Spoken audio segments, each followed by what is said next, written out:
HyperX. Okay, can you hear me now? We're good. Excellent. It turned out, I was worried the mic wasn't close enough. It turns out the mic wasn't even plugged in. There we go. There we go. A common mistake. There's nothing. The streams aren't even a fraction of the fun without a little bit of scuff along the way. Welcome everyone to another one of these streams. Happy to have everyone here. It's it's gonna be. My life is a dumpster fire. I love that name. It's fantastic. Oh my goodness. Welcome, welcome everyone. Now, here's a quick question. Has everyone seen Superman by James Gunn? If not, you may not want to watch this stream because we're going to go into full-blown spoilers. But if you have seen it and you want to hear more, let's keep going. It has been quite the week. Yeah, not answering that without a mute. Yeah. Not, we talk about spoilers. Most likely, yeah. So what's going to happen is we're going to go over a few reviews. We're going to go over a few statements and commentaries and all that about the movie and see where everyone stands on every topic. Shark Jumping Walrus. Think be a member for 7 months. Now, if you want to be a member, you can absolutely join our Discord after becoming a member of the channel. One-time payments, it's fine after that. I'm not going to force you to pay every month to stay in the Discord. It's not a big deal. And we'll be good from there. Now, chat, I do want to get a consensus here based on just knowing what my crowd is like. I'm going to start a poll right now. Did you like Superman? No, actually, let me rephrase that. What are your thoughts on Superman? Let's start the poll. Did you love it? Did you like it? Did you dislike it? Or did you think it's the worst piece of trash since... Okay, it's the worst. I can't really fit more than that. Cool. So, poll, let me find out what you guys think in chat. Did you love it? Like it? Dislike it? Think it's trash? Ooh, cool. X-Men... I can never get your full name, and now it's all blocked out. Opinions on the film. I'm glad you asked. Yeah, I thought it was fantastic. I really deeply liked this film so much. Is it without flaw? No, no film is.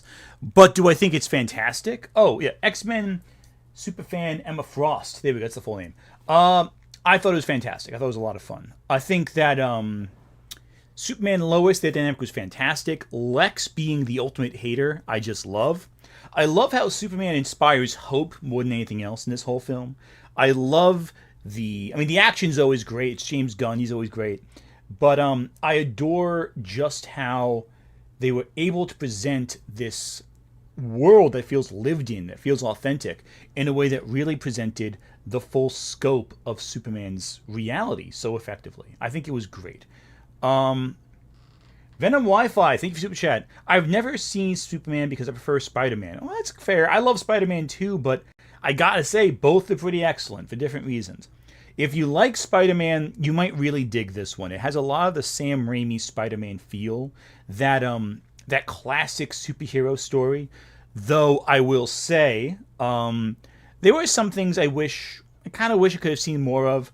I wish it was longer. I really do wish it was a little bit longer, because there's some characters like Hawkgirl that I feel don't really have a full arc, and even though they're great like side characters who have this great presence to them, this great screen presence, I really wish we got a little bit more of that dynamic, just a bit, just a wee bit.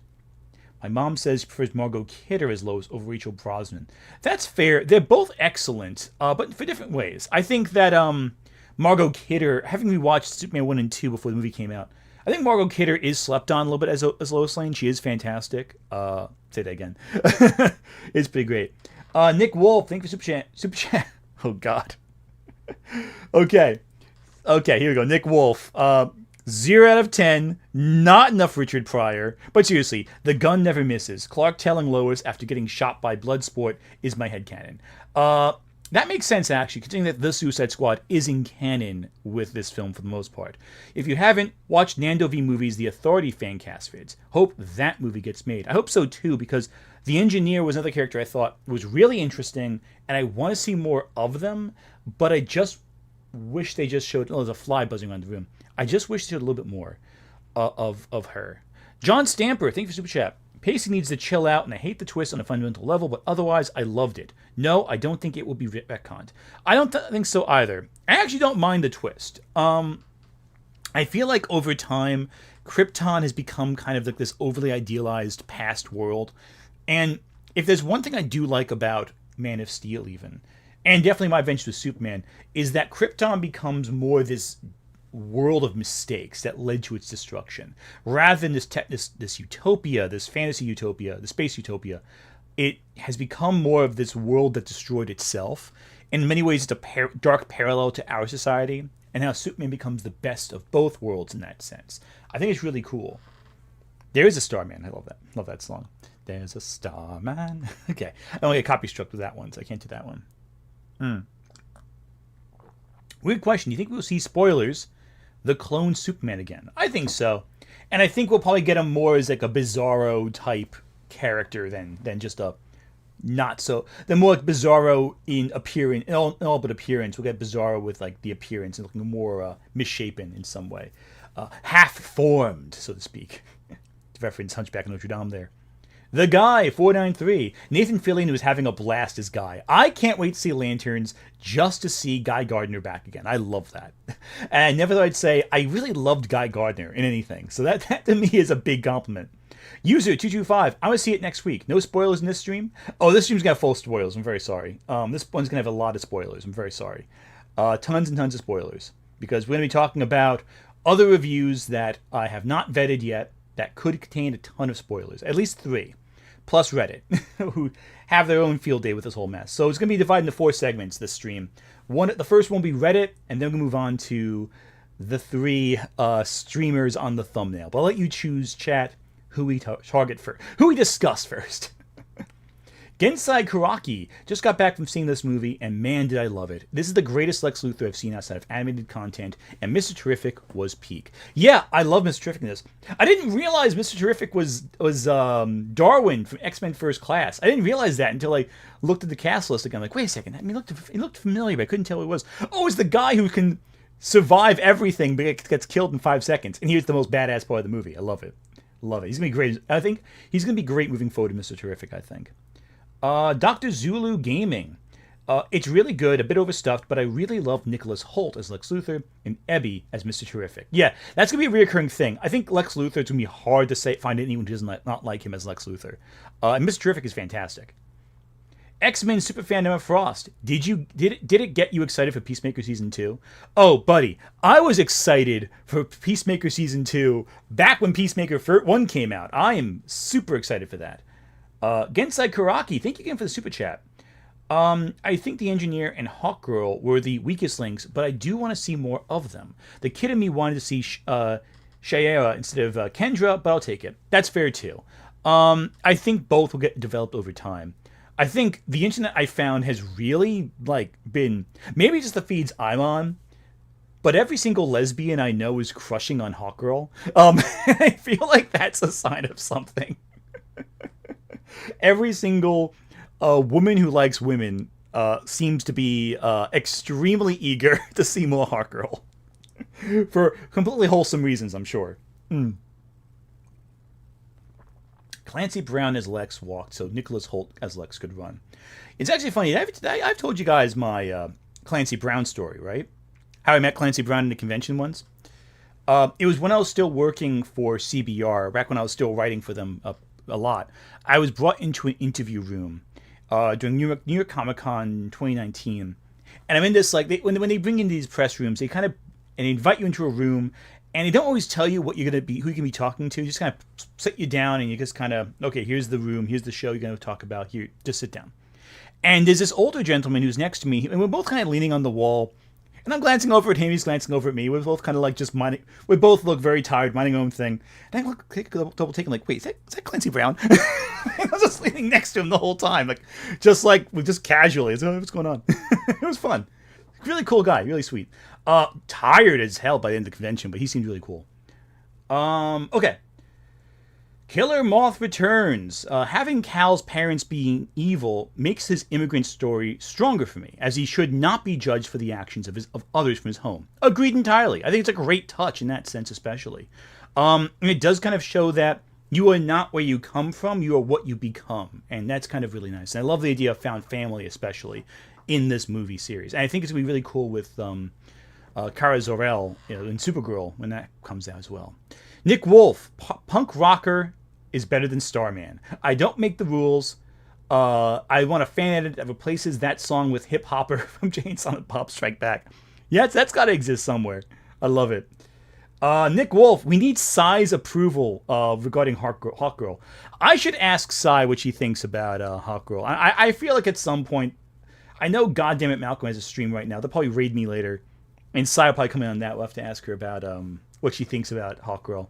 Okay, so I think that's every super chat. I don't think I missed any. You want to jump into the first topic at hand? We're going to talk about the first topic we're going to discuss is the box office subreddit. Okay, so looking at the poll real quick, it looks like the majority of you all really liked the movie. 74% loved it, 22% liked it, 2% disliked it, and 0% said it was the worst movie ever. That's good to hear. Show her what she wore at the premiere. Oh god, I have to send that to her. It'd be great. It's Mohammed. Thank you for super chat. As someone who was called naive many times for trying to be kind, this movie was really what I needed. I fell in love with Superman. Yeah, 100%. The idea that kindness is so radical, I think, is what defines Superman as this great hero. One of the things I love about Superman is that he is just such a kind, genuinely good person. And he's not good for some dark reason. He's like, Batman is like, he's traumatized kind of, and that kind of motivates him to be a symbol of hope. He's just a good man, and that's really something remarkable and radical, I think. Skitty Bitty Gang represent. Oh, Skitty in chat? I don't see Skitty in chat. Where's Skitty? Skitty's not here. I don't see Skitty, but Skitty's cool. Skitty, I'll have to ask about the movie too. X-Men Superfan number for us. I think that reveal worked because it shows how great parents Ma and Pa were when his other projects they were sidelined for Jor-El and his messages. Yeah, no, 100%. And it shows, ending I think really illustrates the impact that adoptive parents have on a kid. It's not just your birth parent, it's who raises you, really. Alex Toshiba. Wait, both Batman and Superman's parents are bad? Well, not really. Batman's parents are more problematic than bad, more flawed. In the traditional comics, both Jor-El and Pa Kent are great men, but Ma Kent is great, and, that's all well and good. But in this movie, they decided to go a little bit more old school Dragon Ball and have it turn out the parents were actually the worst. Anyway. All right, Dr. Zulu Gaming. This movie did the, hey, you may be your father, but ain't your daddy, without saying it. Oh, Yondu. Freaking love Yondu. Yeah, no, 100%. 100%. So, let's just dive into the first topic at hand, shall we? We're going to look at Reddit. Everyone's favorite website. Don't you love Reddit? I love Reddit. No, I don't. That's a lie. No one likes Reddit, especially not Redditors. Let me just open up a little bit. Here we go. So, I'm not sure if anyone goes on the box office subreddit, but it is a cluster of horror and terror, the likes of which you have never seen. So I was looking at some subreddits to get some good takes. I was looking at the Mauler subreddit to get an idea for the Mauler, the EFAP video we may or may not look at later. And I'll tell you right now, they're pissed. The Mauler's fandom is not happy with this review. It sounds like. But box office, the box office subreddit, I think, was the most unusual subreddit in terms of this discussion. Kenneth Lloyd, thank you for Super Chat. Unfortunately, there are classic Superman fans who hate the Kents being alive and the ideal of Krypton not being anything less than a utopia. Yeah, well, I like the Kents being alive. We've had, like, every movie so far, at least one of them dies. Sometimes both of them die. So I'm glad we're like, okay, Kents are alive. We're good. Back like that was in the DCAU. Love it.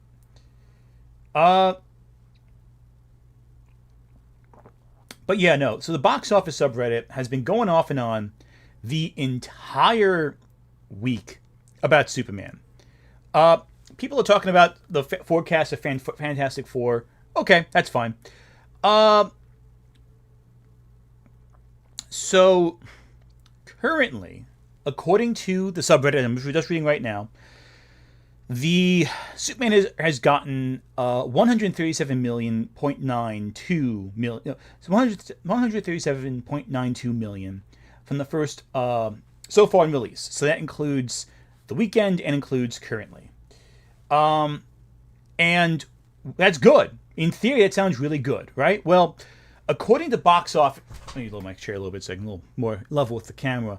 According to the box office subreddit, Superman is doing terribly financially. It's in a complete disaster. This, despite the fact it's had one of the highest grossing Mondays of all time for any July. It's one of the biggest domestic grossers for superheroes. It's actually outgrossed the last like 5 DC projects in its opening weekend, but like the total gross of those projects in its opening weekend domestically.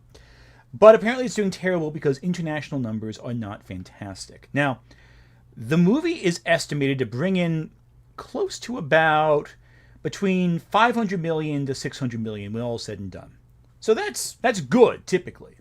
However, the movie did cost about 225 million to make. It had about 100 million in marketing costs. So to break even, it roughly has to get around 550. So if it goes over 550, it's broke even, and everything after that's a profit. Now, that's with conventional wisdom. However, what makes it more complicated is that the domestic haul for a film, typically the studios bring more of that money back home with them, as opposed to international numbers, where every individual country gets a cut of the money that the theaters make. So a little more comes in from domestic than international. So domestic costs are actually more profitable for studios. So what I'm trying to get the idea is that these numbers are all confusing.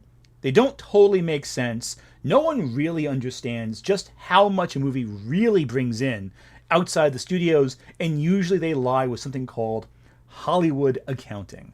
Yet the box office subreddit believes they have the formula using previous estimates, math, and previous data. And in fairness, they're not wrong. A lot when they're talking about hard numbers, they're usually pretty right. Predictions are usually accurate based on once the first weekend comes in.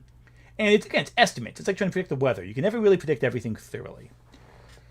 But Superman does not need to gross $1 billion. In fact, no Superman movie has ever grossed $1 billion, unadjusted for inflation.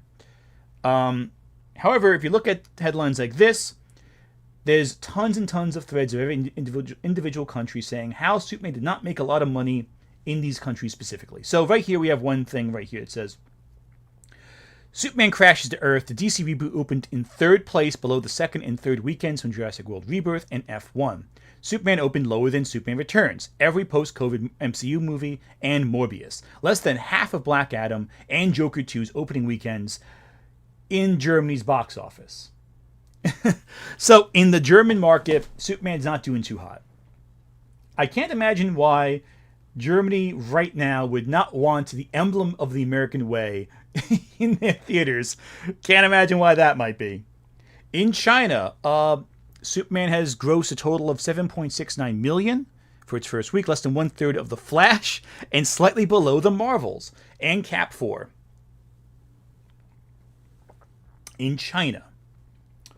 So again, a lot of these responses are, hey, international markets, it's not doing so hot. But then you go to UK, and on a Monday, hey, 1.2 million. Not bad for a Monday in the UK. Again, a lot of these movies, hey, they got a little bit of money in. They're not doing massive internationally, but it's still getting a little bit. And let's also be honest, it's actually outperformed estimates of this previous weekend. Estimates placed it to be around over this past weekend domestically, they grossed about 122 million at the box office. Well, it turned out they actually underestimated. It was actually 125 million. So up 3 million.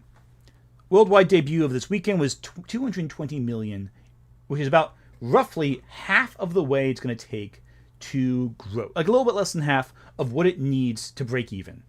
That's good. Most estimates expect this to be at least to gross about 2 times that in total. So it's probably going to break even or get very close to, assuming it has mediocre legs. If it has good legs, which all signs are pointing to, it's probably going to do a little better. But again, a lot of points right here point to gloom and doom. So if you go into subreddit, half of this is doom and gloom internationally, and the other half are messages of positivity. But again, I want to point this out right here. Superman has the 7th biggest opening weekend for a DC film, both including and excluding previews and early access, unadjusted for inflation. This phrase is important. So let's take a look at this chart real quick, shall we? Without inflation, you got The Dark Knight, Batman v Superman, Dark Knight Rises. So the top 3, all Batman movies. Yes, Superman does have a role in Batman v Superman, but one of their names is on the top. Suicide Squad's right after that. The Batman right after that. Again, these two are also Batman film. One's definitely a Batman film. One's associated with Batman. Then at 6th, you got Man of Steel. Now, when you account for everything, yeah, Man of Steel slightly, according to this data, outgrosses the first Superman movie. However, other people claim that the Man of Steel grossed about 113 million on its opening weekend. So, what is it? Is it 128 or 113? I say, who cares? It doesn't really matter. Because it's still grossing a lot of money. Also, Man of Steel was more expensive than Superman and had worse legs. So, there you go. People do not realize that Superman is not the same type of figure in pop culture that Batman or Spider-Man or even Iron Man are today. Superman has always been having a bit of an uphill battle with audiences. People never really got Superman, and a lot of that has to do with Zack Snyder recently, because Man of Steel didn't really do a good job establishing who Superman was to audiences. It coasted a lot on the Christopher Reeve interpretation a bit, and in terms of response to Superman Returns, all that. But this movie has introduced audiences again to Superman in a way that's more complete, more endearing, more thorough from a character study. And I think that's really special. I think it's very important. This movie's success will not be marketed by its financial status in its opening weekend or even its following months, but rather how it establishes a brand moving forward. Because again, there's another movie that came out that had similar responses financially, a similar lower than expected box office, but led to one of the most successful sequels of all time. And that movie, my friends, is a little movie called Batman Begins. Batman Begins grossed domestically $206 million at the box office and $168 million internationally. A worldwide total of $375. Now, that is very small. It also had a budget of 150 million. So, if we do the whole double it thing, Batman Begins just broke even. It like exactly broke even. It didn't make any money for the studio whatsoever, based on our estimates. However, oh, and that's counting re-releases too. That's interesting. Okay. Anyway, so Batman Begins obviously did not make money. It broke even. But what it did do was establish really good will with audiences. And so when the Dark Knight came around, all of a sudden, fantastic box office. A fantastic box office that led to a massive, massive success. Similar movies? Take a look. Let's go with where we go? The Dark Knight? Where'd the Dark Knight? Where'd Dark Knight go? Again, so there you go, Dark Knight. So Dark Knight by comparison, $1 billion. Goodwill needs to be established before you have a hope at pushing forward. What's my thought on Batman v Superman? Not positive. But yeah, no, so some films, it doesn't always need to be a hit financially. What it needs is to get audiences on board. Same thing can happen with Iron Man, too. The original Iron Man, same story. Anyways, a lot of Super Chats I haven't read yet. Let me take a quick look, reading up on all of them. Where did I leave off? There's a fly buzzing around the room. I'm so sorry if that gets caught in the mic. Here we go.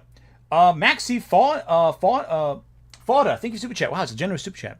The moment when he says, it's a dog and it's alone. Man, this mofo Gunn gets what it's relatable. Yeah, no, 100%. James Gunn has always been really good at creating human narratives, especially ones that you immediately watch and you go, okay, I get this guy. I get where he's coming from. I get what he's about. And that right there, a man worried about his dog, or rather his cousin's dog, that's a big deal. That one, that gets... Oh, by the way, before I get too far in the weeds here, I do want to bring up something that I think is really important, that I will bring up when we talk about Shadiversity later. So I found this on Blue Sky right here. Let me bring it up real quick, make sure we're in sync here. So Superman, after the release of Superman, 513 dog adoptions, or rather Google searches for dog adoptions, has seen a 513% increase following the release of Superman. The movie has inspired authentic good in the world already. Eldritch Doggo, thank you for the super chat, though no message there. I'm so sorry. Aris M. Pectol. Hey, Anthony. Just wanted to say your commentary on Superman really deepened my understanding of the character, and even made me love the character. I started reading the DC Comics in the Rebirth era. Oh, hell yeah, man. That's fantastic. Yeah, no, definitely. I'm so happy to see that.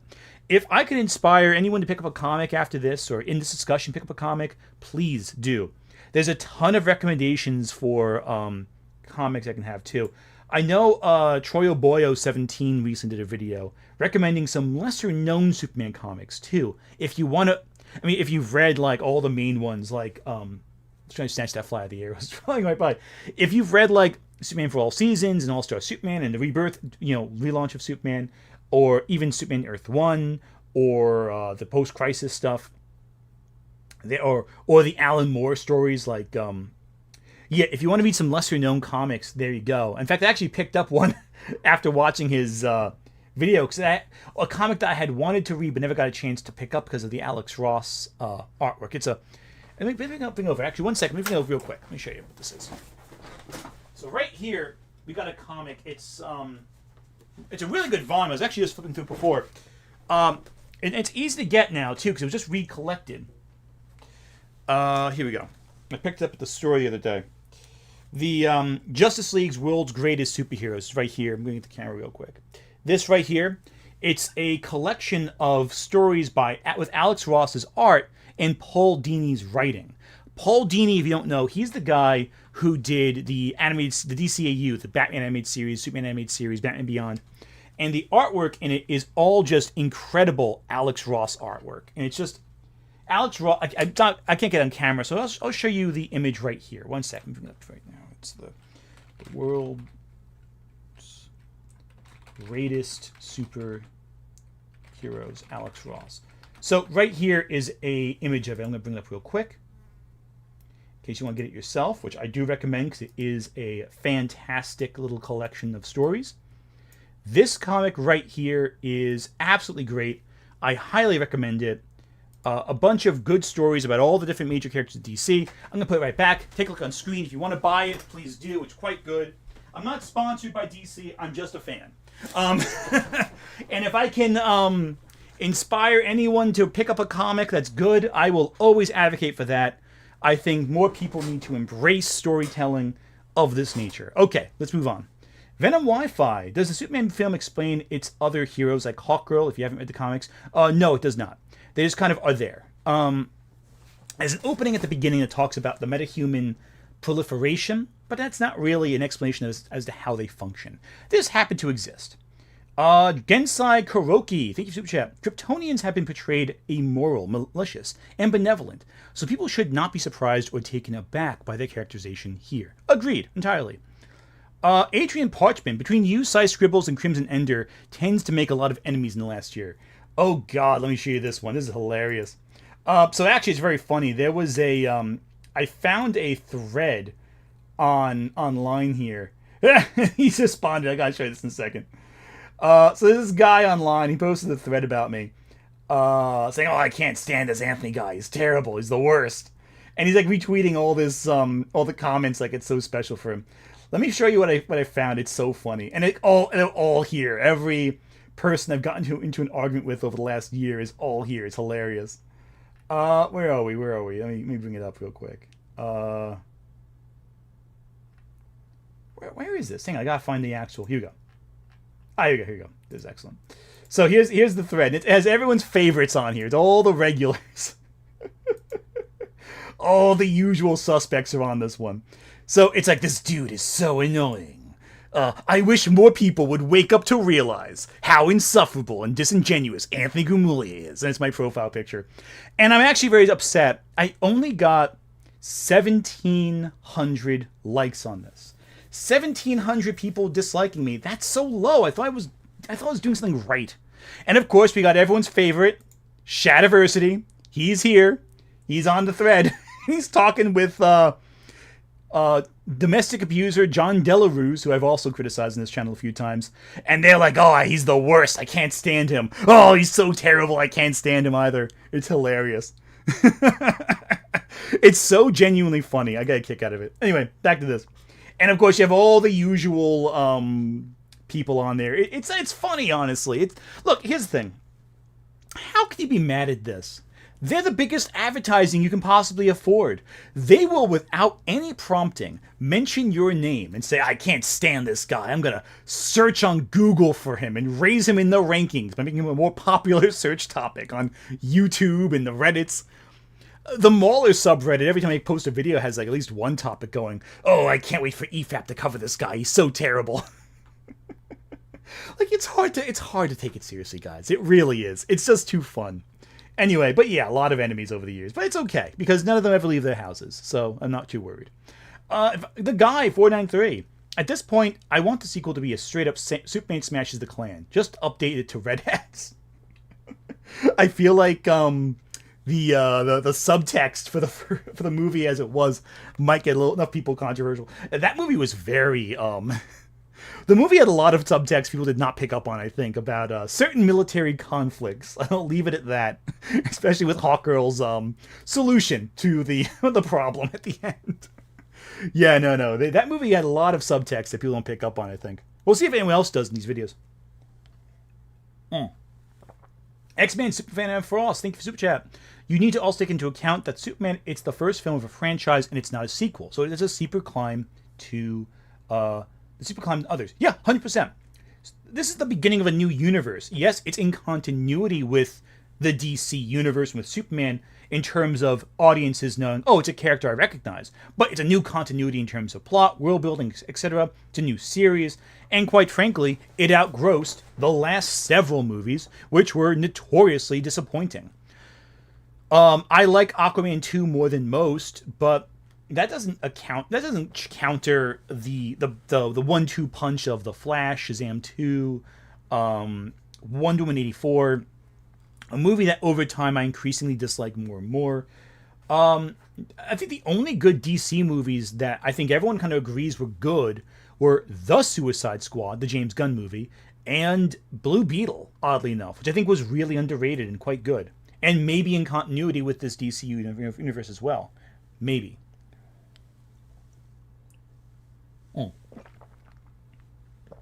Now, KG Zana. Hypothetically speaking, could you imagine what kind of horrors would be unleashed if Lily Orchard and the members of EFAP were to come at each other? Oh, Lily would be doomed. I'm sorry. Lily would stand no chance. Lily does not have the clout she used to have.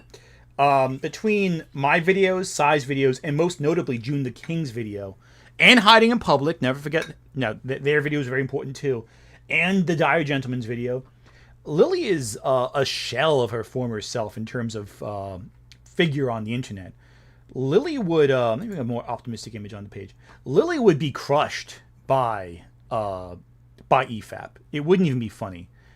And Lily doesn't have the same mental fortitude someone else might have in terms of like being able to find a good place for themselves mentally. She'd just dig a deeper hole for herself against EFAP. It would not be a good idea. She would be doomed. And EFAP would probably... that's a tough one. Comet Z, thank you, Super Chat. Almost got him. Thread. I love it. Yeah, 100%. That's the whole thread. It's like, almost got him. Mystic Minds Analysis, thank you for Super Chat. As much as I loved Superman the Animated Series, it still came down to the law is always morally just. XAQ Sean of criminals is A-OK if it's the right person. I guess that is true. It was a little more like black and white morality than the Batman cartoon was, which I think is interesting. Gabriel Jones, Sundrop. Now it's time for a Black Canary Green Arrow adaptation. DC's hottest couple deserves its moments to shine. Bisexual flag. 100%. I 100% agree with that. Black Canary and Green Arrow need to show up at some point. They probably will. Alex Ashiba. Can't believe that Ant has his own Legion of Doom. Legion of Doom is one thing, certainly. It's Muhammad. Get me pictures of that menace, Gamulia. I love it. Has Shadiversity just become J. Jonah Jameson? I love that. Forget Me Not. Thank you for the super chat. Wasn't a fan of Superman, but still excited for Green Lantern. Hey, that's fair too. And again, this movie may not be to everyone's likes, although I think generally it's pretty well liked. But it should give you a perspective that the future for DC is much brighter than it was previously. There's optimism now for the next few movies, and that's something worth celebrating, I think.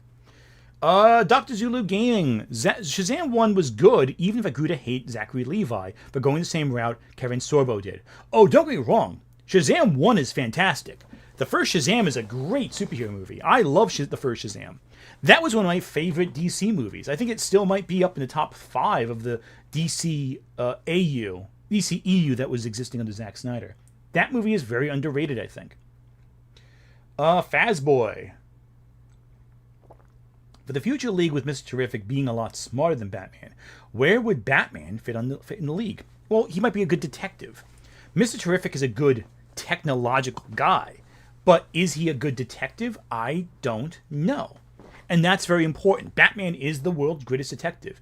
That should be what he leans into. That kind of strategy approach.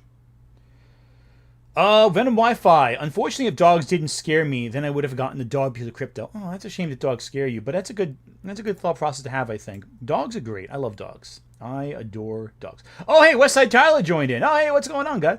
I just saw that just now. I was reading all the super chats. If you joined in when I was reading them, I'm very sorry for the delayed response. Welcome. Oh, wow, big jump in viewers. This is incredible. I guess since Westside Tyler is here, we could start with Shad, but let's, I will leave it up to democracy to decide where we go next. Because democracy is always good. Chat, you will direct me in terms of where we go first. Let me just open up real quick the poll. Oh, here we go. Replica Rabbit. Man, I wish there was a live-action Jon Stewart. Well, it's funny you say that. There is a live-action Jon Stewart, who's going to be coming up soon. He's going to be in Lanterns. It's going to be fantastic. Adrian Parchman, how about a movie of adaptation of hard traveling hero Green Arrow calls for Green Lantern? Calls Green Lantern Hal Jordan racist. I would love that. It'd be fantastic. X-Men Superfan Emma Frost, thank you for the generous super chat. Wonder Woman was good for the most part, but the difference was from Patty's Wonder Woman and Snyder's did irritate me, because they did behave differently. Also, Detective Chimp is the best detective in DC. Also, Holmes, exit. That's fair. I think that Wonder Woman is a really good movie. I like it quite a lot. I think Wonder Woman, the first one, is really good. 84 is where I have issues. That's where I get a little like, this didn't work for me, I don't think. It's Muhammad. West Side Tyler meet East Side Gumolia. Fun fact, West Side Tyler actually asked if you can join in. I'm like, no, this is personal. I gotta take care of this.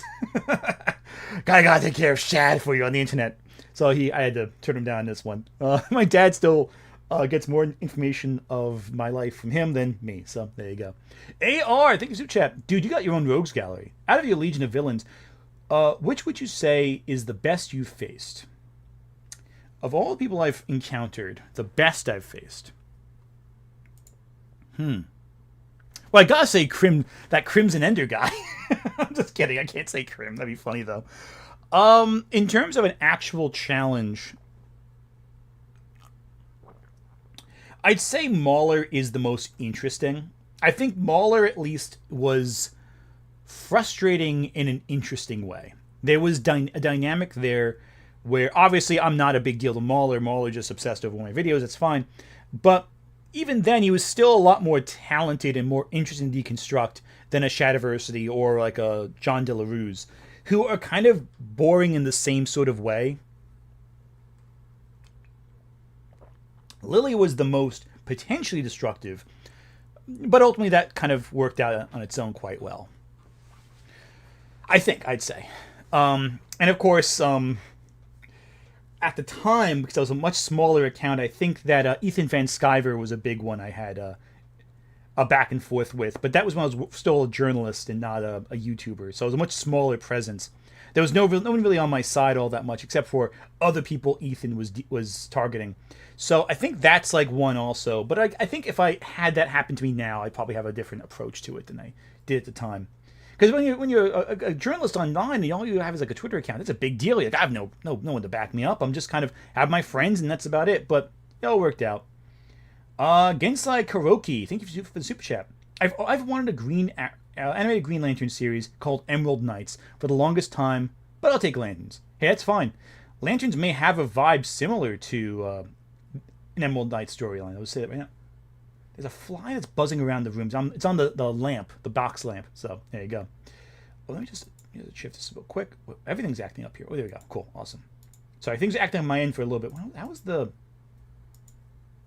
Sorry, everything's acting up a little bit. Let me knock off a few tabs real quick. Knock that one off as well. That should be good. Okay, cool.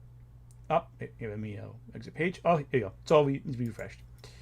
Very sorry if that caused any glitches. I don't think it did. Sorry. Pages act up for a second there. My apologies. Okay, cool. So, let me go back to fan funding for a second. Okay, here we go. Brian Sutak, thank you for super chat. I knew this version of Superman was special when I saw the elderly couple next to slowly unwind and start to enjoy themselves. This Superman is truly for all ages. That is a sign that it's something really special. Agreed. When people outside the demographic really embrace the character, that's when you know you have something special. It's not just a good film, it's an event. And what's good about these events is that they tell their friends, and then their friends want to see. I have coworkers at my day job who never watch superhero films. They don't watch any action films, and they want to see Superman. So that tells you something really good. Considering the subtext of Superman, it's probably a good idea that why Gunn dropped Godot's Wonder Woman. Oh, yeah. Yeah, I don't think Gal Gadot would be very happy with the one subplot from Superman. I feel like that might run a little counter to some of her her beliefs. Valofax, thank you for the super chat. Hope we get a Strange Cat Adventures by Tom King adaptation with his Mr. Terrific. Since Mr. Miracle's greenlit, I have faith it will happen. Is Mr. Miracle greenlit? That's really cool. I'd be down for that. It'd be really fun. John Stamper, don't forget we're also getting My Adventures with Green Lantern. Oh, I'm not forgetting. I can't wait for that. And I can't wait for My Adventures Superman Season 2 also. I really want to see that. Okay, so chat, I'm going to let you decide who we start off with. Let's begin. Who do we begin with? We have three options. Do we start off with JesterBell, the newcomer to the list in terms of grifters who are quite irritating? Do we go with EFAP, who have, well, somehow pissed off their entire fan base for the most part with their Superman review? Or do we go with the old favorite Shadiversity, someone who everyone here knows, who I got into an argument with several months ago over their Superman trailer take, and we can see how that all connects in the end. And mind you, it's not who we do at all, it's who we do first. We will get to all three at some point, though I must warn you, because EFAP's video is 7 hours long, we will not watch the entirety of it. I'm going to kind of do more of a hybrid approach to that one. While the poll is going, let me read some more Super Chats. Charlie Harris, thank you for Super Chat. Even as this film isn't for everyone, it could be a proof of concept for the DCU, demonstrating the range of what's possible in this new series. Yeah, I agree. I think it is going to be that. I think it's already proven to be that.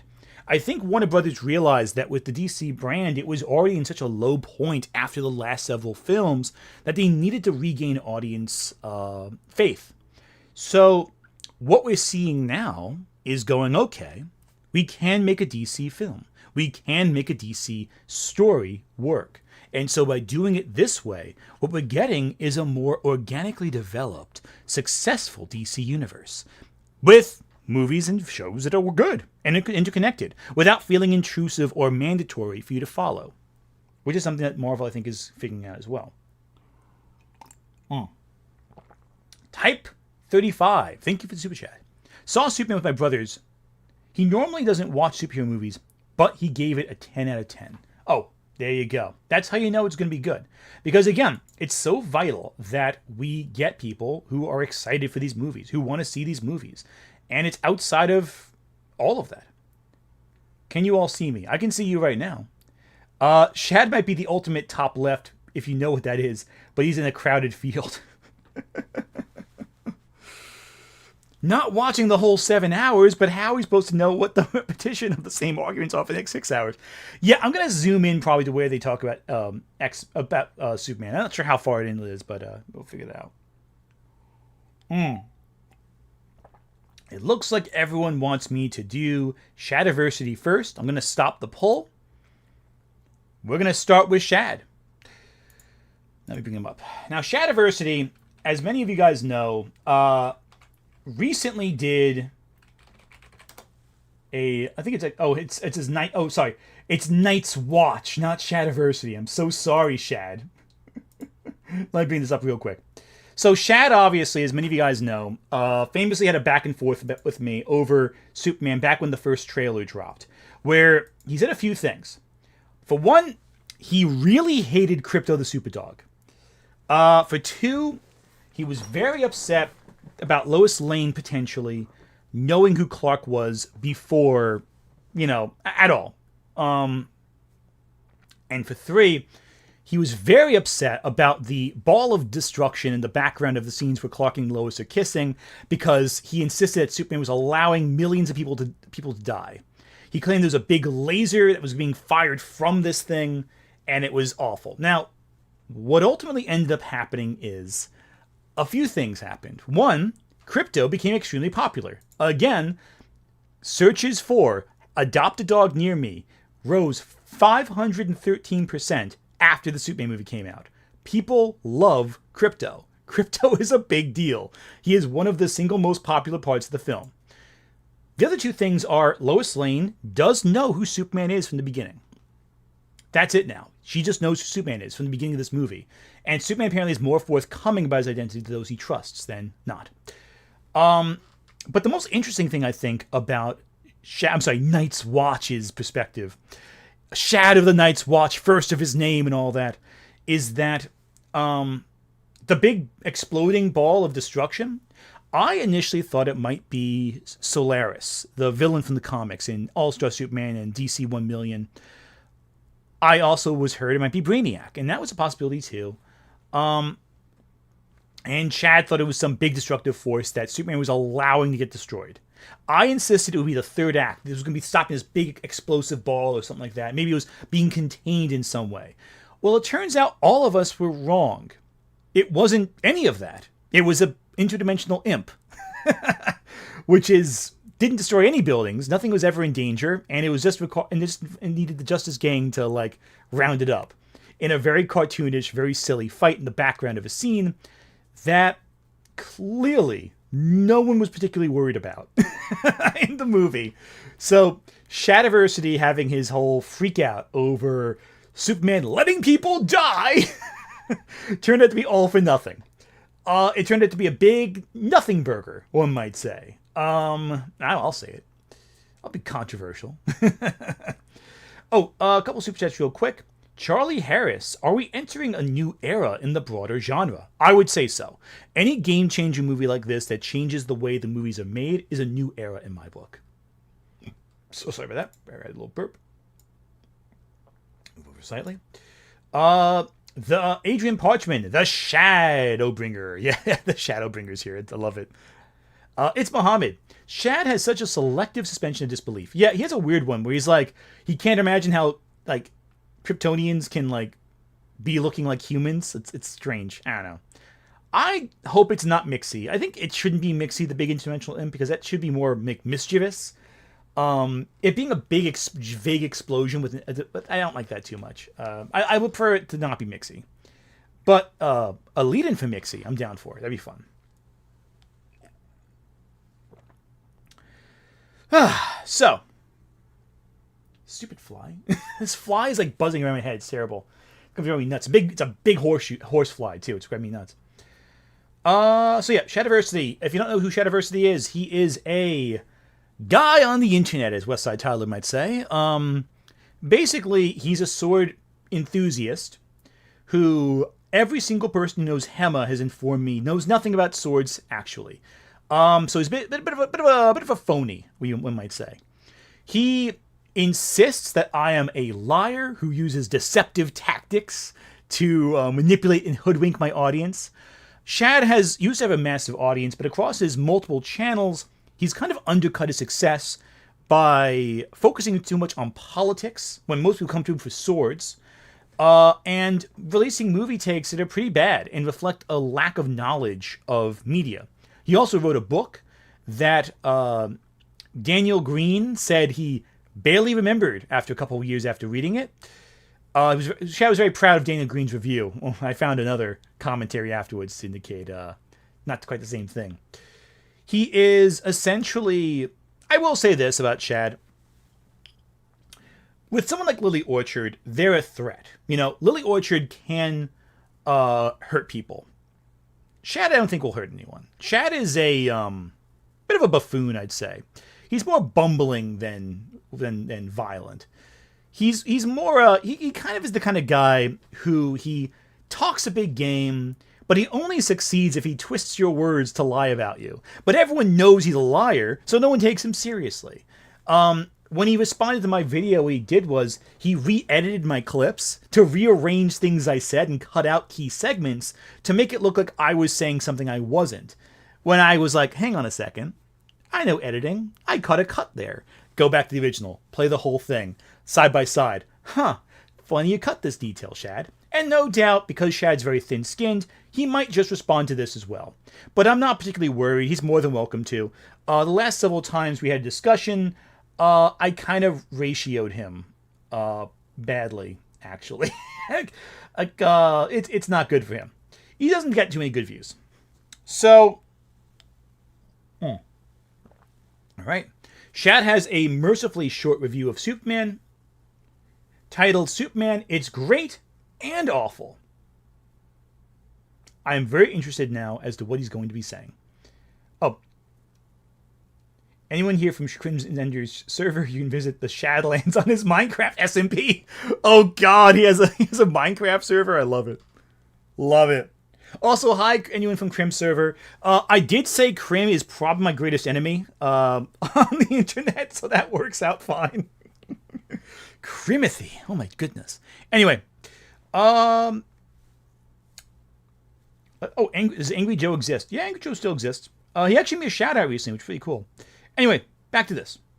I know Angry Joe didn't love Superman either, but Angry Joe is not on the menu today. I feel like with Angry Joe, while I can disagree with him, I wouldn't count him as a grifter.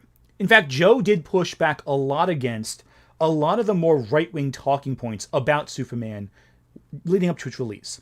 So, I feel like Joe is more driven by what he wants to see in a movie.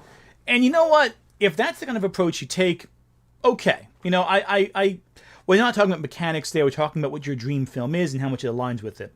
That's a different form of criticism than what I kind of do with movies. But I do want to give Joe credit where it's due. He did say a lot of good things against people who are just grifting on the movie. And that's very important. I may disagree with his conclusions, but at least he stood up for the right thing when it mattered. And so that's important.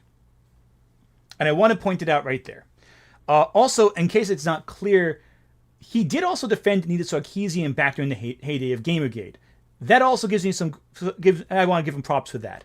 And not necessarily like that Anita was like right, but more like, hey guys, you're getting ridiculous. No one deserves this much of a backlash for anything they do. And so I give him props for that. All right.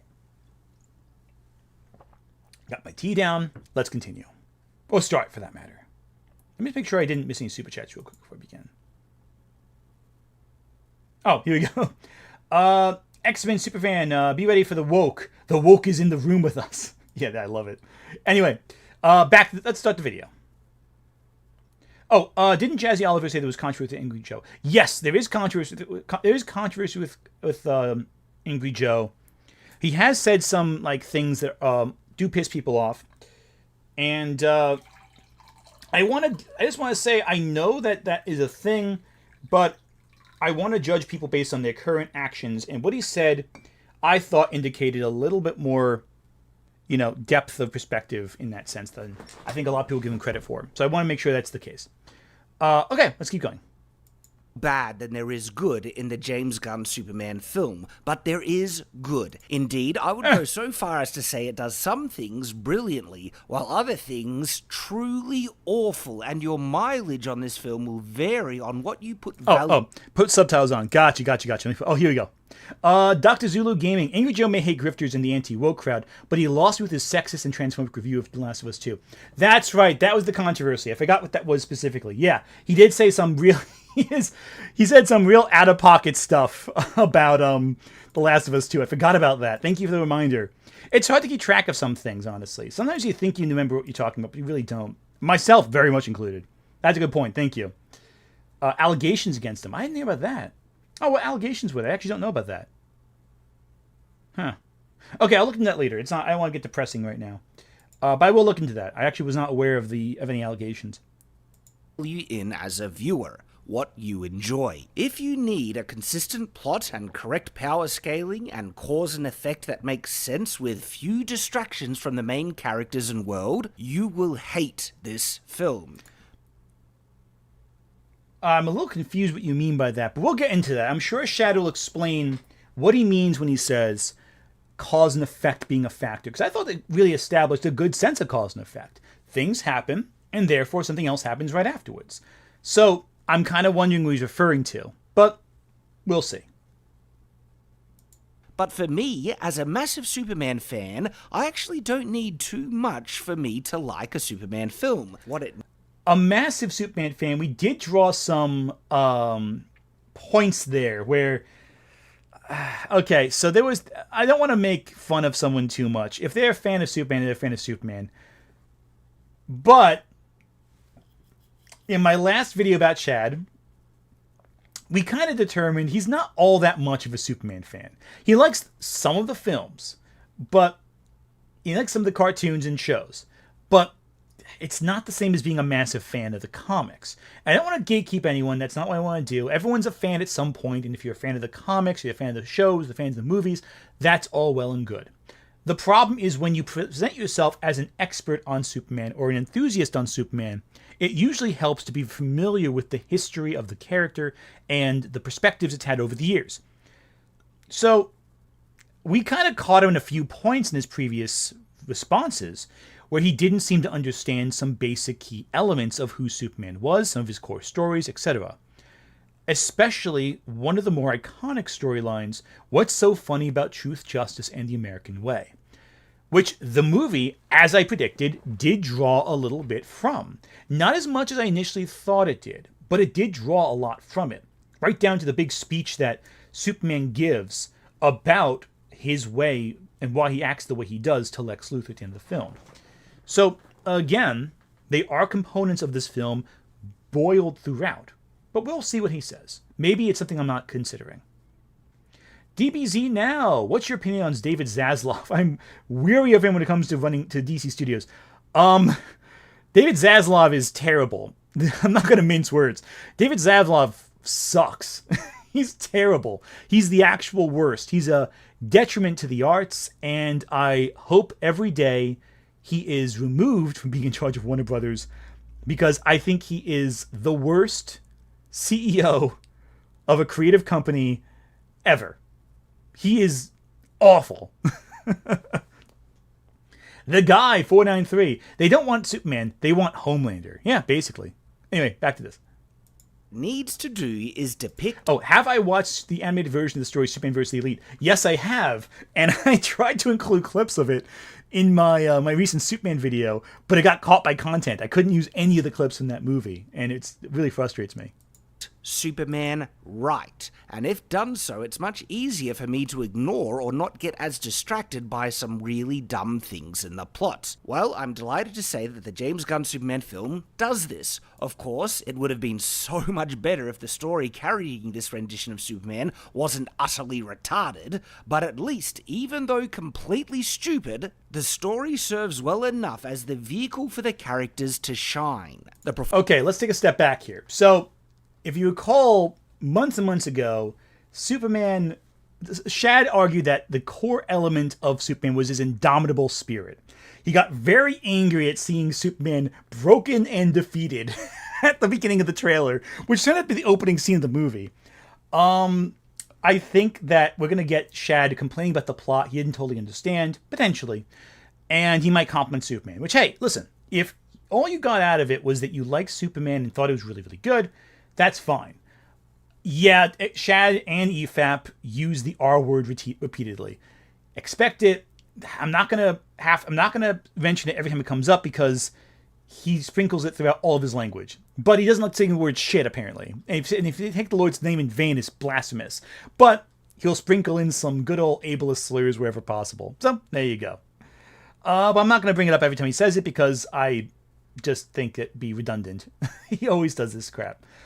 David Deister, thanks for the chat. I feel that these comic book movies are going into the silver age of comic book movies, much like how both Marvel and DC did with their own comics.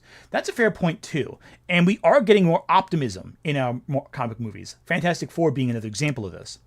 DBZ Now, do you think he would Batgirl the Supergirl movie? No, I don't think he will, because I think now he knows enough to allow James Gunn to do his own thing. I think that James Gunn has proven himself enough to the higher honchos of Warner Brothers to let him just do his thing and he'll be okay. I think. Plus, Zaslav has gotten so much backlash by the press and by everyone around him. I think he's going to hit the brakes a little bit on shelving fully completed movies. Performances and characterizations of Lex Luthor, Lois, and Superman were great, in spite of me not liking Superman's costume, or that Dave and Cornsweat doesn't have the comic book physique on display that Henry Cavill had. Also, Henry Cavill was robbed, and he could have been one of the very best Superman if just given better scripts. But I don't disagree with that part. Henry Cavill had potential. He's a good actor. He has the physique down. That's fair. But he was given poor direction and poor scripts. He was never given that perfect script. And there are moments where you can see the sheer joy in Cavill's face. I think Cavill could have been a really good Superman.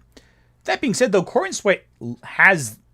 He is Superman. Physically, he looks a lot like the character as well. He looks more like Christopher Reeve, I think, in terms of physique, than Henry Cavill, who is much broader, much stronger. But I will give Shad this. Henry Cavill was robbed of a great movie. I think Man of Steel had its moments. I think the flying scene of Man of Steel especially is a great sequence. And you can see some physical acting from Cavill there that indicates he could have been really great given the right movie. Unfortunately, he just never got it. And he was kind of given like a secondary role in both Batman v Superman and Justice League, and especially the end credit scene for Black Adam. Make sure we was missing super chats before we move on. Yeah, we didn't? Okay, cool. Let's move on. This Superman's character might be the second best one depicted in feature film, the best being Christopher Reeves. They got Superman right, which is the most important part of a Superman film, and as a result, I really liked it in spite of the terrible plot, which I will explain in the spoiler section of this review. But we're not at spoilers yet. This Superman is very human. The film goes out of its way to tell you this, but it's actually supported by the fact that instead of gaslighting the audience and telling you contradictory things about a character compared to what they do on screen, Superman's actions in this film all throughout it confirm that he is a very human person, with the same insecurities, assumptions, and flaws, while also still being the Boy Scout he is supposed to be. He doesn't swear and even uses clean language like gosh darn and things like that. He goes out of his way to save even animals and tries to defeat his enemies in the most humane way possible. His goal is to save people and do good, and doesn't always understand the ramifications of these actions, but is determined to press onwards doing good regardless. Okay. Here's what it's going to pain me to say it. I totally agree with what Chad's saying. He's right. This is the best part of Superman. Superman, Clark Kent, he is a good person who is able to really do the right thing despite everything. And I do want to point out something he pointed out here too that I think is interesting. Consistency of characterization. While they are ways to write characters whose words and actions contradict each other. Again, I think for an example for a comic book movie or comic book story, the Penguin's a really good example of that. Where the Penguin will say one thing and present himself as something, but his actions spell something very different, deliberately to subvert expectations and show, hey, this guy who thinks so highly of himself is actually a total monster and scumbag. That's not who Superman is, and therefore it shouldn't be that way when dealing with Superman. My camera's very tilted. Yeah, I know, it's on an angle. So I think it's very important there. Contradiction is a technique that can be used well, but I think with Superman what we needed was to reinvent the character for audiences. Because we didn't really have a good sense of who Superman was as a pop culture icon for a while now. Returns, and I think since Superman 2, that was the last depiction I think that really got Superman as a character. Everything since then has kind of been struggling to either recapture the magic that those first two movies with Reeves had, or trying to reinterpret the character for a modern age. When what it turns out it is that just give us Superman and we'll love it. And this is Superman. It's perfect. I do want to say right now, however, that Shad is singing a very different tune than he was back in the day with the first trailer reaction, where Shad said that the core element of Superman was his indomitable spirit. Well, no. Now Shad is saying something more akin to what I was saying from the beginning. That Superman's core element is that he cares and loves his fellow man. Now, I want to say, more likely, to be charitable, I don't think Shad stole that from me. I think that would be a dumb comment to make. I think what's more likely is that Shad kind of needed to see how Superman worked before he could say that's Superman. You know what I mean? Like a lot of people did. A lot of people didn't realize that Superman needed to be this kind, good person. They thought, oh, he has all the powers and all the strength and all that. But they forgot the core of Superman's his kindness, his genuine spirit, his character. Kindness is the new punk rock, as you see in this film. And yeah, that is the embodiment of Superman. And I think people needed to see that before they realized, no, wait, that is Superman. So I won't fault Shad for changing what he thinks Superman is from his early review to this, or at least shifting how he phrases it. He might have always believed this, but it wasn't clear with his speech in the first video he did, that I saw anyway. So I will give Superman that. I will give Shad that, I should say. So yeah, there we go. A couple super chats came in. Let me read them real quick. Nick Wolf, thank you, Super Chat. 4 words regarding Cavill, Shad, Grey Temples, Earth 2. That's not bad, actually. I like that. That'd be good. Funky Honey, joke's on you, Shad. That squirrel was gay. I love it.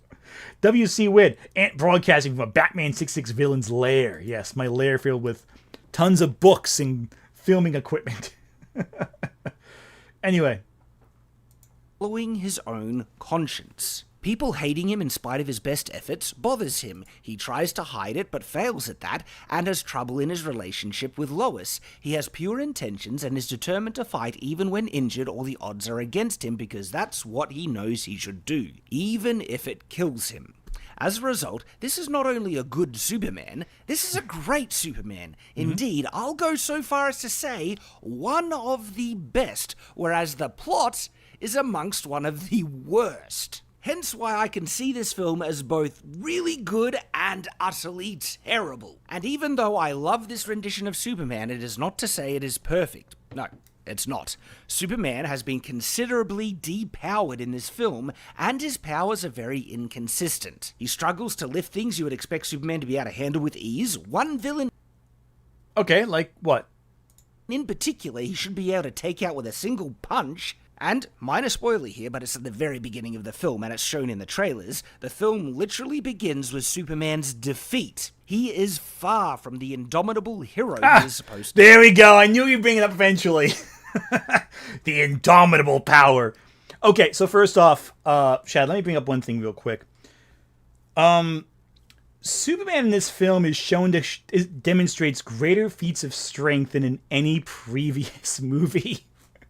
That kaiju scene where he's trying to hold up the kaiju's foot, that is in itself a greater depiction of Superman's strength than at any point in any of the previous Superman movies. He has never been shown to support that much power on his body in any previous film. Not in Man of Steel. I guess Man of Steel, the closest is when he resists the gravity beam that's bombarding him. But even then, that is different because... Actually, no, that's less than that because the problem isn't that the beam is powerful, it's that it makes him lose his powers because it contains Krypton's atmosphere and quality, so his powers are diminished. They say Superman Returns? Oh, yeah. Oh, I guess Superman Returns, too, with the island, but that's... Oh, yeah, no, the island for Superman Returns. I forgot about that. Yeah, okay, so the island is the biggest feat of strength. This is the second biggest feat of strength. So that's an example right there. Return to the flying island. That's thank you, chat, for keeping me honest. That's fair. Yeah, the big island of Kryptonite, that's a big feat of strength, and he is weakened as a result of that. That's very true. But yeah, no, so this is a great feat of strength. His powers aren't inconsistent. He shows great power throughout the whole movie. He's just tested, is the thing. The engineer, however, so here's the thing. Superman doesn't want to kill the engineer. So what he does is fight her in a way that's more creative. And yet, so we also don't know the potential of the engineer's strength. You don't know how strong the engineer is. The engineer demonstrates a lot of power and skill, but she's also not the big brawler of that fight. She's more of a support unit to Ultraman. So that's kind of important. Make sure I don't forget anything else. Yeah, Superman Returns has the biggest feat of strength in the whole series, but aside from that, this kaiju I think would be second best.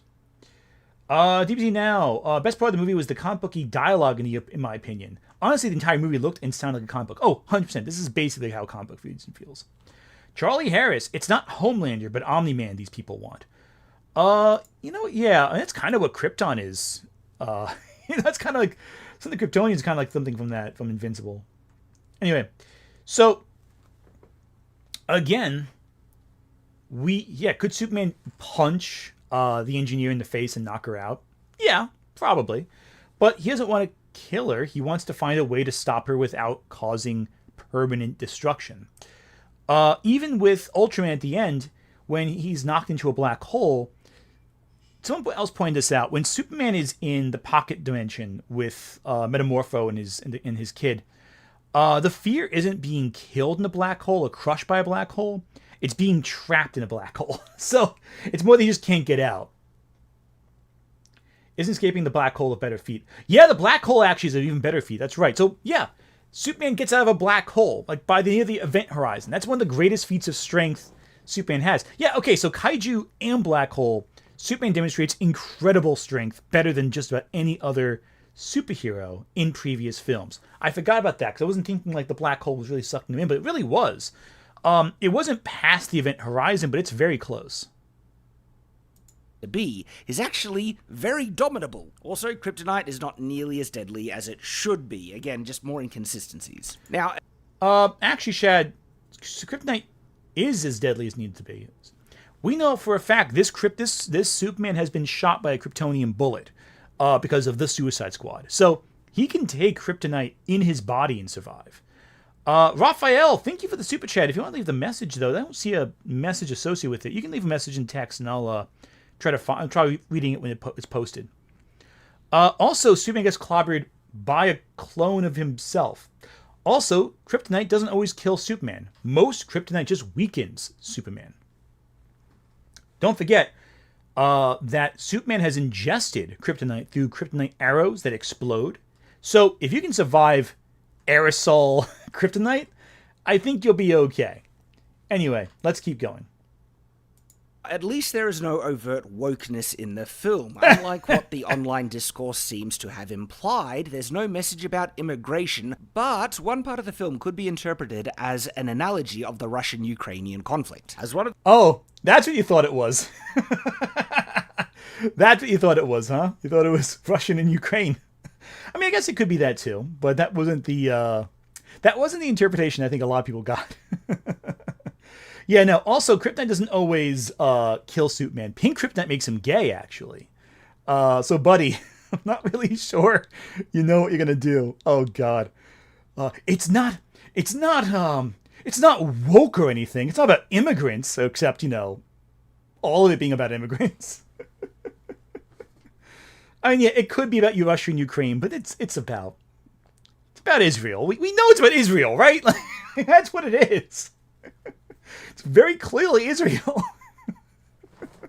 Anyway, DBZ now. The power scaling debates online for this movie are the worst. Many are disingenuous. Yeah, 100%. Kaze Eisen. Kryptonite is as strong as the writer needs to be. That's what they don't get. Yeah, Kryptonite has really never killed Superman, outside of a couple Elseworld stories. It's usually, high exposure to kryptonite. There we go. Like, if kryptonite killed Superman inherently every time, then Superman would never be able to fight Metallo. Hell, he would never be able to lift up the Kryptonite Island and survive like he does in Superman Returns. And that's way more kryptonite than he has in this movie. So again, it can't be both. That's true. It can't be any country that invades another. It just happens to be that two countries right now are doing that at the same time. And again, what I do like is it's not like a one-to-one statement. It is that kind of allegorical one where you kind of can apply any number of conflicts to the situation. But that leader looked like not. That leader looked like a certain someone, I'll put it that way. SMJ Ate, thank you, Super Chat. My biggest hope for the new DCU is that the powers that be allow the directors and writers enough creative freedom to explore the tonal and genre variation that make the universe special. I agree. I'm really hopeful that they still make that Swamp Thing movie. That could be really good. DBZ now. Can the sun bring Superman back to life? Just curious. Yes. Yellow sunlight has always been able to bring Superman back from the brink, as he does in this movie, and in Batman v Superman, and in Superman Returns, and in a lot of movies. Anyway, one of the most outspoken haters of Krypto, because I think the idea of a super dog from Krypto is dumb, I can say that the dog doesn't ruin the film. He plays a very... We have a success! It's his name, Krypto! Chat. Celebration all around. He was the biggest hater of this dog. Like, he screamed and complained about this freaking dog the entire first trailer thing. And now that he's seen it, he's like, actually, Krypto's not that bad. But I might be getting ahead of myself. He might just undercut what I'm saying right now. Also, want to point out, adoptions for dogs. 513% of Google searches increase about that. So, let's see what he says about Krypto. I'm hoping, beyond hope maybe, that he does not, in fact, pull a 180 and hate the dog in 5 seconds. Let's find out. Let's see. Very pivotal part of it, and I'm still not convinced that was the best choice. Crypto can be quite distracting at times, and depending on whether you're a dog person, you'll either love or hate Crypto's part in this film. Regarding the comics, Crypto has multiple origins, some of them that I can accept much easier, like for instance Crypto being an experiment made by Brainiac, but Okay, so something else he took from my video. Okay, so it looks like Shad did, despite his anger at my review, despite all that, my response, I think, pushed him to actually read up on the lore of Superman. I'm going to take credit for that. That my pushback on this, when I said, hey, because he mentioned what he thought Crypto's origin was, and I was like, hey, buddy, I don't think you get what Crypto's about. And I pointed out a few of his things. Now, Shad did complain heavily about my response. He was very angry about it. We made a lot of back and forth videos about it. It was very, very fun. But it does look like Shad did learn something from it. And I will take credit for that. Even if it had nothing to do with it, I'll still take the credit all the same. Because that's what we do here. But yeah, no, a win's a win. Hey, listen, if I'm joking, of course, but like, if the backlash to your crypto hating force you to read up a little bit on crypto and kind of understand what his whole thing is, that's great. That's amazing. I'm glad for that. I'm glad it helped in that sense. I'd be glad if, hey, listen, and again, people take this the wrong way all the time. They act like I hate the people I criticize on here. I really don't. I would love to see positive change in people. I won't say who this person is because I want to keep their identity private. There was a person who I have previously criticized in a stream who reached out to me privately and we talked. And this person and I were talking, chatting, and I think we came to a good understanding with each other. And I think we were really able to have like a positive interaction. I offered to, if you said, listen, if you need any feedback on anything, let me know. This, that, and the third. We talked about like online, the pressures of being online, all that. So like my ideal is that if I criticize you in a stream and you come to me, we talk, that would be the best outcome. If it helps you grow, if it helps you get better, if it makes you happy to just discuss an idea, that to me is the biggest win. Way more than online brownie points or making fun of someone on a stream. That to me is the best outcome. Shad will never take that because he's a coward, but I digress. But all joking aside, I do want to see people grow more than suffer in general. I want to see growth, not pain. DBZ, now, clarification, I mean from actual death. Can a son resurrect Superman? Yes, technically. That happens in Superman 1 million, basically. He's reborn in the sun, so it's a little different. But also, the sun kills Superman in All-Star Superman, which leads into Superman 1 million. It's a whole thing. Raphael, do you think the engineer mistranslated/misinterpreted the message since it's a new language? I'm no linguist, but other languages are structured differently. I don't think the engineer is the only one who translated that message. I think it's heavily implied that Mr. Terrific knows some of the translators, and he knows that there were multiple people who looked at it to confirm its contents. I don't believe the translation was false, but they could always retcon it if it proves unpopular or gets in the way of a story. Nick Wolf, pink kryptonite makes you gay, or in the Justice League action show, flips your gender / force feminizes. Either way, Soup says, I can work with this. I love it. Oh, it's hilarious. Yeah, no, pink kryptonite's a weird element of Superman lore. I think like everyone kind of wrestles with how to make the sillier parts work, but that one especially is really goofy. Terrios Kingtober. Thank you for that's an interesting name. Thank you for Super Chat. People don't question Kryptonians resembling humans exactly, but animals from Krypton who resemble Earth animals with the same powers is ridiculous? Well, Shad also questions the human Kryptonian component as well. So, 30 linguists and 20 computer wizards went through it. There we go. Thank you. Yeah, so, he's a little inconsistent, but he also says that he doesn't get why Kryptonians look like people either. So he is, let me phrase that, he's not like he's inconsistent. He's not consistent about other things, but that part he is hyperfixated on a little bit too much, I think. It gets in the way of the fun of the story. But let's see how much he hates Krypto. But it isn't explained in the film exactly where Krypto comes from. Apart from that, his ownership is a bit flexible, and Superman has kind of adopted him for a time. For me, I was... Hey, it's dog sitting. kind of neutral on Crypto, but at least they utilize some of Crypto's abilities in parts of the film, as I've always said they should. If Crypto exists in this world, Superman would obviously get him to help because the dog is insanely powerful. The film also shows that this isn't always ideal because Crypto is actually a bad, untrained dog and could do as much damage as help. So for me, Crypto didn't add anything special to the film or detract too much, and it seems to feature such a prominent role, almost to manipulate people who like that kind of thing with a cute animal to make them, like the film more. In regards to the world, manipulate him. Yes, Shad, that's what they want to do. Manipulate you by showing you something that you like. Dogs and people are a very common story trope. There's so many stories about a boy and his dog. Oh, like the story of Boy and His Dog.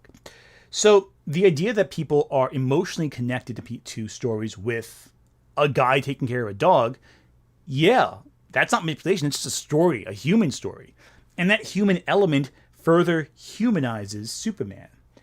Because showing kindness to animals is one of the biggest ways a person can go, that guy's good. And likewise, everything Lex does with Crypto indicates that guy's the bad guy. There was apparently a scene where Ultraman punches Crypto that was cut because test audiences were so upset seeing it. And while you could say, if Gunn really wanted to manipulate his audience, he'd just keep the scene in there to make you really hate Lex Luthor and the bad guys, he cut it out because he didn't want to upset his audience that much. So, there you go. I feel like Shad goes with this whole manipulation angle a little too much sometimes with his responses. But again, I digress. I actually quite liked it, where it very much establishes that nearly anything is possible here. Some things that are absolutely dumb, while others having promising potential, making it fertile ground to introduce all the new heroes we love going into the future. Overall, I would say this film has more bad than it has good, but if you can ignore the bad or simply don't notice it as much, there is definitely enough to latch onto here to enjoy it. I give this film, because of so many of the dumb plot points, about a 3 or a 4 out of 10, even though I personally... 3 or 4 out of 10. Okay, buddy. Okay. This is gonna be good.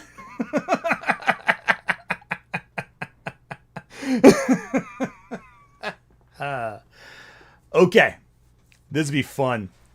Yeah, it just sounds like he's forcing himself to sound negative. Like he's like, oh yeah, no, I liked all the characters. There's a lot of potential here. I'm giving it a 3 out of 10. Okay, Shad. Okay, listen. Okay, I want to get this out of the way right now. I'm not going to say that the person who's made videos about how bad Superman is for the last 5 months, including hyper-reacting to things that turned out to not be a problem at all, is maybe doing this to milk it just a little bit, milk the outrage he believes is probably at place here. Because keep in mind, this was put out 5 days ago. So that means it was released, Monday? So it was released like Thursday, roughly. Thursday, Friday. So this was put out before everyone saw the movie. So people had like, oh, here's Shad's response. It's one of the first reviews that we saw, maybe, for the most of it. So I think he kind of didn't expect the popular response to this film to be the way it was. I don't think he expected it to be as widely liked as it ended up being. So we'll see how he justifies this score. Hey, he might have a really good argument. We don't know. We'll find out. Couple super chats. CPZ now. I like the change in Superman's heritage in the movie. I know it's controversial among the fan base, but it's something different I appreciate. I like it too. I really think it's a good touch. Nick Wolf, standby, initiate, woke is broke.exe, loading, error 404, woke is broke.exe is unavailable, program failing, does not compute 010101. Yeah, basically. That sums up like most of these reactions to this movie. Dr. Zulu Gaming, 0 out of 10. I liked it. Shad. Yeah, basically. Angels Light Gaming, welcome. I'm back from the movie. Loved it. Yeah, no, I loved it too. But apparently Shad did not love it. So we're going to see now why Shad loved it. Or hated it, apparently. 3 out of 10. Would watch again. Yeah, basically. All right, let's keep going. personally like the film, and now let's get into the spoilers where I can explain just how retarded this plot really is. He loves that word. The story is wholly driven by Lex Luthor's desire to kill Superman. That is revealed later on in the film. They think Wait, Lex Luthor wants to kill Superman? Stop the presses! Anyway. wants to kill Superman so Superman doesn't prevent the invasion of one country to another, but Lex actually says, no, that's a byproduct. He orchestrated the invasion to justify or set up a situation where he can kill Superman. Literally, every instigating plot is caused by that desire. Now, yeah, that's Lex Luthor. That's his motivation. Everything he does to kill Superman, he will go out of his way. He will, completely ruin a person's life to turn them into a weapon just to kill Superman. I was rewatching the animated series recently where they have the Metallo episode where he gives a man a dangerous disease, then creates a treatment to cure him of that disease just to put his body, his brain into a robot body of indestructible metal alloys, and then put a kryptonite core in his chest just so he can kill Superman. This is perfect Lex Luthor. This overly elaborate scheme just to kill Superman. Yeah, what's the problem with that so far? Depending on how Lex actually wants to do this, affects how dumb his plans really are, because Lex has multiple opportunities to kill Superman throughout this film, and he doesn't. I'm not kidding. Let me explain one, which of course goes into mega spoilers, final warning. Lex has cloned Superman and called him Ultraman. Yeah. Ultraman is actually stronger than Superman, and on top of that, Lex is feeding him commands with the perfect maneuvers and counters to fight Superman, which basically makes him constantly dominate Superman in most encounters where they fight. And as a result, Superman gets beaten. The film... Yes, so far, I follow you. That's the basic plot with Ultraman. So where's the issue? Literally begins with Superman fleeing in defeat, crashing in the snow, having lost to Ultraman, who's actually in disguise as another hero from another country. Now, to explain that, there's a little backstory. So, just before the beginning of the film, a country whose name I forgot, so let's call them not Russia. They tried to invade its neighboring country, whom I also forgot the name of, so let's call them, not Ukraine. Superman recently stopped Not Russia from invading Not Ukraine, and Not Russia is angry with Superman and has set their own metahuman to fight him, which is actually Ultraman in disguise, because Lex has orchestrated this entire invasion that at first is presumed so he can get half of the country that overtakes, but no, it's to lure Superman to intervene to make the world governments, particularly the American government, to want to detain Superman, who is now messing and interfering with political conflicts. This, supposedly, would give Lex Luthor the okay to capture him, interrogate him, and ultimately kill Superman. But why does Lex need the government's permission when he can just send Ultraman in disguise to kill Superman? Because he wants to destroy Superman's reputation first. He wanted to knock Superman down so he can figure out where the Fortress of Solitude was, so he can go to the Fortress of Solitude and get any dirt he can get on Superman to release to the public, which he then does. Because it's not just about killing Superman, it's about destroying Superman. That's not just physically, that's also his role in society. He wants to make people hate Superman. He wants to destroy him, reputation, mind, body, spirit, all of it. He's not content with just killing Superman. He wants to obliterate his entire existence in the world. He wants to 1A. Wants to punch Superman in the face really, really hard. Because if Superman just dies, he's a martyr now. He's a sacrifice to this system that he's trying to fight. He's a martyr for the cause. He might even motivate people against Luthor potentially because of all Luthor's hating on Superman. But if he makes the American public hate Superman first and makes the government wary of Superman, he can take him into his prison and just torture him forever, which he does. Lex has freaking bloggers who made fun of him in this interdimensional prison of his. The guy is a petty bitch. It's amazing. What's the problem? So far, all of this makes sense. This is all spelled out. But let's see if Shad misinterprets it further. That he thinks that Lex's goal is just to kill Superman and not to completely ruin him. He wants credit and to discredit Superman in the process, There we go. but the film isn't actually clear about that. It is very clear that Lex wants to kill Superman. That is his ultimate goal. And even at the beginning of the film, he kind of has already discredited Superman quite a bit by luring him into that conflict, even though anyone with half a brain would see that Superman was trying to do the right thing. But the reactions of the people in the film towards Superman are very inconsistent and sometimes brain-dead stupid. And as I Wait, are you saying the public is easily swayed by monkeys on the internet saying mean things on Twitter? Are you saying that people like saying things that are inappropriate online can sometimes lure people into thinking things about people? Like, that's the whole point. Like, oh my goodness. It's made explicitly clear. What are you talking about? I feel like Shad doesn't actually get what he's... I love also how Shad is saying, oh, Russia and Ukraine, it's a woke thing. And then says, yeah, Superman's right for stopping not Russia from invading not Ukraine. Like, also, yeah, a lot of people are saying it's a little autobiographical. James Gunn was discredited by an online hate campaign, misrepresenting past tweets of his to get him fired from Marvel. And he got the job back, thankfully, to finish Guardians of the Galaxy 3, but like that was still a big deal. So yeah, it's just really goofy, man. I'm kind of stunned Shad's not picking this together. It seems like he's like kind of stunned that actually he would be stunned by that, considering that he basically aligns himself with a lot of grifters too, who do similar things with similar intent. So I digress. Killer Nut, thank you for Super Chat. Any theories on what the Superman sequel will be? I'm predicting either a Superman Supergirl team up or World's Finest. I'm thinking World's Finest is more likely, or a Trinity film with Wonder Woman as well. One of the two. Detective Lizard, Crypto is actually a good boy, Shad. Yeah, I know, right? Shock of all shocks. Bladed Fox 14, thank you for Super Chat. These people really look for political messages that aren't there and then complain about the potential political message. Like, dude, yeah, no, these people will make a big fuss about, like, I don't know, I got some mad at me before about, like, Persona 4, which is ridiculous and random and had no bearing on anything I was talking about.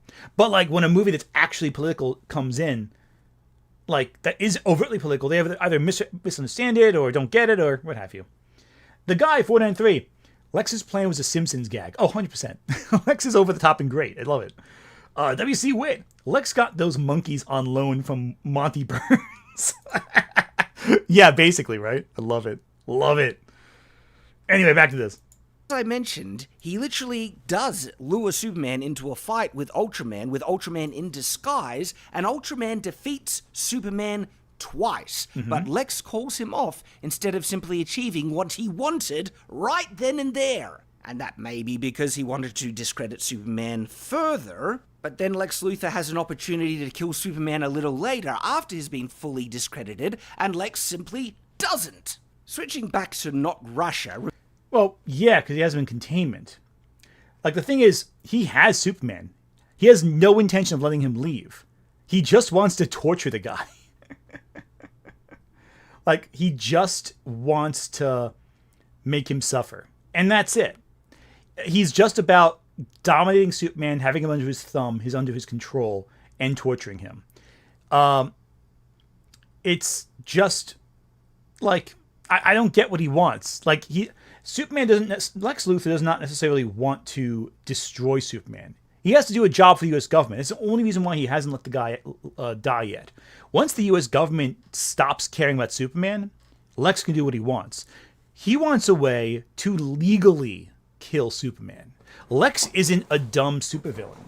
He knows that in order to beat Superman through the proper channels, he needs to make it so it sounds like he's a threat to the world. And then he can execute him. Now, later on, when all bets are off, it's a little different. But at the time, hey, there you go. It's not difficult to follow. It's the plot as explained to you as each scene goes on. Also, to quote someone in chat who just said this, and to quote a very common statement, cruelty is the point. Lex Luthor wants to make Superman's destruction as painful as possible for Superman. It's that simple, guys. It's not complicated. Shad is acting like, oh, Lex just wants to kill Superman. No, he wants to devastate Superman. He wants to not only destroy Superman, he wants to kill everyone Superman loves in front of him just to watch him cry. He wants to pull, to reference another cartoon instead of The Simpsons, he wants to pull like the whole putting your parents in chili thing from South Park. That's what he wants. Remember how Not Russia is mad that Superman threatened them and forced them to stop invading not Ukraine?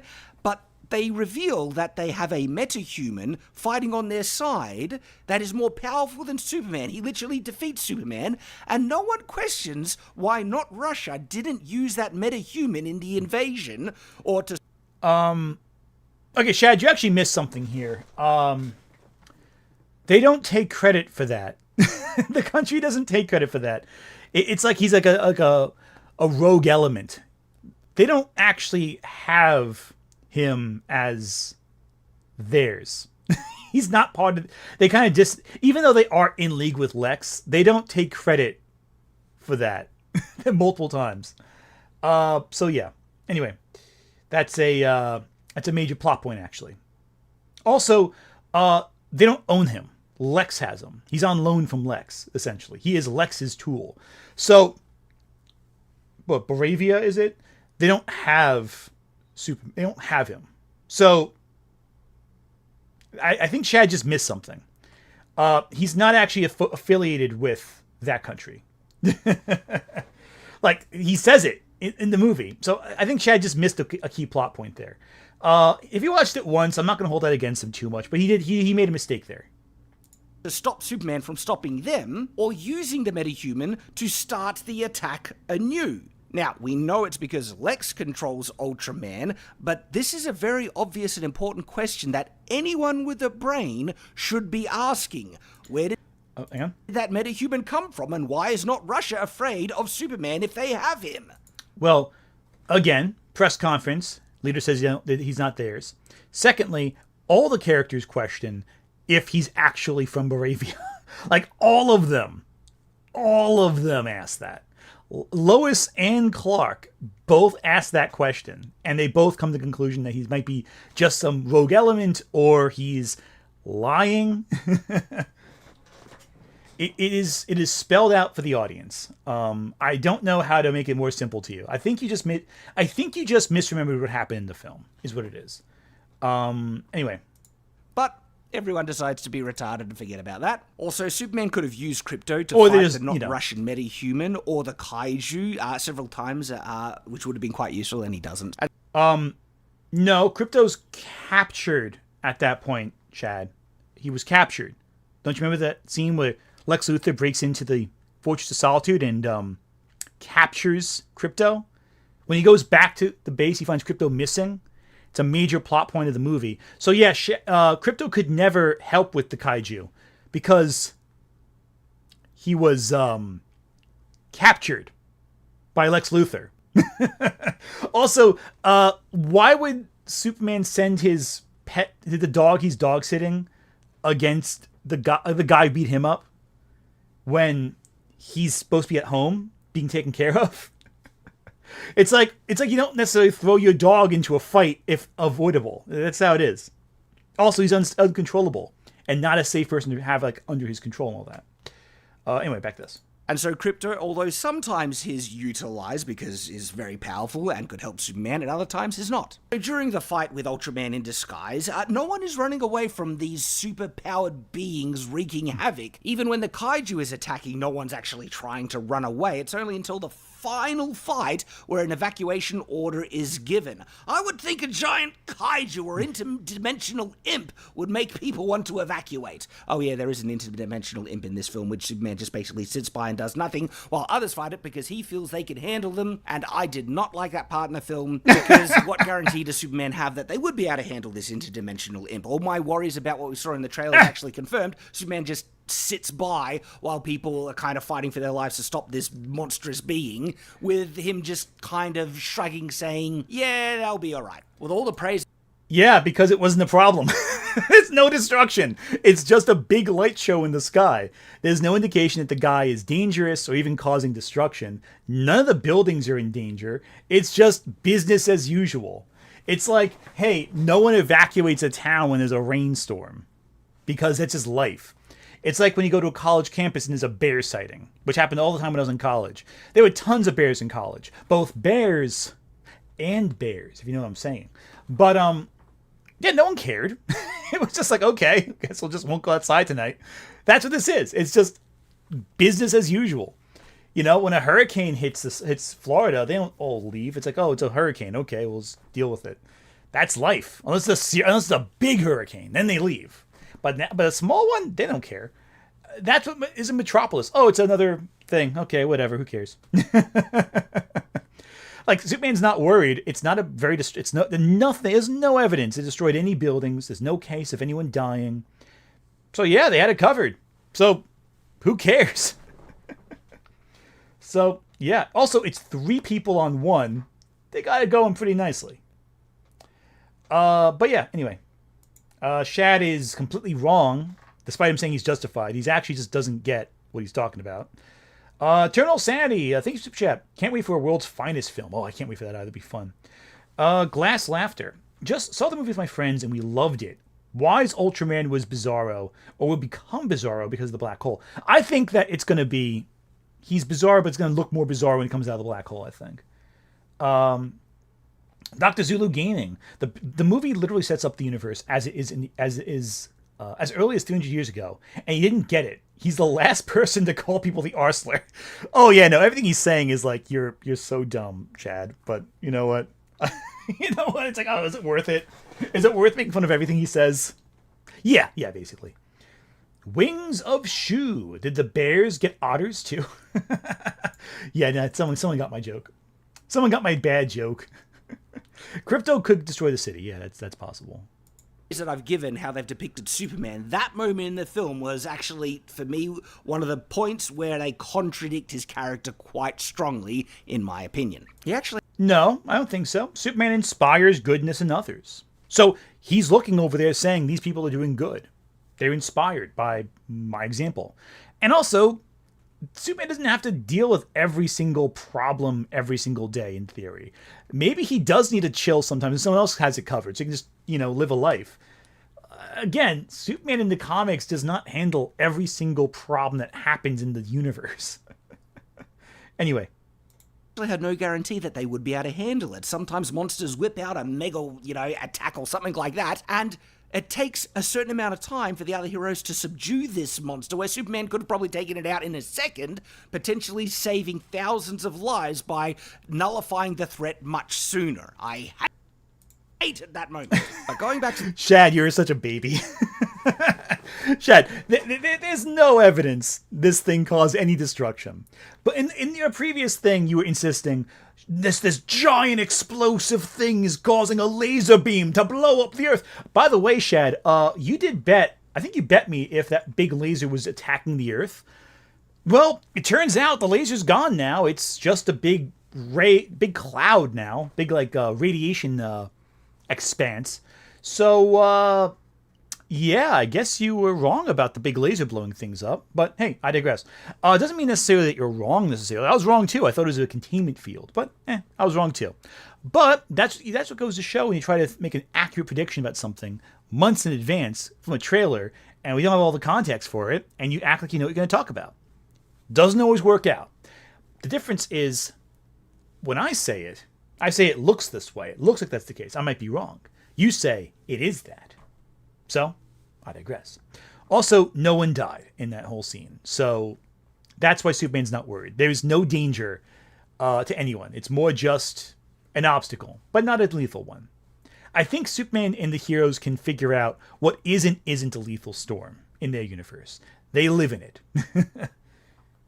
to the beginning of the film, instead of having Ultraman just kill Superman right then and there, which he could have done, he simply gets him to mess up Superman, to force Superman to retreat to the Fortress of Solitude, where the engineer, another one of Lex Luthor's lackeys, follows Superman to discover the Fortress of Solitude's location, because Lex needs to find something in the fortress to discredit Superman, to get the government to hire him, Lex Luthor, to detain Superman so he can kill him, even though he could have already killed Superman just before. Do you see? To legally kill Superman. Because it's not just about killing Superman, it's about destroying Superman. Destruction is not just life, it is reputational as well. And that's where you don't get it. It's not just about ending Superman's life, it's about ending Superman's legacy. The fact Shad doesn't get this kind of tells me he doesn't understand anything about this. He doesn't get it. It goes over his head. See how stupid this is? Instead of killing Superman at the beginning, Lex uses it as a distraction to set up a convoluted set of events so he can kill Superman a little later with the government's permission, even though when he finally does get the engineer to try and go for the ultimate killing blow towards the end of the film, it didn't really look like Lex had the go-ahead from the government then. Lex is able to break into... Yeah, because at that point, all bets were off. His plan was already failing, so it's time for plan B. Punch Superman really hard in the face till he stops moving. Again, here's the problem, dude. When one plan fails, Lex changes the plan. The initial plan was to legally destroy Superman. The next plan is a little different. Not quite the same thing. Again, it's all about legality in this case, to legally destroy Superman.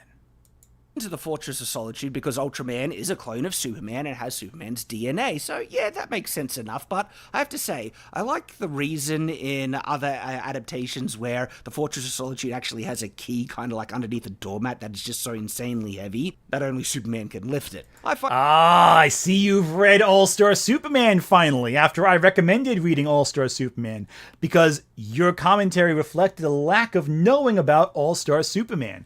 Another common win for myself, even if you discovered it on your own. Yeah, that's really just in All-Star Superman. That's not a super common thing. Although it was kind of after that, it was more adapted, but I digress. Find that a bit, quirky and charming.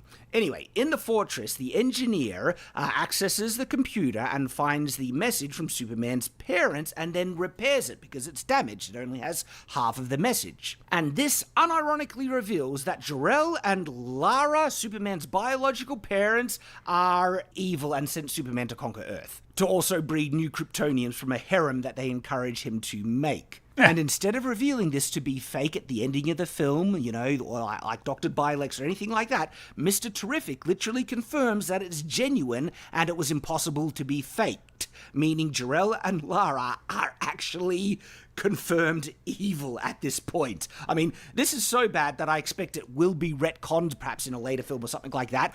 Okay, Shad. You're going to explain probably shortly, but I want to interrupt for the commentary purpose of this video. What's bad about it? What's bad about this plot, Shad? I will let you justify it. I won't defend it. I just want to hear you explain. What's actually bad about that in terms of writing perspective? Revealing that it really was fake all along, and that Lex was able to fool everyone. But that's not said in this film. The film actually confirms that Jor-El and Lara are evil, and screw that, I hate it. When that footage is revealed... Oh, you're not going to give an actual explanation as to why it's bad. I just don't like it, okay. For no reason. Like, oh, it's terrible, I hate it. Because I hate it. Listen, you don't like a plot choice, that's fine. You're allowed not to like everything. That's totally cool. I'm not going to push you on that. Is it bad writing, though, because you don't like it? No, of course not. But it's not like the people mentioning John Byrne in the comment in the live chat. Yeah, no, it's not like in the comics. We haven't seen that. And I see the comment about did David Xanatos really beat Superman? Yeah, probably. Well, maybe not. Who knows? It'd be like fighting Lex Luthor, basically. All right, let's read a few super chats real quick. Hans Gonk. Before it came out, I thought Batman v Superman was going to lead to a World's Finest film after Bats and Soups hashes out. Well, I was wrong. I definitely want it within this universe. 100%. I want it so badly. World's Finest would be fantastic to see. I would love that. Raphael, thank you for Super Chat. It would be interesting if Ultraman returns as Bizarro, and it's explained that the black hole affected him mentally with his opposite way of thinking. I would like that too. I would also like to see him go in like the fifth dimension and be with Mixie a little bit and get like maybe some fifth dimensional like world building for the Bizarro world. That'd be a lot of fun, I think. But I can see them like trying to do that maybe in like a side film where it's a little more secondary. Adrian Parchman, Lex's plan in James Gunn's is much better than Lex's plan in Batman v Superman. 100%. I don't think anyone would argue that Lex's plan in Batman v Superman is better than Lex's plan in Superman 2025. I don't think there's any comparison there. It does lack the simplicity of just dropping a nuke on two sides of the country to make more land, but I digress. W.C. Witt, the themes of the movie is that Superman's actions define him, not his origins. He stars in action comics, after all. Parents aren't there to tell their kid who to be. Yeah, again, this idea fits nicely into the themes of the movie and the ideas of the movie. The problem is Shad doesn't really like that. He wants it to be traditional lore. And hey, it's fine. I argue that some things break tradition with Superman adaptations previously. If he doesn't like it, he doesn't have to like it. I just think it's weird how you'd say it's a review, this is bad, and not, I just don't like it. You know, it's an opinion ultimately. It's not an objective statement. To quote another critic we'll be referencing later, potentially. Fred Skull, thank you, Super Chat. Gunn's film is such a huge celebration of Superman lore, and someone has a completely negative opinion of it equals contrarian / bad faith mindset. Yeah, no, I mean, I think it's interesting, right? Like, on one hand, I don't want to ever say, if you don't like something, you have to like it. If you don't like this, you're wrong. You know, I'm not saying that. I'm looking more to see how they justify their frustration. Like, how they argue it? How do they present it? In this case, I don't think Shad's presenting his negative opinions all that well. Because a lot of this is stuff he's saying are plot holes or whatever that have an easy explanation in the narrative itself if you just watch it. And he's conflating his opinions on plot decisions with them being bad. That's just simply not the case. Anyway, back to this.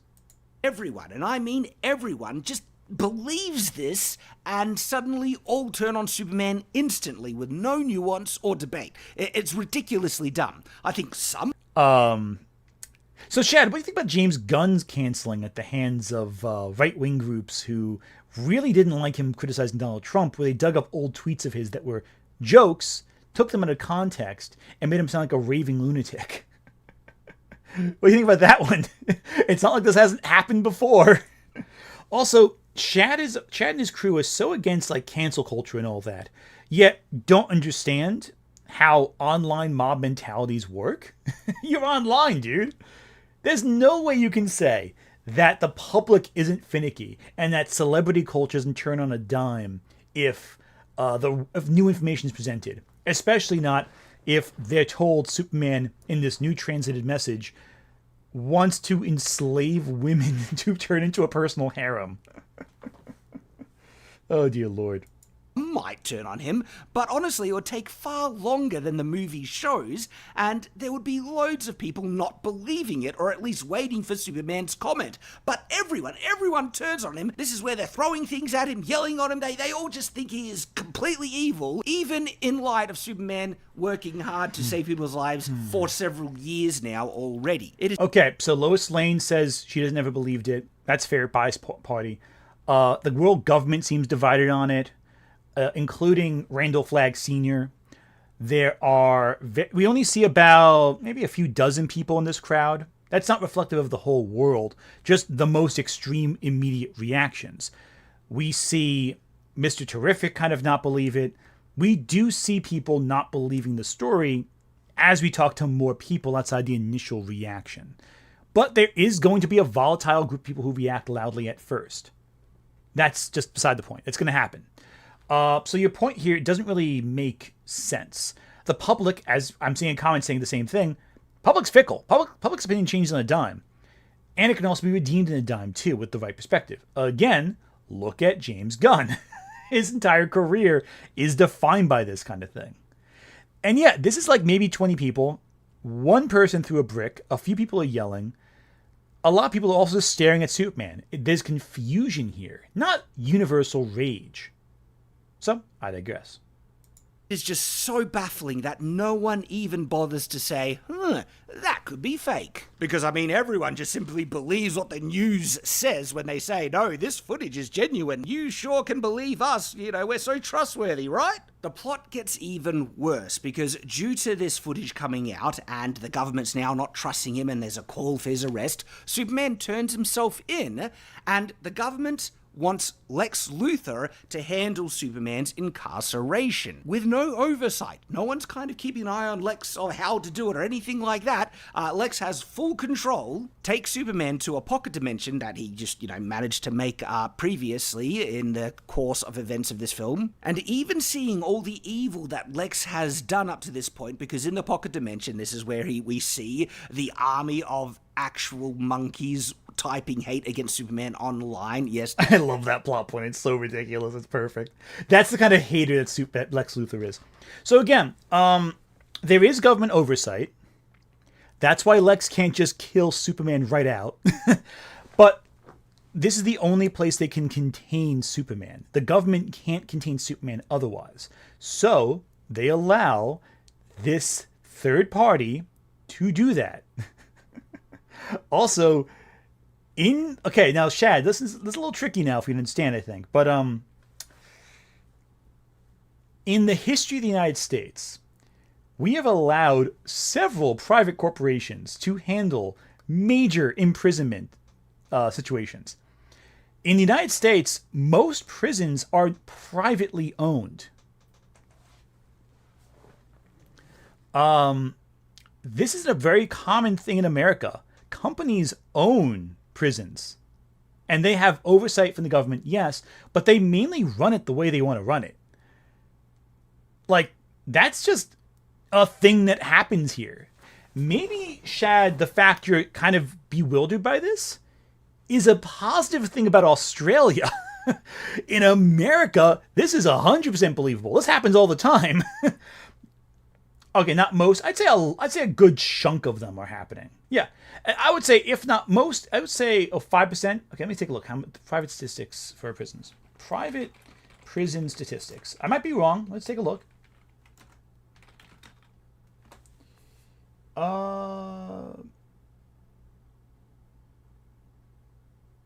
Okay, so yeah, it is 8% of the total state and federal prison population. So yeah, you're right. It is 8%. However, that still accounts for 90,000 people in incarceration. So while it isn't most, it's 8%, that's still 90% of the prison population that is contained in private prisons. So again, you have a 1 in 10 chance of going to a private prison, basically. A little bit better than 1 in 10. So yeah, that's an American reality. It's not 5 or 4, it's 8%. So that's a big chunk. So yeah, in America, private prison, that's realistic. That's a reality of life. Okay, Dr. Zulu Gaming, the Monkey Outrage farm felt like something Grant Morrison would make in one of their comics, which is why it's such a funny joke. Oh, 100%. This is such a Grant Morrison movie. Are you kidding? So much of their ideas are there. My subscriber count. Yeah, if all my subscribers were in prison, that would be how many people in private prisons in America. It's a terrible reality of life. I don't tell you. We send prisoners from the UK to Australia with little to no oversight. He knows it's a thing that happens. Yeah, 100%. There's a lot going on there. Brian Sutak, thank you for Super Chat. As someone who didn't fully vibe with the Kryptonian twist, I still admit it worked for the plot of the film. The ending definitely hits harder with its inclusion, in my opinion. That's very true. And it's really in America. That's also true. It's a fantasy world. They got to have some type of prison contracting with super metahumans. But I digress. That is a thing. And in case you don't know why that is ridiculous, literal bot farms already exist to crazy sophisticated levels, and they don't need an army of mutant monkeys to do it. But Superman sees that Lex Luthor has been working actively against him, lying about him constantly, sees that he has Krypto in prison, and Superman still does not do... Okay, but the monkeys are funny, though. it's a style. Like, dude, it's ridiculous, but it's not like... Yeah, we have bot farms, but that's not as fun as seeing a bunch of monkeys on typewriters making hate comments. It's just too goofy. Like, and it just embodies Lex's pettiness so well. It's great. Anyway, Adrian Parchment, in next movie, Zod with an Omni-Man mustache and his pet harem. Yeah, right? That'd be great. Zod is always one of the best parts of these Superman movies, not gonna lie. I've never seen a Zod I've disliked in any adaptation. It's always so fun. Anything to stop Lex at this point, break him out. He just submits himself completely to Lex's authority all the way until he's taken to Metamorpho, who creates kryptonite and incapacitates Superman at that point, even though Superman could have stopped Lex, broken free at any point before then. Lex literally... Yeah, because he surrendered himself to the government's authority. He surrendered. Why would he break free if he surrendered? So, yeah. Also, it helps to understand what Lex's plan is, too. He gets a good insight into what's going on.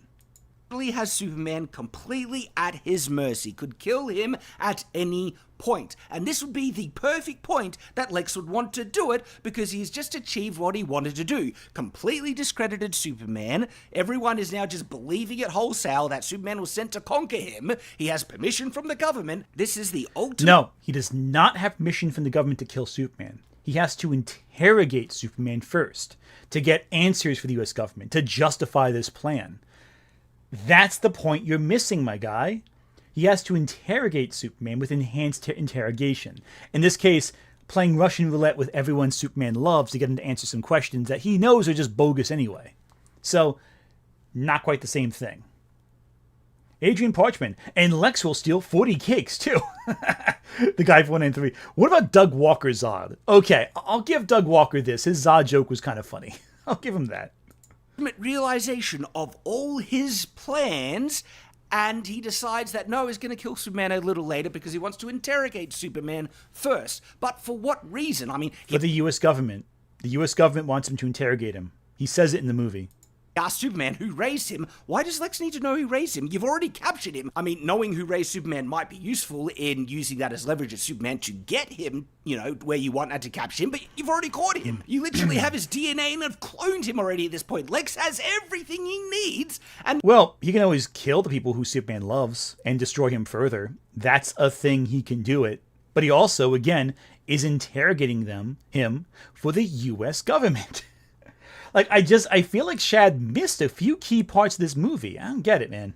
Literally Superman at his mercy. This would be the absolute time where Lex would just kill him and achieve what he wants. But because dumb plot, he decides, nah, I'll let you live. And oh my goodness, he puts Superman in the most retarded prison possible. Where That's 5 or 4 times, so Chad. Obvious and easy for him to escape. You see? It's not obvious or easiest for him to escape. He's poisoned by kryptonite. There's no yellow sun. And he has Metamorpho's baby to keep him from actually breaking from his will. He has complete leverage. It's only due to Superman inspiring Metamorpho to do it despite all that he gets out. But Lex explains everything. Lex tells you every step of the way why he does everything he does. So the fact that Shad doesn't get this indicates I think he doesn't understand movie telling all that well. He tells it so a kid can follow this. Shad, how did you not pick up on any of this detail? Were you distracted? Oh my goodness. Amaden, thank you for Super Chat. Hey Anthony, really enjoyed the movie, but I do have a question. Do you think the movie should have shown Superman stopping the Baravian invasion in the beginning? I found it odd that it wasn't included in giving its importance. That is one thing I do think I wish I could have seen. I do wish I could have seen Superman fight this invasion and try fighting for the common man. I do wish I could see that. It might have made a fun sequence. I don't mind where it started. It's not like a big deal breaker for me, but part of me does wish we could have seen that play out. I do wish that was the case. So I get what you're saying. I do wish we could have seen that. But for me, it's more of a personal gripe. The movie still works without it, and it has that good introductory crawl that kind of ties in with everything. But I do wish we could have seen that a bit, or at least have a flashback to it in some way. Because I want to see Superman helping out common people like that even more. He already does it, but it would be nice to see it. He forces Metamorpho to make kryptonite to incapacitate Superman by threatening Metamorpho's baby. And okay, yes, that could work, except he keeps the baby in the cells right near them. And Lex literally gives Metamorpho the key to saving himself and Metamorpho's baby, which is Superman. And Lex just expects Metamorpho to keep Superman incapacitated with kryptonite and do exactly what is told and not use Superman to save himself and his own child, which is exactly what he does. It's so bafflingly obvious. It's as dumb as handing the literal key to the cells to the person in prison and expecting them not to escape. Lex, by buddy. Okay, so let me tell you something real quick. The fact that kryptonite does poison Superman, even then, even under a little bit, his powers are still greatly reduced. Even if Metamorpho and Superman broke free, which they do, there was no shot of them getting out of the prison successfully. Because the only way out was through the portals Lex controlled. It's only thanks to Mr. Terrific's interference with Lois Lane that Superman has a chance of escaping at all. So it's only thanks to someone else interfering from the outside that Superman ever has a chance of getting out. Otherwise, he would have been sucked into that black hole at the end. So, yeah. Also, Superman is powerless after being poisoned by kryptonite without yellow sunlight. And Metamorpho is only able to create a very brief sun-like light source for a very brief period of time. And with that light source, he's barely able to rejuvenate Superman. Enough to break out of the cell. And even then, his powers are greatly reduced. So, I think Shad's missing quite a few plot details here.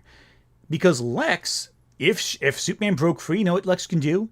Justify having Superman killed. Oh, he broke free of the jail. We had to execute the dangerous alien. So again, all of it feeds into Lex's plan. The only part that doesn't is Mr. Terrific's interference. That's the only thing that saves Superman in the end. That's important. So yeah, and of course, his baby will die. Lex thinks that the fear of his baby dying is enough to keep Metamorpho under control. It turns out that Metamorpho is able to motivate Superman just enough. And it's only thanks to the Star Force's hesitancy executing the baby that they're able to get the baby safe at all. That's a big deal. The problem is, this doesn't fully manifest. Your idea just doesn't quite compute. Now, I will give Shad this. Of all the criticisms so far, this one about the escape plan is his strongest criticism. I think there's an easy explanation for it, but it is his best one so far. I want to give credit where it's due. That is a decent response to this plot point. I think that it's missing quite a few details, but at least it's a closer one to meaning something than saying, why does Lex interrogate Superman when it's explained in front of you? I'll give him that, but I do think his point is a little weak and not super compelling.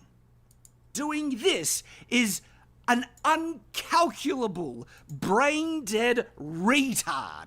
And all of that would have been... See, the problem with Shad's whole thing is he has to go through the whole video saying all these slurs. You can't just say, that was really fucking stupid, which is a better way of phrasing it.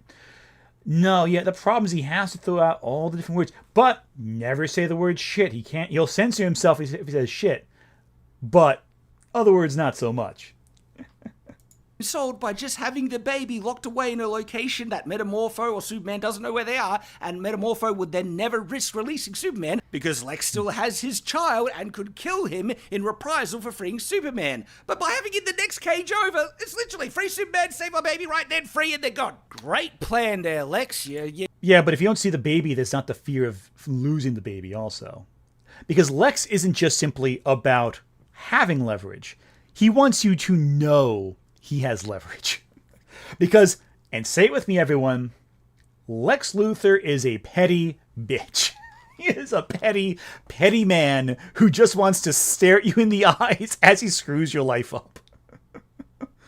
Yeah, you're a genius, mate. After Superman escapes thanks to the help of Metamorpho, Mr. Terrific, and Krypto, as well as kind of Lois, tagging along, Lex lures Superman back to Metropolis by opening an interdimensional rift. In between that, Superman is taken to his parents, and there is a really good moment between Superman and his dad. And this is one of the parts of the film I genuinely loved, and it's when his dad just says how proud he is of his son. It's moments like that that make me love this Superman depiction. But as I mentioned, Superman is... Yeah, no, that scene's amazing. I love that bit. That's one of the best scenes in the movie, with his dad. And I remember when the trailer first came out, I was a little worried that they would kill Pa Kent off or kill Ma Kent off. And I'm so glad they didn't. And that's something else that, Shad got really weirdly defensive of in the responses back and forth, the Pa Kent bits, where he took what I was saying, acted like it was what he was saying, and made it into this whole big argument when it was like, no, I don't think you're... What are you talking about? It was one of those situations. It was very funny. Watch the my Shad response. It's 5 hours long or whatever to see the full context of that. I think I time-coded it to see what I'm talking about.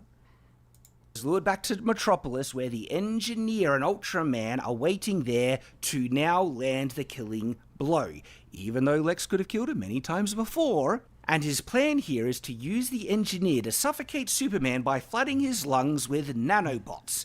And I mean, forget about the fact that Superman could simply sneeze these things out. He literally has super breath that could blow them into orbit, but Superman... Shad, how do you think he can breathe them out if his lungs are filled with them? You have to have air in your lungs to breathe it out. You have to fill the lungs with air to breathe it out.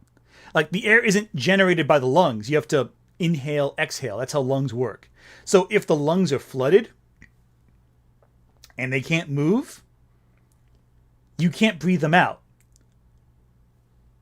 because they're flooded. Shad, you know how he breathes cold air, right? He breathed it by inhaling and filling his lungs with air and then exhaling. His lungs have no air in them. You can't breathe them out. Oh my goodness. Also, I did see the super chat. I'll read this real quick because I feel like it's a good point of discussion as well. Actually, two super chats. This is one by DBZ Now. DBZ Now. All I will say is that everything in the Pocket Universe looks gorgeous to me. Fantastic cinematography, in my opinion. 100% agree. I love the Pocket Universe. I love how it looks. Lightning Tiger 77. Thank you for super chat. Did you watch Jeremy John's spoiler video? I don't know. I feel like a lot of the negative reviews I've seen have been disingenuous. Yes, I have seen Jeremy John's video. I think genuinely it is garbage. I think Jeremy Johns is not a particularly good critic, and I've soured on him more and more as time goes on. I think for a time he was decent, but I think Disney Star Wars really poisoned his brain. I think it really messed with him. Because now every single big movie he hates. He was hating on Guardians of the Galaxy 3, but at the same time praised What Is a Woman by Daily Wire. So I think he's I think his perspective on what a good movie is a little skewed. And I think he's just a contrarian now online. It's very unfortunate. He did give, for a time, he was a decent reviewer, but I think over time he's gotten worse and worse. And yeah, there is the whole blackface is Blade thing. That's what were you thinking, man? what were you thinking doing that? That was ridiculous. But I don't like his review of Superman. I think it's very uncompelling. Jake Johnson, thank you for super chat. Longtime Superman fan here. Superman can live off the solar energy and does not need to breathe at all. That's also very true. He can survive without inhaling.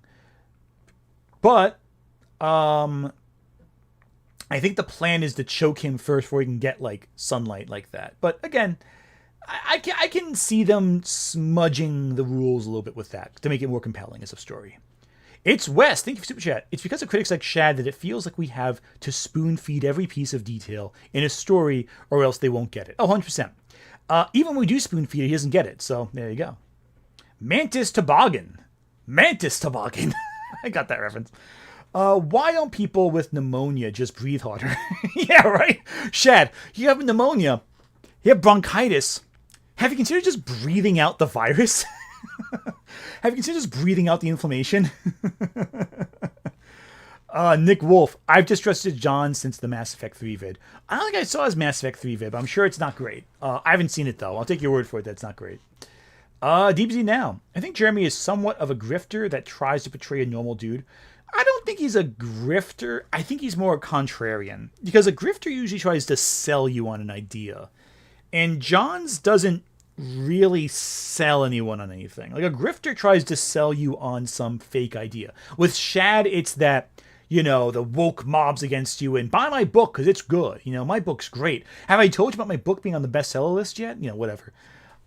Jeremy Johns doesn't do that. He just has opinions I disagree with. It's a little different than a grifter. Brian Sutak. Chris Stuckman is better than Jeremy Johns. Yep, I agree with that one. For one, I respect the fact that Stuckman is making his movie and it's coming out later this year. I want to see it. I'm very curious. I've always liked Stuckman's approach a little more. He seems to take every film on, not in terms of if it's good or bad, but in terms of if it achieved what the filmmaker was trying to do. And I think that's a better way of looking at film review than saying, oh, this film is good, this movie's bad. You know, he's not really asking if it's good or bad. You're asking, is it accomplishing something? You know, is it accomplishing what the director intended? Nick Wolf, Jeremy Johns equals bizarro Chris Stuckman. Yeah, basically, I guess that's fair. But yeah, anyway, back to this.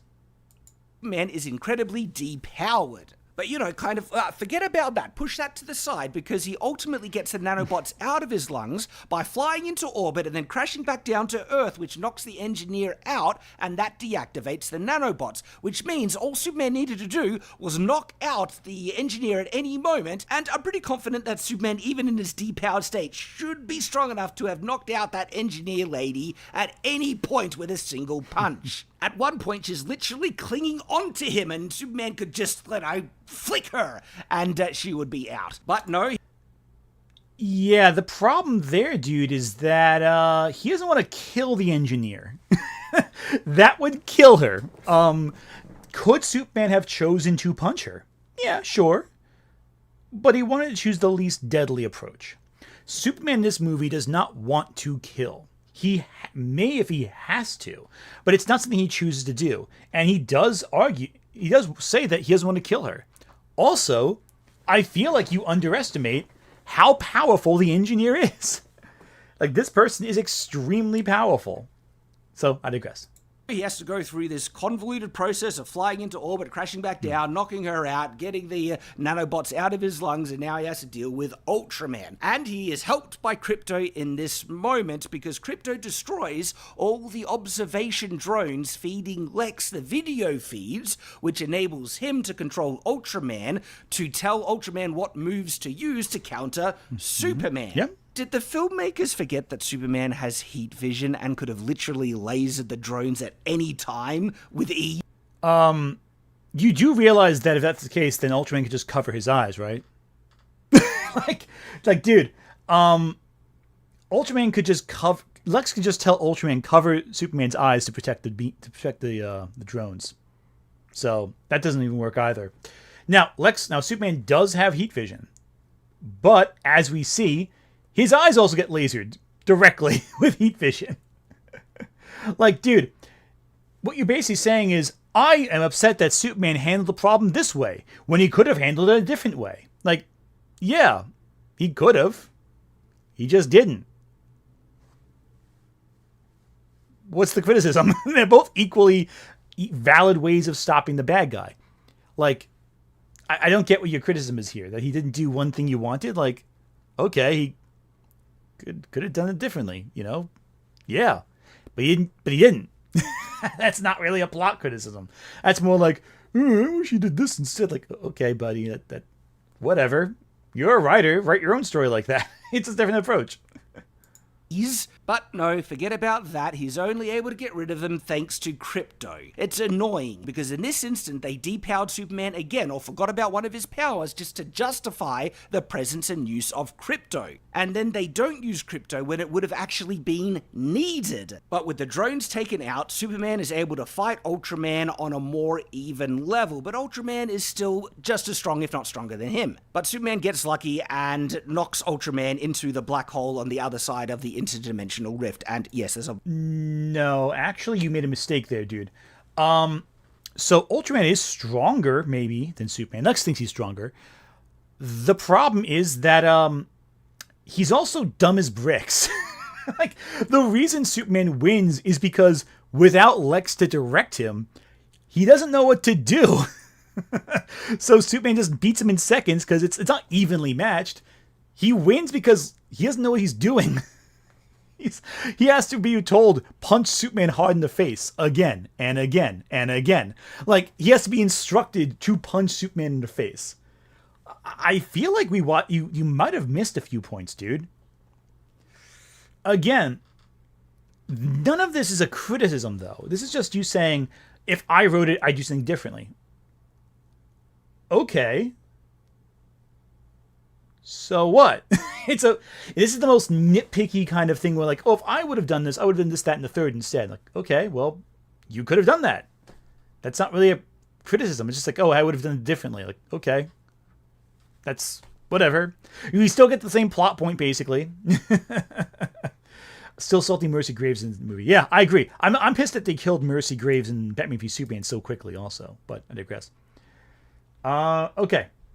Nick Wolf, nanites blocked 4 of Clark's 5 senses, Shad. Yeah, 100%. He couldn't see, couldn't feel. He couldn't see, couldn't talk, couldn't, any of that. He could only hear. Feel, I'm sorry. Also, Nick Wolf, such a poor adaptation of Ultraman in this movie. An all-black outfit with not red and silver, and not once did he grow to giant size to fight Clark. Ding! Yeah, that's basically what it sounds like. This is like basically Cinema Sins level criticism right here. Bladed Fox 14. I would have done this differently is such a non-criticism in my opinion, especially if they both work. Yeah, they both would get the job done. So who cares? They both successfully get from point A to point B. Whether you do it this way or the other, who cares? But this way does incorporate Crypto a little better into the plot and plays up the whole gag where Crypto is biting Mr. Terrific's drones. So there you go. Jake Johnson, thank you for Super Chat. Longtime Superman fan here. Clones of Superman are never as strong as the original, i.e. Bizarro. Yeah, 100%. They're always a little off in some way. They either are lacking in strength or they're lacking in intelligence. And in this case, it's lacking in intelligence. Black hole on the other side of the interdimensional rift. Superman technically almost gets sucked into it when they're trying to escape out of the pocket dimension, and so that was the writers trying to kind of foreshadow, oh, look, black hole, remember that. But Ultraman's defeat is ultimately... Actually, they foreshadow it when Mr. Terrific talks about unstable portals creating black holes that can suck everything in. The black hole also is in the pocket dimension, but it's foreshadowed earlier than that. Very anticlimactic and super easy, barely an inconvenience. Superman then goes and captures Lex. He gets beaten. He has to dislocate his shoulder to stop him. Dude, it's not super easy. He has to think intelligently to win. After Crypto messes him up a little bit, Superman kind of gets exonerated in the public eye, or people's faith in him is restored, thanks to Lex's plan being exposed, because Lex's girlfriend actually had the hots for Jimmy Olsen, for literally no explanation, by the way. She just likes him, and literally is willing to betray Lex Luthor, risk her own life, just to get Jimmy Olsen to go out with her. He's not even that much of a player. Like, girls simply like Jimmy Olsen for no apparent reason in this film. And that... I get Shad's really upset that, Shad, this is the thing you've been talking about so much. You have the hot girl who likes the guy, and the guy doesn't want her at all. Like, it's just a funny little bit. It's a character beat. It's fun. It's cute. It's Jimmy Olsen. He does it all the time. That's always what kind of things happen in the comics. Jimmy Olsen gets into bizarre hijinks. He's just never used in the films, except for when Zack Snyder killed him in the first 5 seconds. I mean, he didn't turn into a giant reptilian turtle this film, so that's clearly a bad decision on his part. Anyway, let me read this couple super chats real quick. A couple super chats. Oh, this one. Thinvo. Oh no, a character in the middle of a fight. Don't fight logically 100% of the time. 0 out of 10. Worst film ever. Yeah, so by the way, most of Shad's criticisms either here are that the film didn't do exactly what he wanted, or a plot point that's it's directly explained to the viewer he didn't get. Keep in mind, he gives a 3 out of 10. And all his criticisms so far are just like, hey, this thing, why isn't it explained? Oh, well, the plot says this, actually. So, again, I digress. That is literally how the Daily Planet, Lois, gets the most pivotal information to expose Lex Luthor's plan. It's that dumb. And so... Most of these stories, an insider breaks it to the press what's going on. So that's not dumb. That's actually pretty clever. Also, they point out in the movie that every one of her selfies deliberately put into context at some point something that Lex was doing. So Miss Textmacher, Eva Textmacher, she was deliberately positioning herself to expose every single one of Lex's plans and kept a folder of it on her phone for the moment she was going to drop it. But no one took credit. No one thought she was doing it because they all thought she was stupid and taking dumb selfies. They had no idea she was secretly compiling a list of data on Lex just to screw him in the end. And that's explicitly said in the film. She's dopey, but she's clever. And it's like a Legally Blonde thing where you think she's dumb, but actually she's a couple steps ahead. Yeah, she's crazy and a little nuts, but like she has her heart's in the right place. Even if she is really goofy. It's like outwitting Lex Luthor at the biggest level. That's the point. It is brilliant. The reason, Shad, you don't appreciate how clever that is because you weren't paying attention. It's spelled out in front of you. It's not even like subtle. They outright say when they look at all the photos, this woman is a genius. She was doing all this subtle stuff and no one noticed it because they thought she was being a ditz. That's the plot. And it's clever and interesting, and it plays into the whole idea that appearances aren't always reflective of who a person is. It's good stuff. It's some very good stuff. Lex Luthor gets arrested, Lois and Superman have a big old kiss, and it's a happy ending. So these are only the most egregious problems that I noticed, which reveal this movie to be a very, very dumb film. Biggest errors, and most of them aren't errors, you just weren't paying attention. Yeah, that sounds on brand for Shad. But, like I said, I still really liked this depiction of Superman in spite of all this film's many, many problems. It has a kind of light-hearted charm about it that I did find enjoyable. I didn't hate the appearance of Supergirl. Is that AI? Is that AI? You couldn't use a still of Supergirl? Necessarily like them depicting her. Yo, is this his wife's face on Supergirl?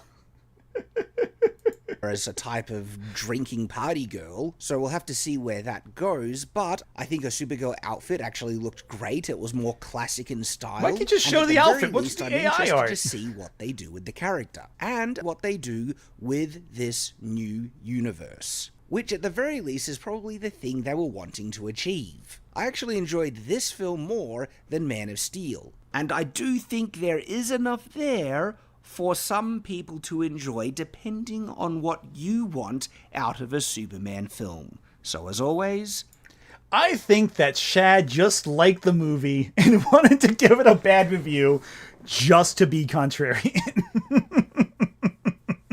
I think he liked it. I think this whole ensemble is him justifying giving it a bad review because he thinks it's what's expected of him at this point on the internet. I don't think he really hated it as much as he's saying he does. And maybe I'm wrong. Maybe he'll say, oh, actually I hated it more, and the more I thought about it, it was worse.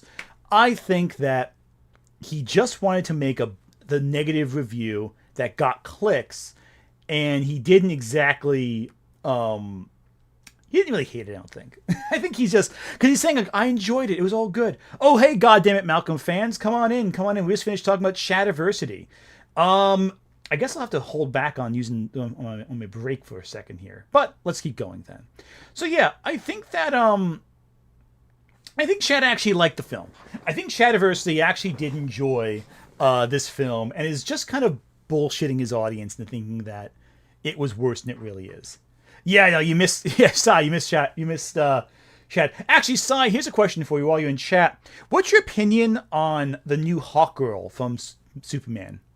You can look up photos if you want. If everyone watching can give this video a like, by the way, that would be really helpful in the algorithm. And subscribe if you haven't subscribed already. We're not going yet. We still have a lot more to cover. We'll be here for quite some time, I think.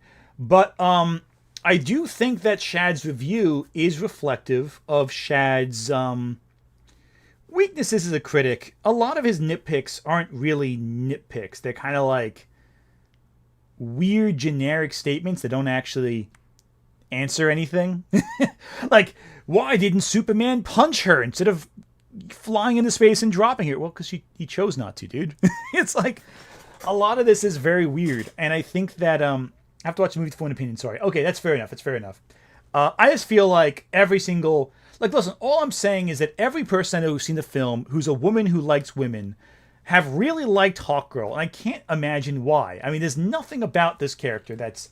I'm not going to make that joke. I was going to make a big joke and post a picture. I'm not going to do that right now. Cool. So a couple of super chats I'm going to read real fast. Okay, cool. Nick Wolf, Zeb Wells, Spider-Man. Only Jimmy Olsen replaces Paul. Oh, God, can you imagine?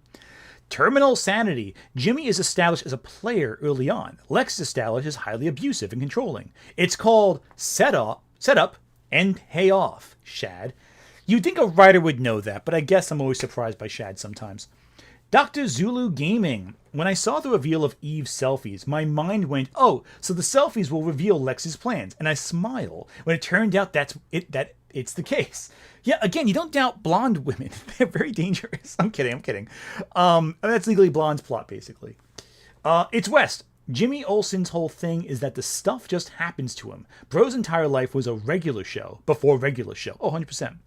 Lightning Tiger 77. I feel like most popular media critics on YouTube don't want to admit it's a good movie. Whether I hear their takes, they don't make sense to me. Yet, exactly. This is a case of a really good, solid movie. And I think that Shad was trying to hate on it because he thought that's what his audience wanted. But again, given like what happened with, say, Yellow Flash, we saw right there someone who... I'm going to get my water for a second. I get to hydrate. Drink water, everyone, if you have a chance. I think with like Yellow Flash, he gave the movie a good review. Because we watched his one... Last week we watched his early response to some news about it. And what ends up happening is he's saying, oh, this looks terrible. And then at a certain point he goes, actually, I kind of like where they're going with this. So a lot of these negative critics, these negative Nancys, they are not really thorough with it. Okay, so we saw Shad. We have two more I want to look at, assuming we have time. I might cut it short if it gets too late. But chat, I'll let you decide. So worst case, if we don't get to everything, we don't get to everything. Who do we cover next? Do we cover EFAP or JesterBell? But no, go before you vote. The EFAP one is 7 hours long, and we would not watch the entire video because I have too much self-interest in my time. Looks like JesterBell's winning so far. We'll see if that holds. I'll let it run for a little bit. In fact, what I'm going to do is I'm going to run to the bathroom real quick.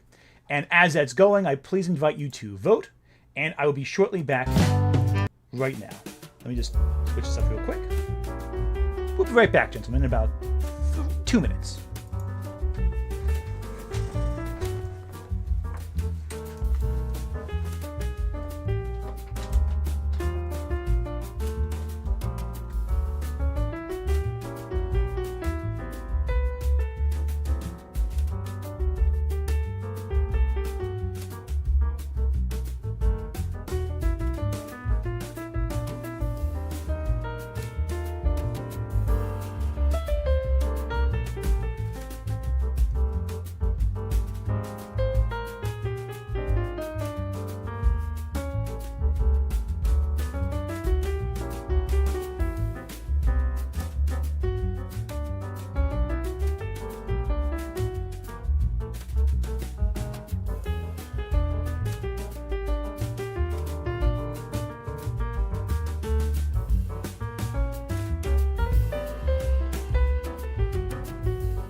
Okay, sorry for the delay, chat.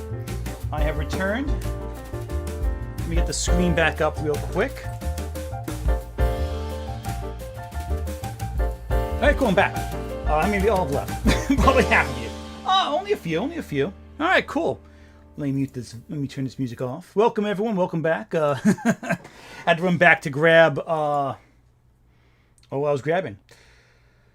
Okay, looks like JesterBell's winning by a lot, thank God, because I didn't want to have to watch 7 hours of EFAP. Let me see some comments real quick. Sorry. Nick Wolf, thank you for both super chats. The future is female, and the future sucks. Crim's face. In fairness, the alt future would also suck. That's very fair. The future is here, and JesterBell looks like the winner. Yay. Yay. That's great. I'm so happy. So. Yeah, EFAP should be the final boss. That's fair. Worst case, I might just delay the last bit as its own stream, because EFAP's video is so long. If it's getting too late, I'll play it by ear. It depends on how much juice I have left by the end of it. Let me get JesterBell up real quick. Okay, JesterBell right here. I know there was a... Okay, so... Oh, boy. She did another... She did another Harley Quinn video? Seriously? Okay, buddy. All right, whatever you say. Anyway, yep, here we go. Hi. Female Frodo Baggins here. You are not female Frodo Baggins. Stop trying to make that a thing. It's not working, JesterBell. Oh my goodness. For those who don't remember, JesterBell I did a reaction to a while back because she had opinions on Harley Quinn that I thought were wrong. Very, very, very wrong. So let's figure this out. Superman is an unbelievable disaster, actually. So let's see how this goes. I do find it strange that someone who was so uncomfortable with Harley Quinn and Poison Ivy being together would identify with one of the most famous characters who's often shipped with his best friend, but I digress. Nick Wolf, cue Sonic Unleashed E-rating orchestra. Yeah, right? E-ranking orchestra. There we go. With possibly my biggest and most controversial we'll see review of the year. It's Superman time, and I've finally seen the movie. But controversial? Being contrarian on the internet's controversial. Oh my god. Okay, you can tell she's aware of the grift. Oh, by the way, I don't know if I mentioned this before. It turns out her sister was actually Ben Shapiro's publicist for some time. Someone else dug this up where, because JesterBell, like myself, has their name online. It's not, secret. We have our names out there. So someone looked up her LinkedIn and they saw her sister used to be part of Ben Shapiro and the Daily Wire's social media managers. So she knows full well how to play the game. I was surprised too. And I was the one who broke this. This was someone on Twitter or Blue Sky found it out. So I didn't feel this. I'm just telling you the news as I heard it. I didn't go looking for it. I didn't go digging for it. I didn't even want to know. But apparently someone else did. They sent me everything. I know all the details. But I'm not going to share them publicly. Someone else already has. There's no point in me sharing it as well. All right. Nick Wolf, have a good night. You had a lot of super chats there. You're doing great. So, let's keep going. Looking around online, I wasn't able, you have to understand, I wasn't able to go see it the early Tuesday showing. So I had to go on Thursday. So that means I had days of just reactions coming after me. Positive reactions. Calling this the best superhero movie out. Yeah, that's right. My apologies, guys. Subtitles. Here we go. Yeah, no. You haven't missed anything yet. Basically, all she's saying is Oh, everyone's saying how great it is. I guess you didn't see Shad's review. That came out before yours, so I digress. Ever made. 11 out of 10. Gunn has done it again. It's good, but it could have been better. Or, as a lot of people were also saying, a disappointing film as well, despite what the A lot of people saying it. Like who? Who was saying it? Aside from Shad. Rotten Tomatoes score might say, which maybe we'll talk about later. So, going into this film, I didn't know what to expect because there was so much positivity, and I would say that the overwhelming positivity drowned out the negative aspects, and the negative people were not lambasting this film as strongly by comparison. Wait, then how is it mixed? If you're saying, like, hey, there was so many people that loved it, you could barely hear negativity, and even those who didn't like it weren't as harsh about it as I'd like, then what's the problem? Then who cares? Okay, let's move on to this. So by the time I was actually going to sit down and watch the film, I didn't know what to expect. And so I just was like, what's going to be my reaction to this film? Was it different than the marketing? Well, it's an entirely different movie than the marketing suggested. But, guys, no one who is negative on this film is being negative enough. This is, and the words came into my head as I was watching it. This movie is an unbelievable disaster. I did not expect it to be this level. This, like, if you're complaining about Batman versus Superman, I am not a Zack Snyder fan. I think. Are you going to say that you think Batman versus Superman is better than Superman 2025? Okay. All right, that's a take. That's certainly a fucking take, man. Yes, Sai, she's always like this. This is how she is. This is her default. She always talks like this, always acts like this. Anyway. I think those movies are terrible. Those are some of the worst superhero movies ever made, Batman vs. Superman. But if you're complaining about a convoluted plot for Batman vs. Superman, you should be complaining about it here. James Gunn, Superman, is the worst movie it could have been for the start of a superhero franchise. The reason why I thought unbelievable disaster is how could they mess it up this badly? Now, before we get into... Sorry. Even Shad, with his months established hatred of Crypto the Superdog, could not even pretend he hated the movie as much as he said he did. Even Shad was like, he went on his tangents about it. He's like, oh, it's so terrible, the movie. I kind of enjoyed this part, though. Every 5 minutes, he was like, yeah, but that kind of worked, though. Like, you could tell he was, like, faking it till he made it. He was telling himself he hated it more than anything else. This is like, at no point has anyone even considered somehow this is worse than Batman v Superman. Play at 1.5 speed. Yeah, I'm going to have to because this is going to be rough. This is a rough one. Playback speed. I'm going to put 1.5. The points I'm going to make in this video, I want to say I was nervous about doing this video because, guys, I think there is something happening with this film because, guys, this movie isn't even just like Thunderbolts, you guys. You know that I was the odd one out of that film and I did not think it was good. Guys. Why didn't you like the Thunderbolts? Thunderbolts was pretty solid, actually. That was a pretty good one. Again. Thunderbolts is head and shoulders a better film than Superman. It's not even close. That's also a hot take, but Thunderbolts is generally regarded as a really good movie by most comic book fans. Okay, let's see. Okay, I hear what you're saying. I think you sound absolutely nuts, but let's see what you have to say. Okay. Personally, right now, you sound crazy. So let's see what you have to say. Marvel still has it on DC, at least in terms of Thunderbolts, not Brave New World, that they could cohesively put together a movie better than DC, apparently. And I'm not even a fan of Thunderbolts. I gave Thunderbolts a 5 or a 6. This one gets a 2 at best. Oh, wow. Out of 10? Wow, she's even more harsh than Shad so far. Shad at least gave it a 4. Thunderbolts was better. But guys, with Thunderbolts, I could see why people enjoyed the film. And I even questioned myself. I'm wondering, was I just going into it too jaded? Was it a better film and I just wasn't giving it the proper chance? I do not have that same doubt with Superman. I am as convinced of what I saw with this film and how objectively bad it is. Objectively? Objectively bad. Okay, so you just threw in you handed over the tools now, JesterBell. You see, here's the thing.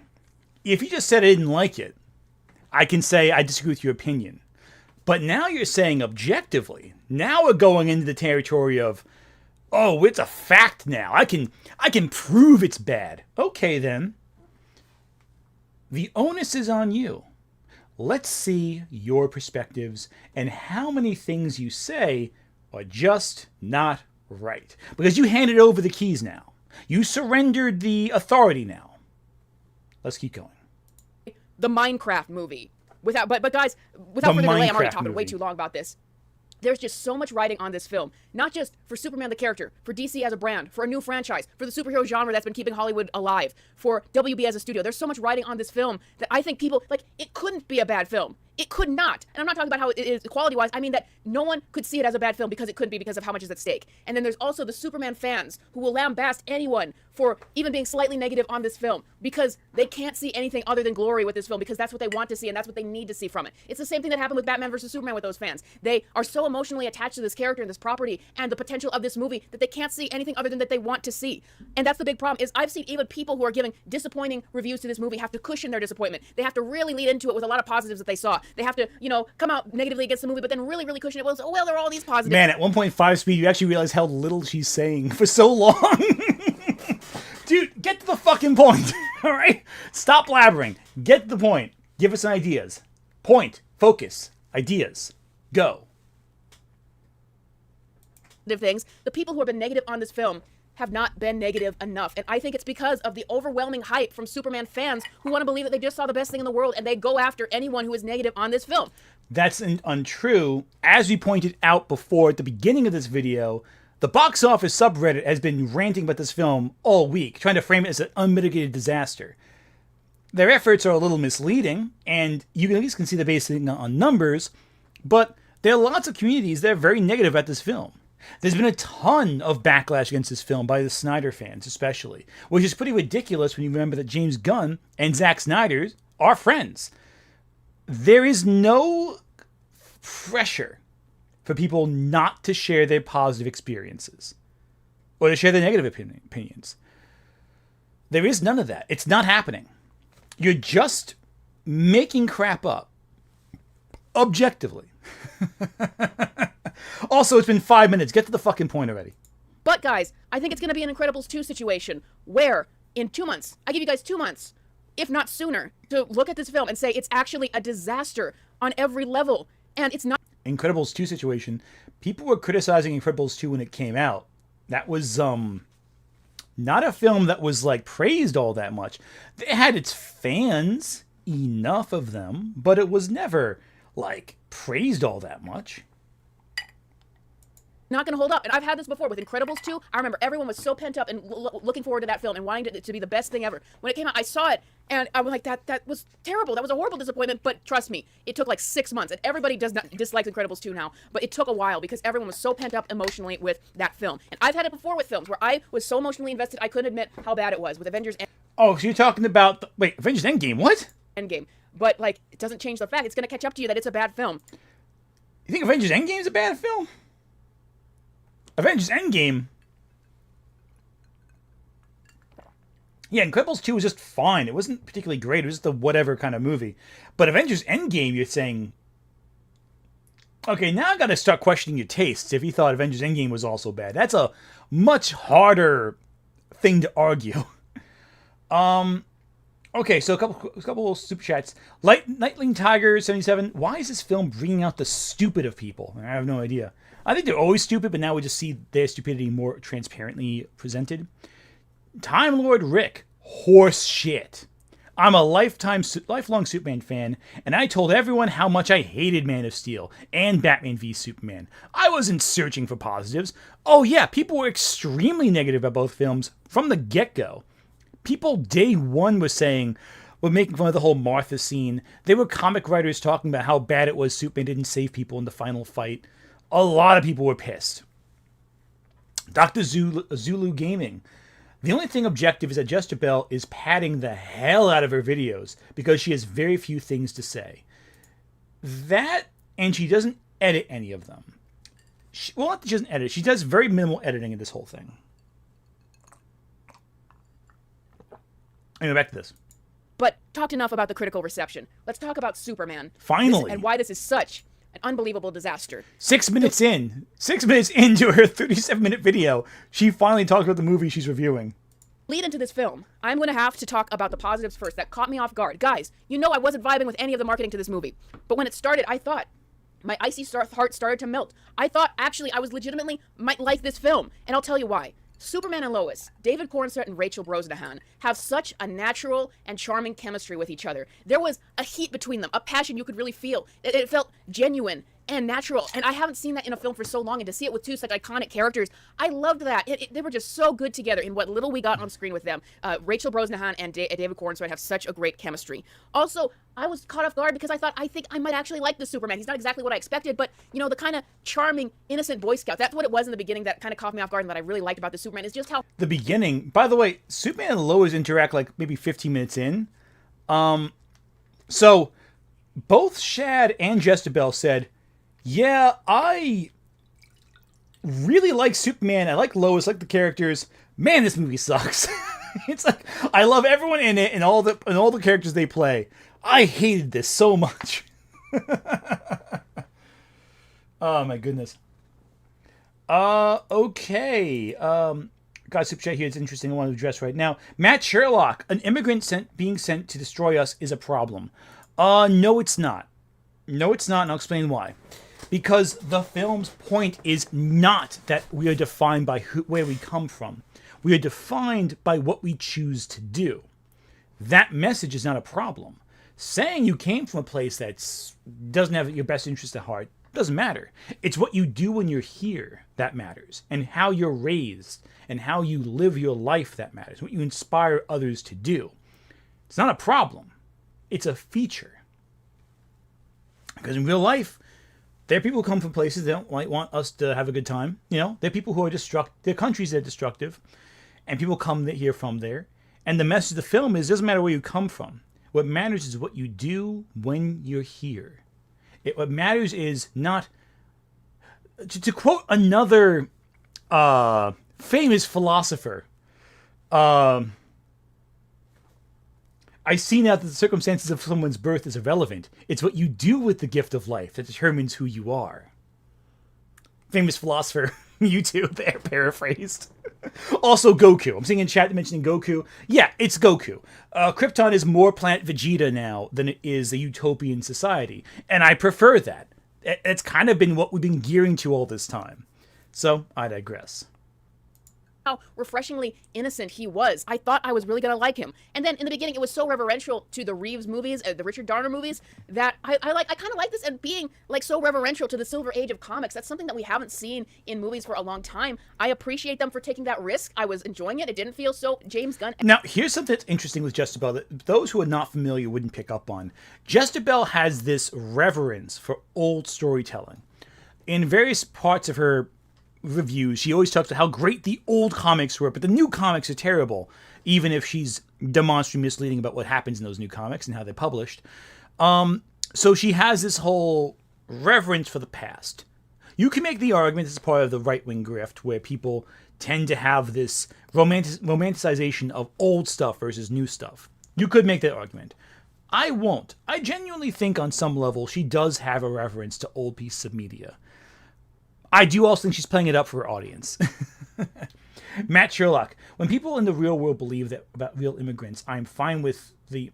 Hang on, what? When people in the real world believe that about real immigrants. Yeah, that's horrible. I agree. I'm fine with the elves having a paternalistic attitude towards Earth. Yeah, no, again, when people have that belief in real life, it's delusional and horrible. But I do think the idea of saying, hey, look, even if you come from a place that wishes harm to others... If you are a good person and want to do kind things here, Your actions should define you way more than where you come from or the nature of your birth. I like that message quite a lot. And I think works that do that handle it pretty well. Anyway, back to this. And I'm like, guys, am I going to eat crow? Am I going to really like this movie? And another thing that I enjoyed about it in the film was Mr. Terrific. I liked Mr. Terrific, and part of the reason why I liked Mr. Terrific was he was the only character in a barrage of movies, of characters in a film that are constantly trying to make you laugh, that actually got me to laugh more than once. That is why I like Mr. Terrific. So... Constantly trying to make you laugh? Okay, now I'm a little confused. Not that Mr. Terrific wasn't funny, he was, but constantly trying to make you laugh? Constantly? He had a few jokes. I would never say constantly. Like, a lot of his scenes were like talking about technology and being like, man, this Lex Luthor guy, he's really screwing things up with the world. Like, constantly? He's not a comedic character. Like, I just don't, I don't really get what she means. One of the jokes from Mr. Terrific, one of the few jokes, is at the very end of the credits. Like, what? Like, Nathan Fillion's character is more comedic than, of the Justice Gang, Nathan Fillion's the more comedic one. Like, he's a badass. He's a cool dude. He's just a smart man who knows how to use technology and use it to his advantage and cares about Superman and is one of the only ones in the Justice Gang who initially is like, no, actually, I'm going to help Superman out. You know, independent of what the others wanted. Mr. Terrific made you laugh? Why? I mean, he made you laugh. Yeah, he had some funny moments, but like, constantly? I feel like we watch different movies. What about it made you laugh so much? Those were the elements of the film that I thought were good. However, those elements, like Superman and Lois chemistry, were soon to be overshadowed by a disastrous plot that flash flooded everything and overtook everything. Everything that this film needed. The character development. There is no... Hey guys, question. I'm going to put this in chat right now. Do you think JesterBell is just going to repeat Shad? Do you think she's just going to say the same dumb thing Shad said? If we have a rip-off artist right now of Shadiversity, that would be really funny. Okay, I might be wrong, but if she starts saying that how Lex Luthor's plan made no sense and all that, when, you know, we have ears and can see it makes total sense, I think it's going to be very funny. Hippie! She means how quippy heroes are after Iron Man. Does she? Because that's not what she said. She never mentioned Iron Man once. Okay, let's see how this goes. Not a lot of character development in this film. And there is not a lot that you get from Superman, or Lois for that matter, because it's constantly flooded by how much there is of this film of plot and comedy and characters and more characters and even more characters. So the main problem with this movie... What? You think Superman doesn't go through an arc? What the Okay. Okay, let's see you explain this one.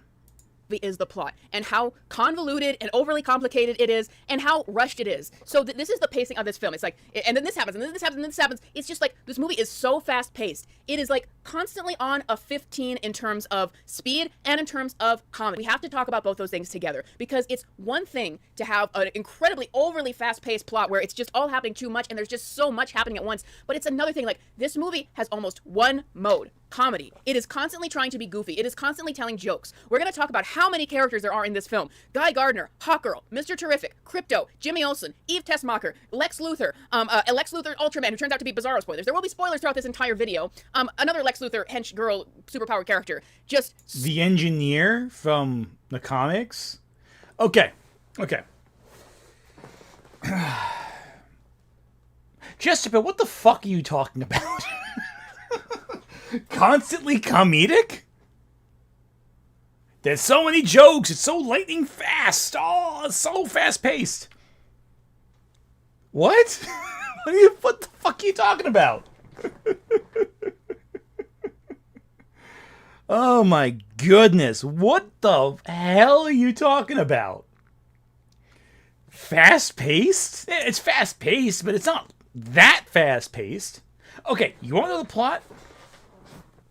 You want to know the plot of Superman 2025? I'll tell you the whole plot in a few minutes. Lex Luthor is a petty bitch who wants to destroy Superman, but before he can kill Superman, he has to discredit him and allow the US government to allow him to arrest Superman. And so he just screws with them for 2 hours, and that's the movie. Lex Luthor fucks with Superman for 2 hours. That's your movie. And just finds different ways to screw with them. That's the movie. Like, was it super funny? Like, it's not a... It's so funny. You know, it's so funny in the movie. When Lex Luthor shoots the guy who's nice to Superman just to screw with Superman, and he feels miserable while holding another person's child hostage to make him do what he wants. I thought the scene where Lex Luthor throws pens at Miss Tessmacher was so comedic and not at all a deeply uncomfortable scene of domestic abuse at all. I love the scene where, you know, it was such a funny scene where Pa Kent gives like a good reassuring speech to Clark and tells him to reevaluate his life and gives him some perspective on life that helps him out. That was such a comedic scene. So many laughs, so fast-paced. That scene where the movie stops for like a couple of still shots to show this intimate moment between a father and son. So funny, so goofy. Okay, so it looks like I'm actually wrong. She didn't rip off Shad. We were wrong with this one. She's just going off in her strange, weird tangents now. This is a strange review. Oh my god. This is weird already. I hate this. We're gonna see how this goes. Okay, so a couple of super chats. Alter Keck Emperor Hand. I heard to do a proper review, you should watch the movie twice. Once to absorb the film and analyze. I don't think she watched it twice. I agree with that sentiment. That's why I don't like doing movie reviews anymore, because you really got to watch it a few times before you really understand how to begin talking about it. With analysis, it's usually something I've done a few times. I've usually already had time to process and digest the work before analyzing it again. With a review for the first time, it can be a little tricky. Matt Sherlock, finishing thought. My real issue is him being sent to take many wives. I think it is too great replacement for me. Them thinking of us as simple was enough. That's also fair. I can see that. It makes sense. Charles Aaron Millette. God forbid a movie had a plot. Yeah, exactly. W.C. Witt. Convergent evolution of dumbassery for these two. Yeah, right. Time Lord Rick. Guy Gardner was funny. Being a compliment. Tells me she doesn't know what a comic book is. Yeah, Guy Gardner was always funny. And always ridiculous. And a button of jokes. Matt Sherlock, I loved it so much I can only go with my own. I love it so much I could ignore my only problem. Hey, that's fair. And the Wave Runners, who just edited a video for the channel, if you want to take a look at that later. It's PG-13 old boy levels of hate Lex Luthor has for Superman. Oh god, it is old boy. It's basically old boy. Like, yeah, I'm not just gonna kill you. I'm gonna make you miserable and just psychologically torment you and then make you beg for death. Yeah, Lex Luthor hates Superman in this. It is like Old Boy, yeah. You haven't seen Old Boy, watch Old Boy. It's a great movie, the original. Okay, let's go with this. So many characters in this film, and all of them, with the exception of Lois, all of the characters in this movie are used for goofiness and comedy constantly. Lois was a character that I actually started to gravitate towards her the most because she was the only one who wasn't treated like a joke and not treated to present jokes to the movie. Like I said, I like Mr. What are you talking about? What? Oh, that's your last name? Millette? Oh, cool. Excellent. Oh, thank you. Oh, yeah.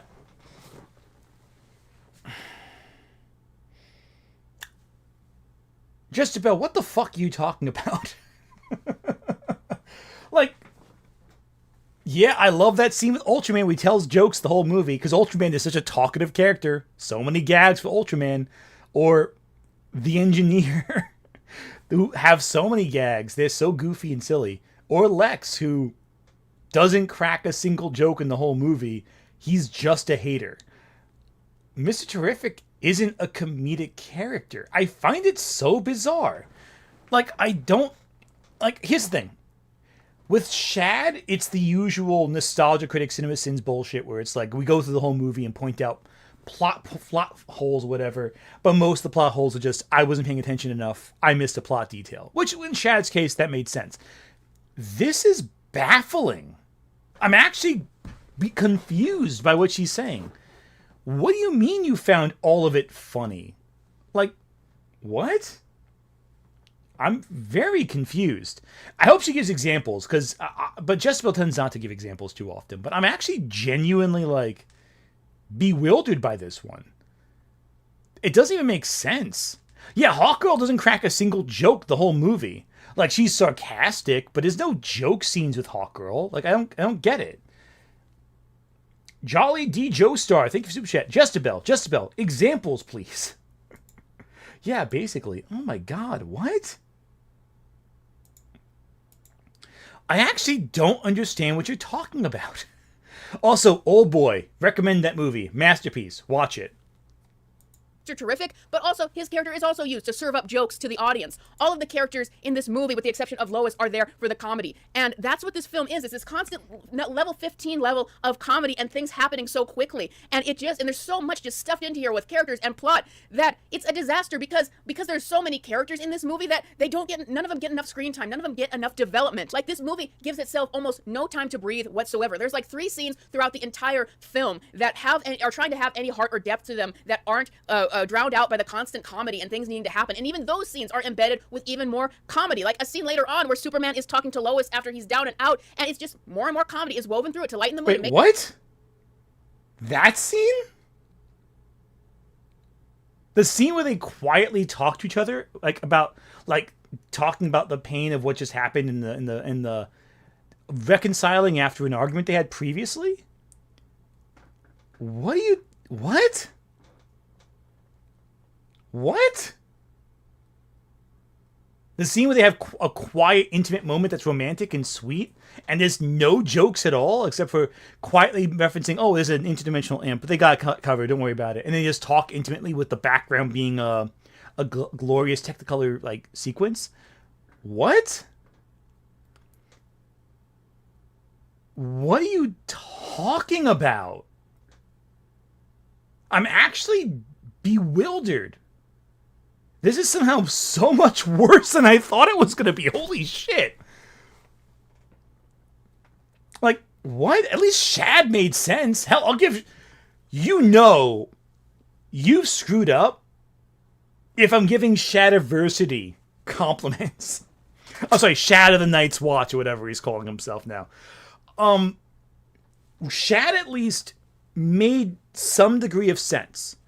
While I think everything he said was wrong, I at least could follow what he was saying. What the fuck are you talking about? Okay, let's see how it goes.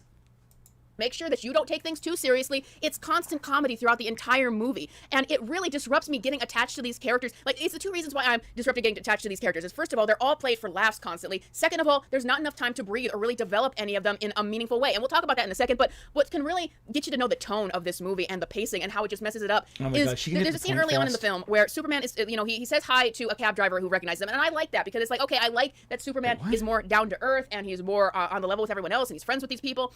And later on, Lex brings that person to the lair where he's kidnapped. Wait, a cab driver? He sells food, dude. Wait, you thought it was a cab driver?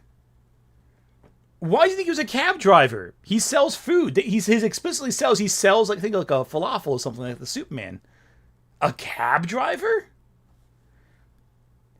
Wait, are you talking about the scene where Lex Luthor shoots a man point blank in the head? You think that was a comedic scene?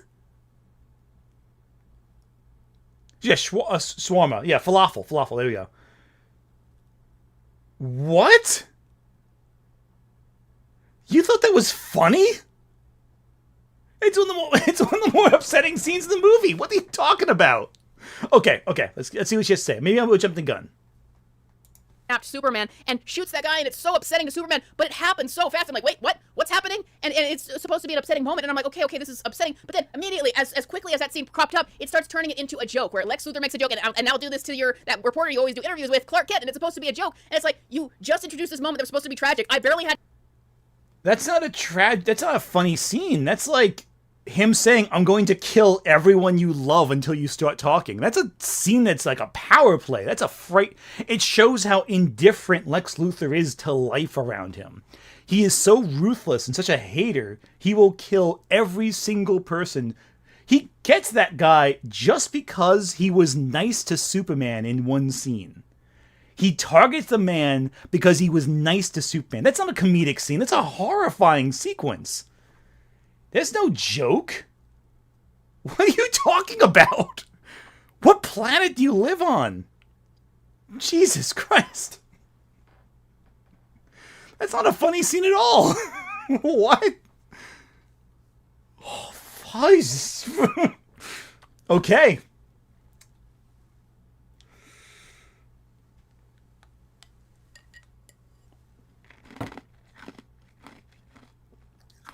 Okay. Had time to react to it, and all of a sudden it's another joke, and then it's another joke with Metamorpho, who is in the cage with Superman, is crying over it in a really comedic way, and that expresses... What?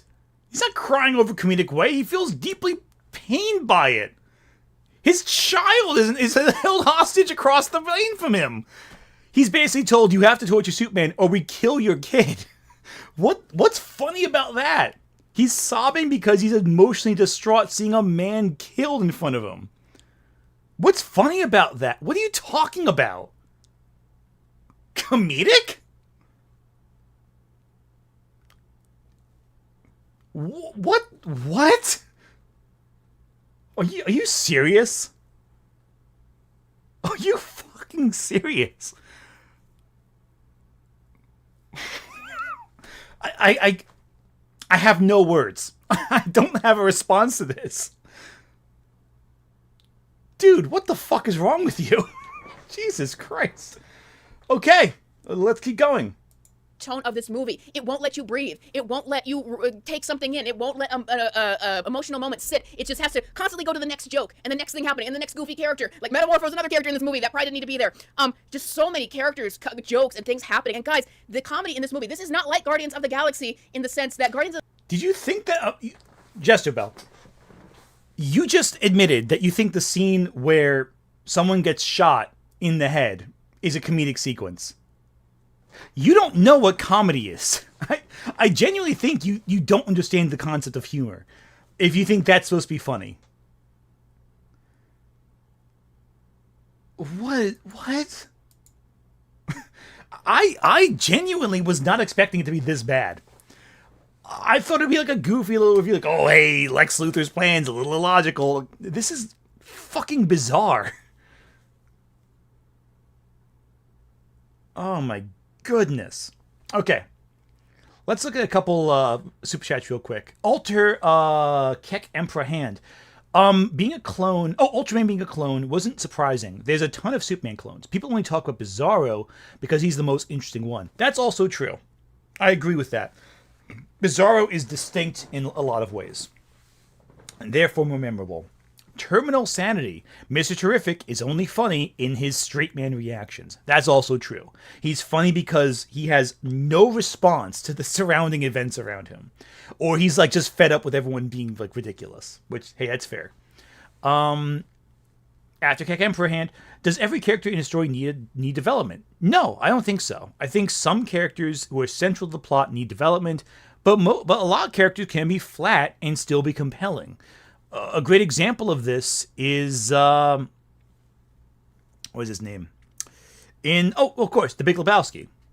The Lebowski in Big Lebowski, Jeff Bridges' character, the dude, he doesn't have any development. He's the same guy at point A as he is at point B, and he's completely static. Yet the movie is entertaining because we see how he exists in relationship with everything else. And Matt Sherlock.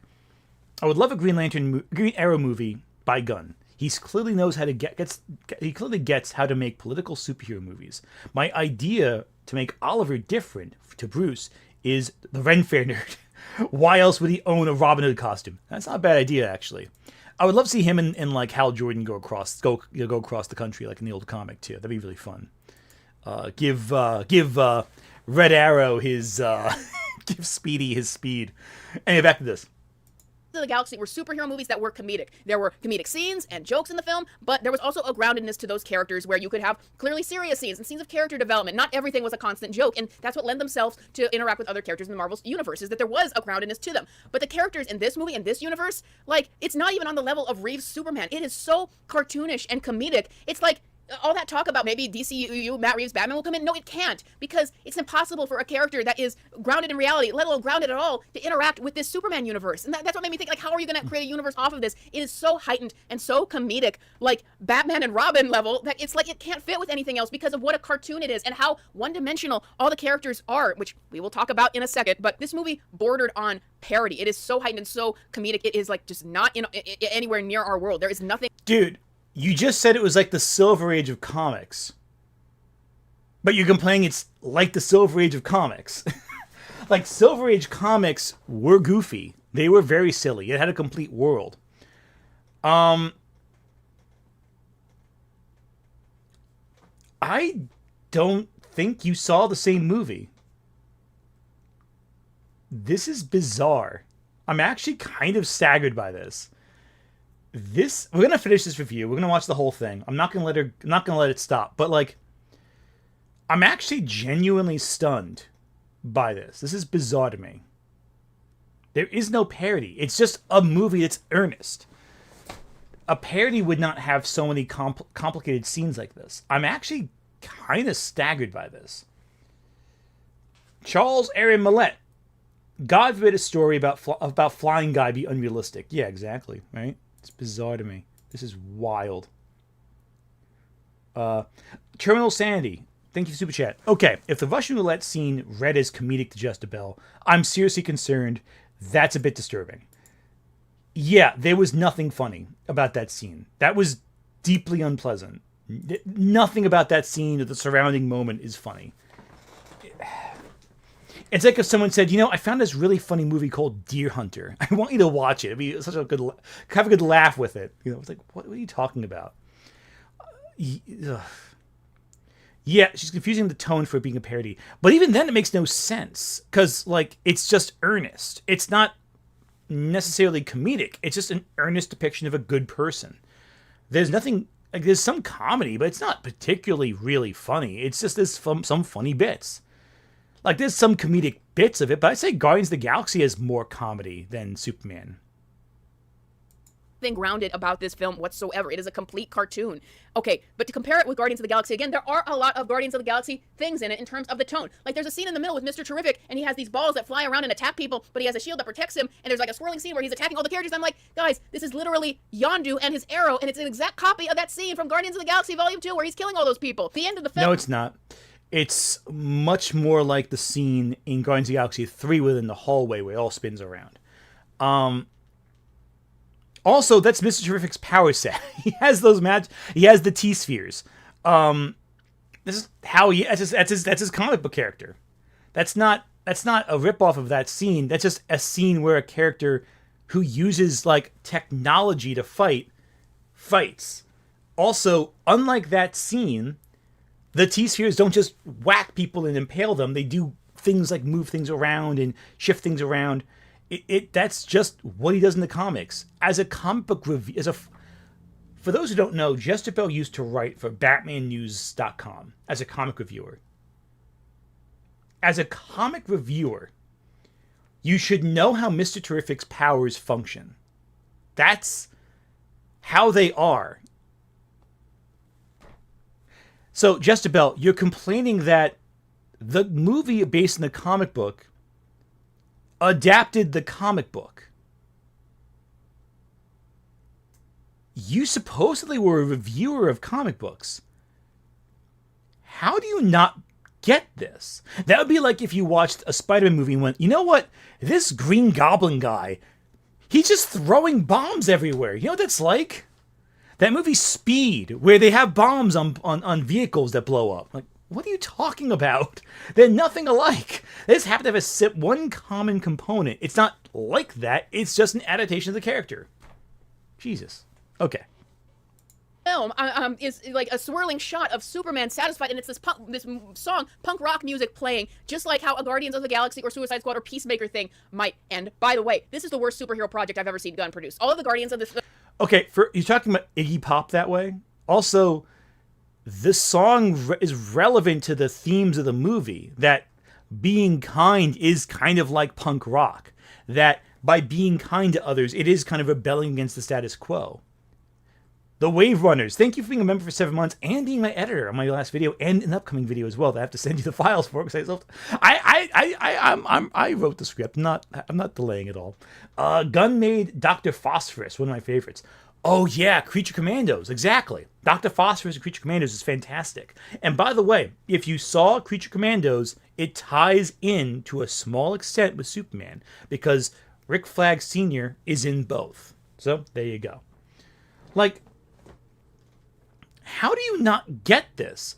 Okay, comparing the mixtape from Guardians of the Galaxy to the use of a single rock song in Superman at the end of the movie. One song. There are so few licensed songs in Superman 2025 that to compare it to Guardians of the Galaxy is ridiculous. Films look like Oscar award-winning films compared to this. This is definitely his worst plot, and it's like it swirls around Superman like a punk rock music, and whenever and that's the scene with Mr. Terrific as well. Is there's pop radio music playing there too, and it's like Guardians of the Galaxy again. He couldn't let it go. There's two scenes with licensed music in it. 2 needle drops. One's an action scene, and one's the end of the movie. That's it. So, JesterBell, you have no idea. You have no leg to talk on right here. Go. The scene with Mr. Terrific is just like the Come a Little Bit Closer scene from Guardians of the Galaxy Volume 2. The way the movie ends is very much like a Guardians of the Galaxy film. And I know I said I was going to do spoilers of this film. Supergirl appears. She's drunk. She's flying from planet to planet. Wow, another AI image. Is that AI or is that artwork? I'm not sure. I'm not even sure. But it's funny that you can't just show an image of Supergirl from the movie. Like, they leaked at this point. You just take an image of Supergirl from Superman. And yeah, she's drunk. Like in the comics. Did you not read the Women of Tomorrow Supergirl comic? She gets drunk in that. Like, come on, man. Party. And I'm like, perfect casting for Supergirl. Just like so much of the casting of this film is perfect. But Supergirl is just going to be Guardians of the Galaxy. And I know that people say, well, there's a different director for that film. It's just like every film of Marvel is basically a Kevin Feige production, even if he hires different directors. That is what this DC universe is. It's James Gunn's DC universe, and it's going to be Guardians of the... Yes, because everyone knows Ant-Man 3 Quantumania is just the same movie as Guardians of the Galaxy 3. They're the same film, basically. Bye, Champion Dara. Thank you, Super Chat. So procrastinate with rivals later then? Oh, yeah, before filming my script or editing Friday's video, certainly. I have to get that done. The Galaxy throughout. And he turned up Guardians of the Galaxy to 11 here. It's just constant jokes. Everything is a joke. Everything is humor. Everything is punk rock. All of that stuff. Yeah, because everyone laughed at the scene in Guardians of the Galaxy 3 where you see Rocket Raccoon's backstory where his entire body is disassembled by a mad scientist and he watches all of his friends die. Hide a comedy there. Yay. JesterBell, what are you talking about? My God. I'm actually kind of baffled by your choices here with this. That is what James Gunn is doing with this universe. It's all stuff that appeals to his taste. And I wondered if that is why there is such an unbelievable amount of characters crowding this film out, crowding Superman out. Guys, Superman. So actually what's funny is there are about 1/3 of the characters in this film that are present in the movie Oppenheimer. They are 1/3 of the amount of named characters. All you really have to worry about are Superman, Lois, Jimmy Olsen, Lex Luthor, Miss Texmacher, Mr. Terrific, Guy Gardner, Hawkgirl, Metamorpho, Ultraman, the Engineer. And of those characters, and the president of the other country. And of those characters, you really only have to care about Superman, Lois, and Lex. And Mr. Terrific. And Jimmy Olsen. It's like 5 characters you gotta really care about. They are fewer named characters in this movie than they are in Man of Steel. And Ultraman is a clone of Superman. So it's basically just a clone of Superman. Like, what are you doing? Dr. Zulu Gaming, thank you, Super Chat. JesterBell makes Shad nuanced and compelling. Yeah. Yep. That is a thing. I agree. Somehow Shad is the more sophisticated viewer in this video. When Shad inevitably reacts, if he only cuts out the segment that I talk about him, make sure he knows somehow that he is the more intelligent of the reviews I saw today. Man spends a massive chunk of this film beaten down in a cage while we explore all of these other goofy characters that James Gunn has invented. But none of them get... It's 15 minutes of the movie he's in a cage.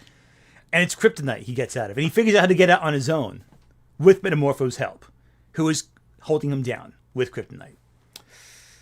Much development because there's too many of them. Once again, there's Guy Gardner, there's Mr. Terrific, there's Hawkgirl, there's Metamorpho, there's Ultraman who turns into Bizarro. There's so many other of Lex Luthor's goons, Eve Tessmacher, and this other girl who's working for him who I can't remember her name. And then the Engineer. It's a major Wildstorm Comics. When the Authority, a major comic, you didn't know what this is? Oh my goodness. Okay. Let me explain something to you really quickly. Just because a character is introduced in this story does not mean they have to have an arc. They do, but their arc is very simple.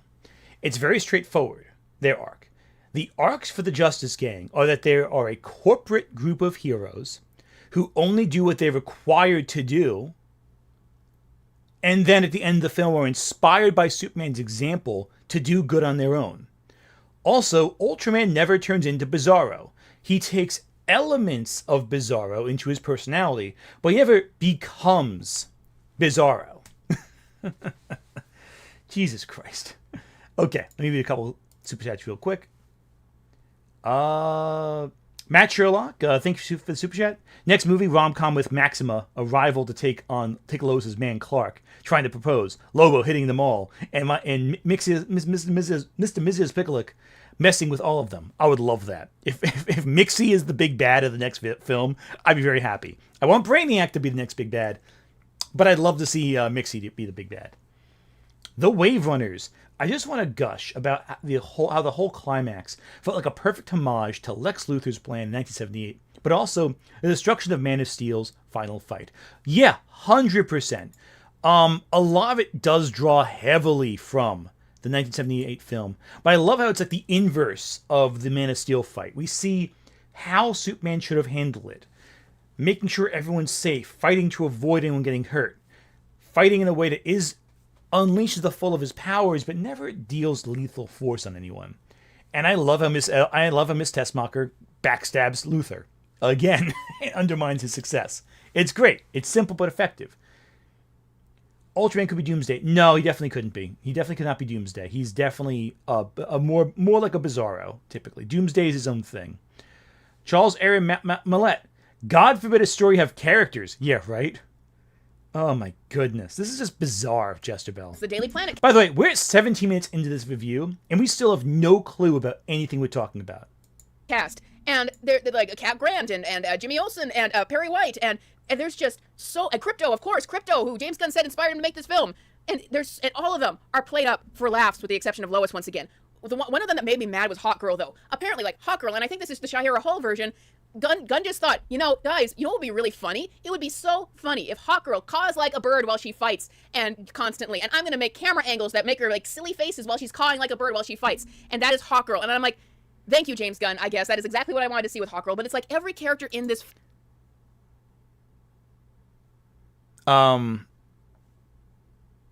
What? She has a couple scenes with close-ups in her face, and she does caw.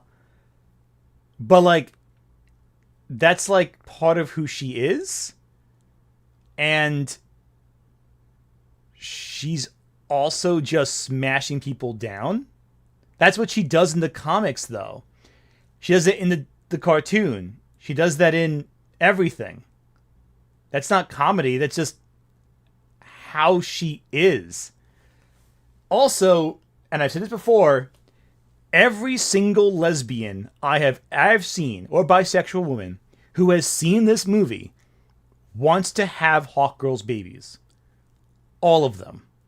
I haven't met a single one who is not, like, deeply in love with Hawkgirl. Not a single one.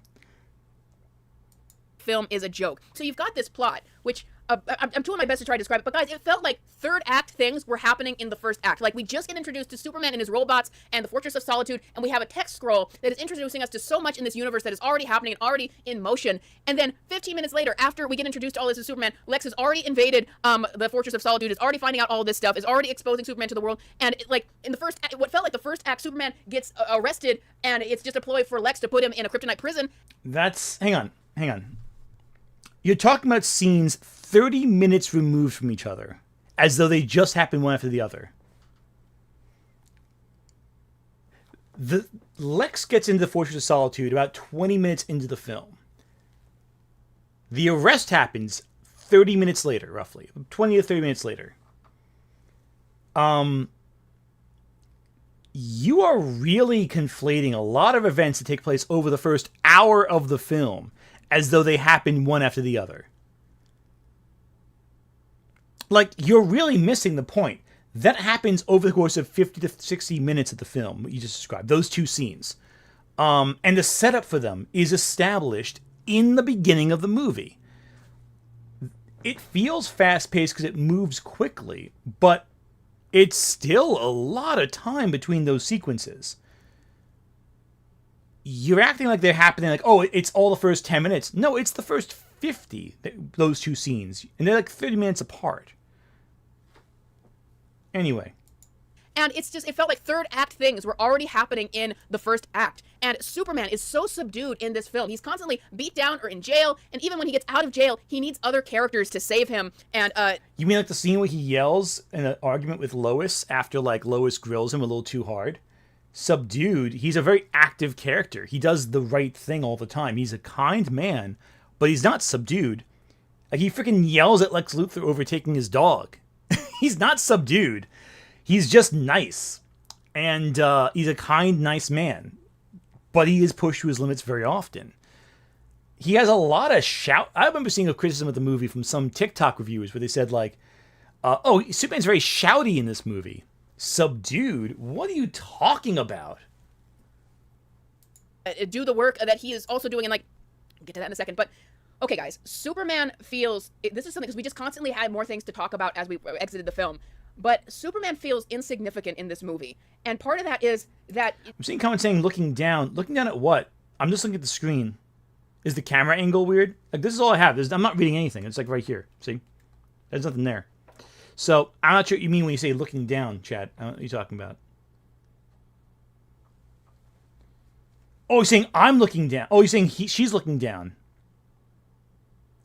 I don't think she's looking down at anything.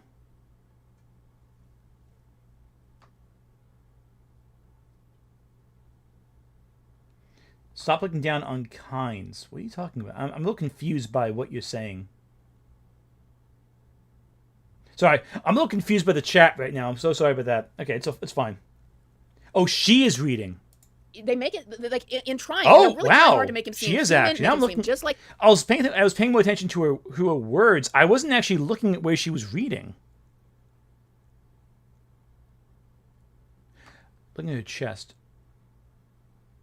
Oh no! I'm not. I'm just. I'm looking at the subtitles.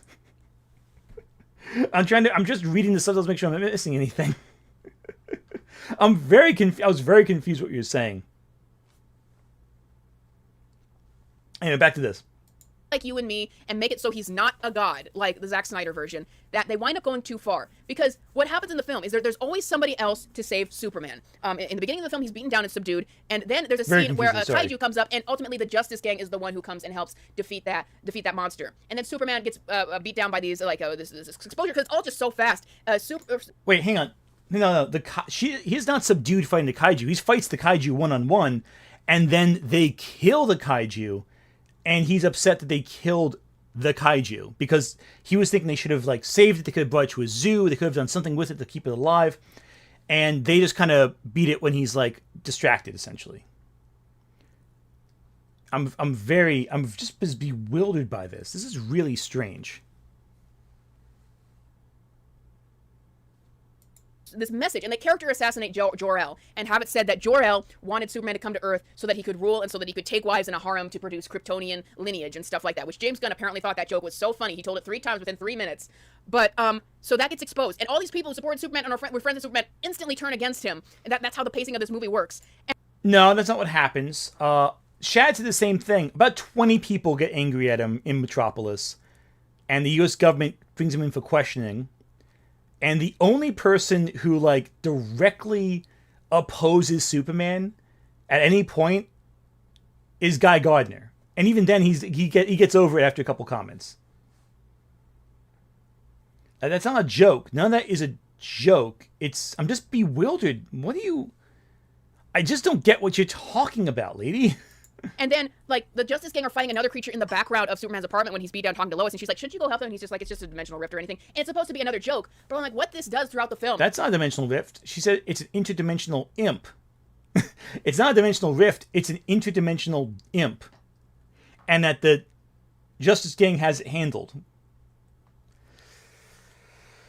And it's a dismissive comment, but they move on to the next point where they have a romantic moment of intimacy, where they just talk earnestly with a nice background. Is it makes Superman feel insignificant. Why is Superman an important superhero in this universe when they already established that metahumans have existed for 300 years? The Justice Gang helps him defeat the kaiju, or they are the ones who defeat the kaiju, and they are fighting a dimensional being or something in the background while he's just moping around in his apartment. Then he gets beat down in this cage while the Justice Gang... You're missing okay. JesterBell, I'm going to explain something to you about the concept of superhero movies and the shared universe idea. Other heroes exist. Other heroes are real. They exist. I'm just bewildered by all the bullshit she's saying at once. She's saying, oh, this scene's a joke. This is a joke. Like, no, it's not a joke. It's just a scene that happens. Like, what are you talking about? None of this is a joke. I am flabbergasted at this. I'm honestly flabbergasted by this. I don't understand it. Gang is the one doing the stuff, and the Daily Planet people are the ones trying to save the day. And later on in the film, when he finally gets out, he gets beat down by all these characters, and he is ultimately not the one who saves the day. Krypto is the one who saves him and who helps him defeat Lex. No, he saves the day. Krypto helps him knock out some cameras. Unless you think that Krypto, that Superman couldn't punch Lex Luthor in the face hard enough. No, Krypto just thrashes Lex after he's already been beaten because Lois Lane exposed him. No, and Jimmy Olsen exposed him, and Tessmacher exposed him. But Superman beats the Engineer and Ultraman on his own. He beats up all of Lex's guards on his own. The only things Krypto does is he, like a good boy, he catches the cameras that Lex uses to spy on the scene to control Ultraman and knocks out Lex's control over Ultraman. At no point does Krypto save the day. That's like a bizarre reading of the scenes. Like, what are you talking about? What is this? I feel like I'm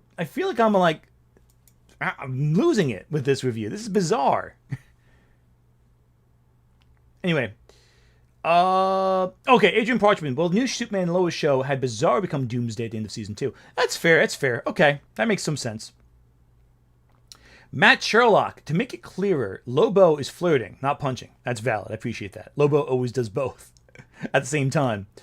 Garkarak BOP. I don't think Jess understands what a joke is. Yeah, neither do I. I have doubts now. X-Men superfan Emma Frost. She always tends to be so negative and she's looking for something to hate. In Spanish, we have a saying, looking for the cat's fifth leg. Yeah, that makes sense. Hey, that's onto something there. Yeah, she's searching for something to be angry about, even if she has to make it up. It's very bizarre what she's doing. I don't understand what she's talking about with half of this. This is really strange. Justice Gang is the one who stops the war that's going on. It's like Superman. Yes, because they're inspired to follow Superman's example. They're a corporate team that doesn't do anything unless the corporate overlords tell them to do something. And they're inspired by Superman's good example to do good. What is hard to understand about that? Constantly needs somebody to save him, and constantly has somebody else finish the job for him, or he doesn't even need to be around to solve a problem. And I get what James Gunn was doing was probably just not to make him feel so OP and godlike, and to just make him feel as human as possible. But the result was it made Superman feel insignificant. And why is he so important in this universe?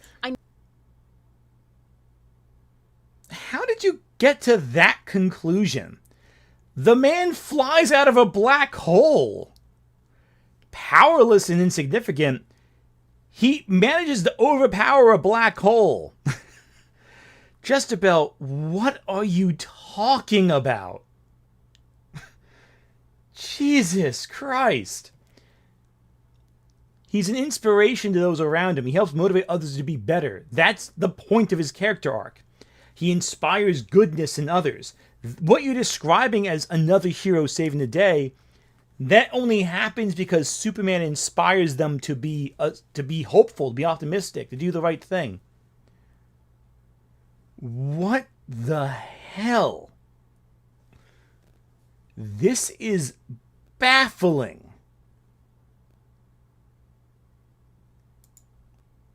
Jesus Christ, this fucking lady, man. Okay. Wings of Shoes. Superman at Earth's End is more fun than her. That is a deep insult, but also very funny. Yeah, the imp is a joke, but like, it's a joke that doesn't linger. It's a quick little chuckle, and then it moves on to the more emotional scene. I never got the feeling of Superman is like, I want Superman to come and save the day. Like, we need Superman right now at this point in the plot because other characters could do it for him. But on that note, let's talk about the character development. Now, once again, as I've been interlaying through this whole spiel, is that there's so much in this movie that there's not time for character development. So nearly all the characters, if not all of them, wound up being one-dimensional by the time I finished the film. And I didn't...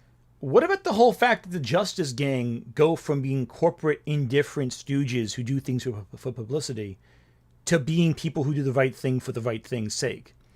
How about the idea that Superman starts off thinking he has to live up to his space parents' example before remembering, wait, I lived a life here. I'm a good person not because of where I was born, but because of what I choose to do. These aren't complicated concepts. They're basic concepts. They're concepts established through the action of the narrative. How do you not pick up on this? It is staggering. It is frankly staggering what little you picked up on.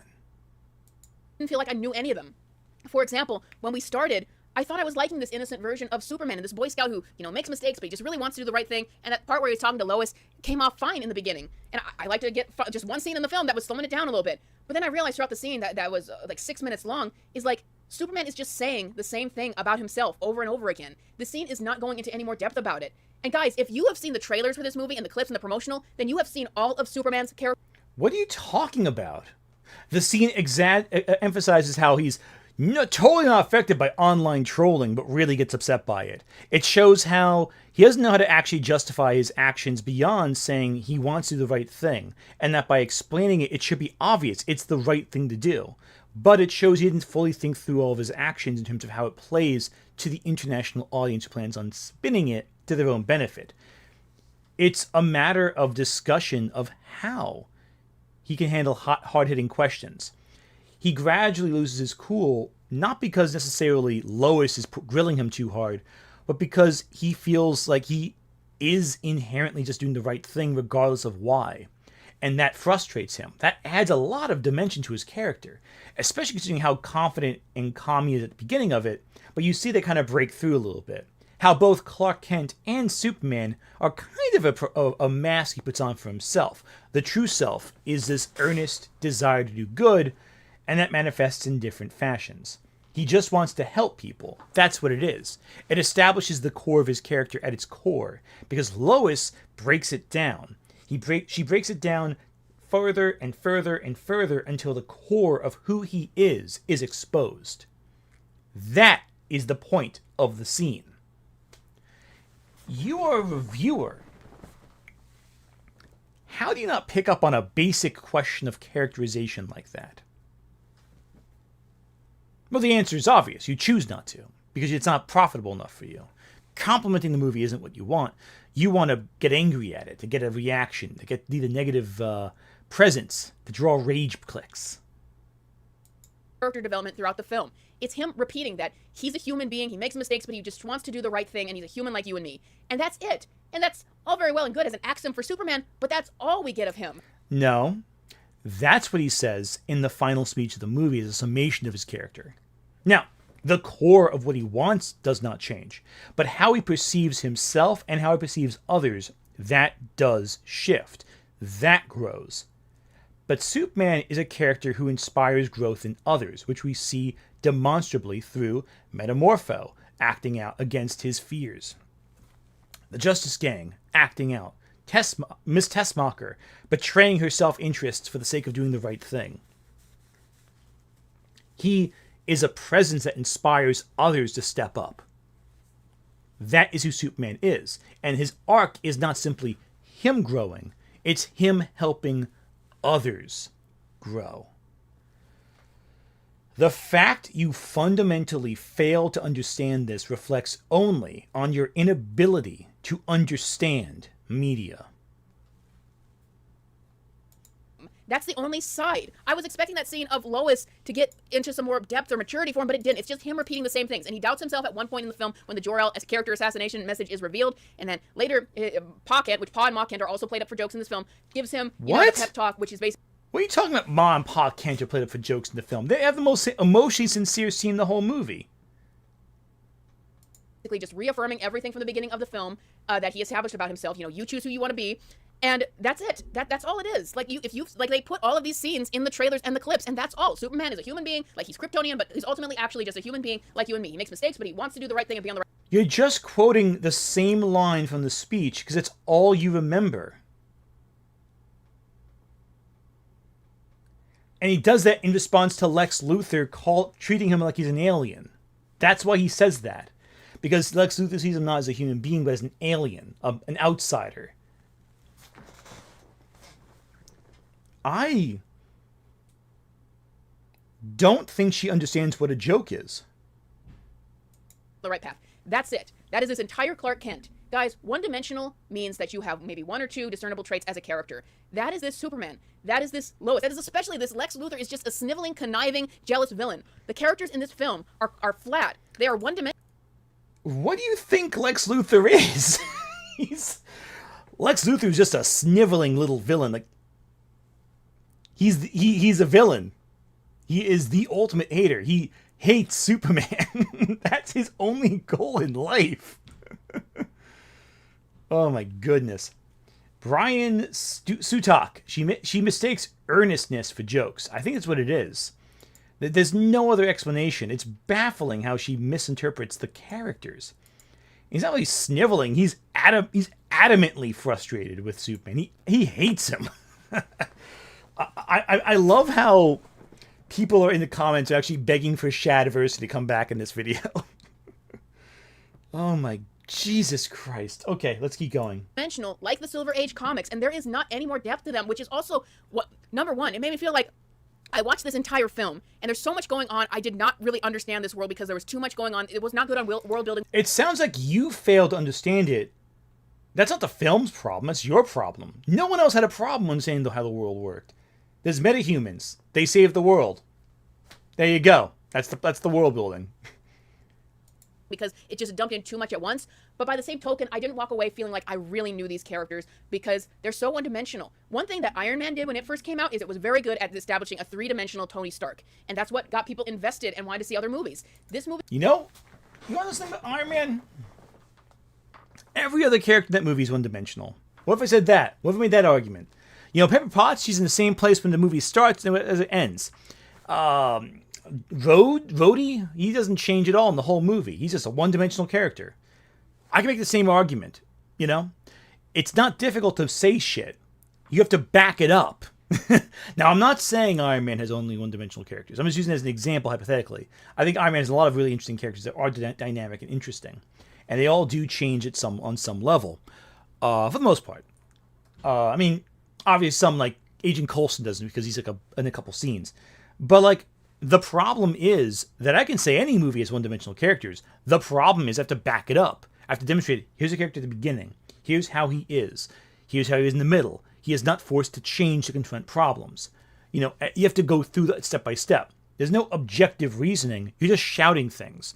And the problem is that by shouting things, or just saying things, it's not enough to prove your point. You have to actually articulate your arguments, detail them, analyze them, and you're not doing that. I am going to finish this review quickly because this is not going anywhere anytime fast, and she's not making a point. It's been 25 minutes, and she hasn't made a point yet. I feel like I know not much more about the characters that I wouldn't have known just seeing the promotional material. And that's the real tragedy, because I think that David Corenswet was perfectly cast as this Superman, and Rachel Brosnahan as well. She got crowded out. There was a certain point where Lois got crowded out of the plot as well because there was just too much going on and too many characters. And Superman is shafted early on in the film and comes back, and I wound up, he comes back near the end, and I wound up just... What are you talking about is shafted? He's in central focus the entire time. There is one scene where Mr. Terrific breaks into a base with Lois to rescue Superman. And as that scene's going on, Superman's breaking out of prison. There is a scene where Superman is fighting the Engineer and Ultraman, and at the same time, the Justice Gang is fighting somewhere else. Lois Lane is instrumental in exposing Lex Luthor. Her subplot is instrumental in resolving the conflict of the movie. What are you talking about? At no point is Lois Lane irrelevant in the narrative. Feeling like I don't know much about this character other than this one dimension. He's dopey, he's goofy. That makes more sense in context because everything in this movie is dopey and goofy. So it's like, how could he play a more mature, depthful Superman in this movie's tone? But I just walked away feeling like I don't know much about this guy. It's like James Gunn was so hyper-focused on that one element of him being a human, feeling like a human, that there was nothing else. He wanted to present that idea that he is human like you and me, and he makes mistakes, but he couldn't go any further than that. And get rid of Superman now so I can explore Crypto and Guy Gardner and all these other silly characters because that's what I actually enjoy doing. It doesn't feel like James Gunn actually had any interest in Superman other than maybe staving off the criticisms that have come up thanks to Zack Snyder, and that meanwhile he dumps it full of D-list characters and obscure characters that he would actually like to enjoy doing. And tons of comedy. Oh, yeah. Green Lantern, such an obscure character. Hawkgirl, no one from the 2000s and 90s ever heard of Hawkgirl before. What an obscure character. Jesus.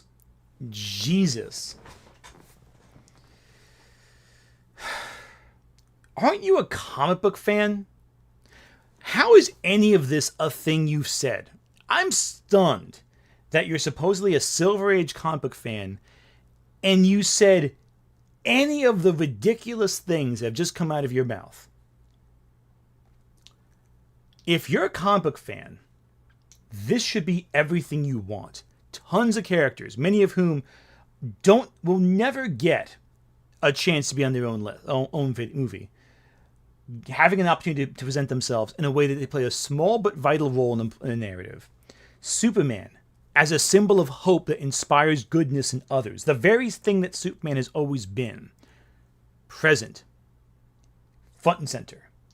The fact that you don't even know who the Engineer is, a character from one of the most critically acclaimed comics of the late 90s, early 2000s, The Authority. A character who existed alongside Apollo and Midnighter, who your anti-woke group probably had a lot of issues with considering they're a gay couple. The fact that these are things you claim are obscure and unusual is staggering to me. You worked for a comic review site. Do you know how much shit I'd get if I didn't know who Mr. Terrific was when talking about a comic book character? You know how much crap I'd get if I said that Guy Gardner was a D-list character? from your side of the aisle? Give me a break. This is absurdity. There are only two explanations here. You are either playing up a character for your audience, which I think is very likely the case, or you have no clue what you're talking about. And I know for a fact you're too smart to not know what you're talking about. So I'm going to be blunt. You are a liar. Not lying in terms of necessarily changing your opinion of a movie, but you're playing yourself up in a role for your audience. It's kayfabe. Nothing more than that. Oh yeah, JesterBell has a history of working as a comic book reviewer. She worked for BatmanNews.com, pretty sure it was, for like years before going on YouTube. So, if you have such an extensive view of comics, I thought first you were careless. Now I think you're just a malicious person. I thought first you were just lazy. But I'm seeing now it's not that. You're just making stuff up because you know what will play better with your base. It's a pure grift. Shad of the Night's Watch, I believe is a bumbling buffoon. But I don't think he's actively lying. If he was actively lying, he wouldn't get in his own way so often. I think he believes genuinely what he's talking about. I don't think you believe a single word you're saying. You're too smart for that.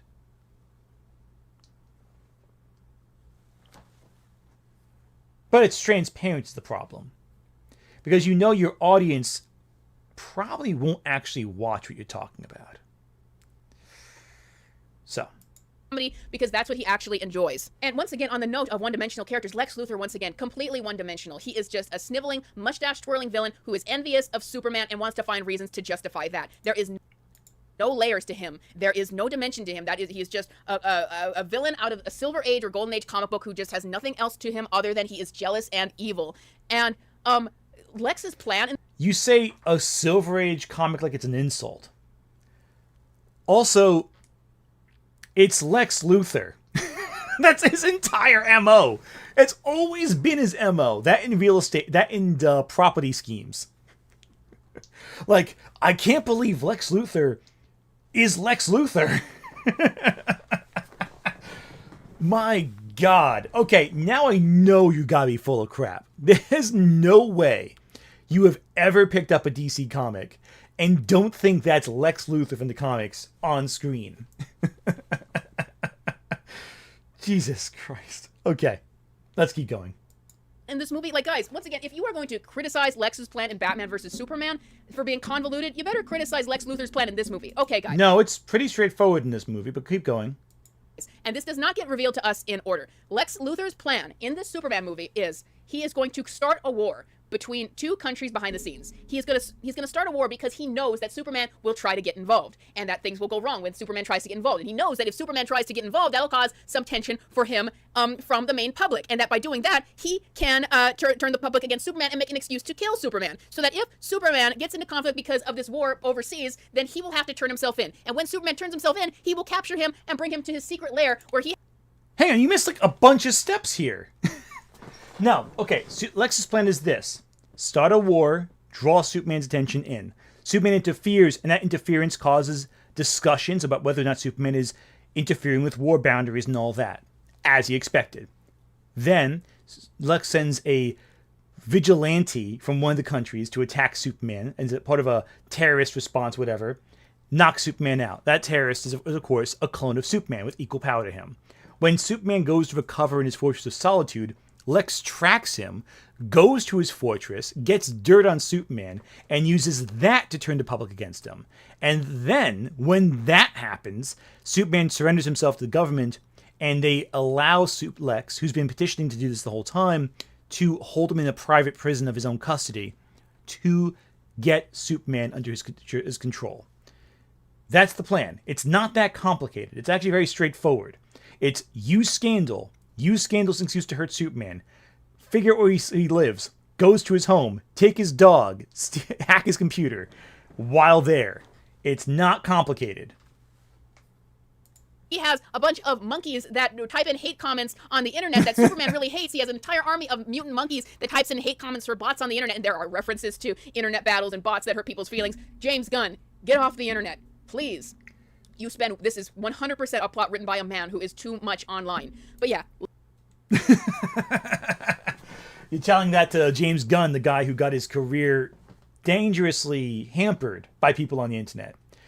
It's not a plot of a man who was on the internet too much. It's the plot of a man who had people maliciously sabotage his career with fake information. That's like the biggest joke in the movie about the public perception and all that. How you don't pick up on that is anybody's guess. I'm pretty sure you know what he's actually referencing, and you're just trying to lie about it. Lexus has this mutant monkey army within a lair that he keeps his ex-girlfriends who have wronged him and people he doesn't like. He's going to keep Superman. And how is he going to keep Superman there? Well, he's captured Metamorpho, yet another character who can metamorph his arm into being kryptonite to keep Superman down. But how is Lex Luthor keeping Metamorpho in there? Well, he's captured his son, who's in a rival cell. So he captures Metamorpho with his baby in a separate cell that's threatening that he'll hurt the baby unless Metamorpho does what he wants. So that keeps Metamorpho there so he can keep the kryptonite on Superman. Well, Lex Luthor is preparing Ultraman, and also he's preparing to split the world and Metropolis in half so he can create a new country for himself, Lutherania. No, hang on. Now you're just conflating a few things. No. Metropolis is split in half much later in the film to draw Superman out to fight Lex again. That's completely separate. Lex was promised a part of the country that Baravia is going to conquer. And that's also not something Lex cares about. That's just how he justifies creating a scenario to target Superman. You're just totally wrong. You are completely wrong. Like, you're just not correct. You're wrong. Woefully wrong. How are you this wrong about a movie you supposedly just saw? And it gets to the point where when I was hearing Lex Luthor's plan in the film, where it just sounded to me like... Like, here's the thing, JesterBell. You say this plan's complicated because you don't get the plan. Like, you physically don't get the plan. You completely misinterpreted what happened. It's like you watched someone take notes of the film and didn't actually watch the movie yourself. Yzma. I'll turn him into a flea. A harmless little flea. And then I'll put that flea in a... Luthor, one of the biggest masterminds in fiction, that he is able to play 4D chess with Superman and know that all of these things will happen. The way that his plan is thwarted, guys. The way that his plan is thwarted. No, Luthor doesn't know how everything will turn out. His plan relies on a lot of luck. He happens to find perfect dirt on Superman in the computer. He didn't actually create that. He didn't concoct that. He just happened to find it. A lot of his plan is based in broad strokes that he builds as he keeps going on. I am staggered how you don't get this. Is his girlfriend, Eve Tessmacher, has been taking selfies everywhere. And he knows this. She's with him all the time, and she is always there taking selfies. But she apparently has been sending those selfies to Jimmy Olsen, who's an ex-boyfriend who she wants to get back with. And she's been sending selfies to Jimmy Olsen, and it's to the point where if Jimmy Olsen needs to know something, she will tell it to him. And No, it's only one scene, and she sends a whole folder of the photos because she's been covertly taking photos of all of Lex's plans, but no one thinks she's doing anything significant because she looks goofy when doing it.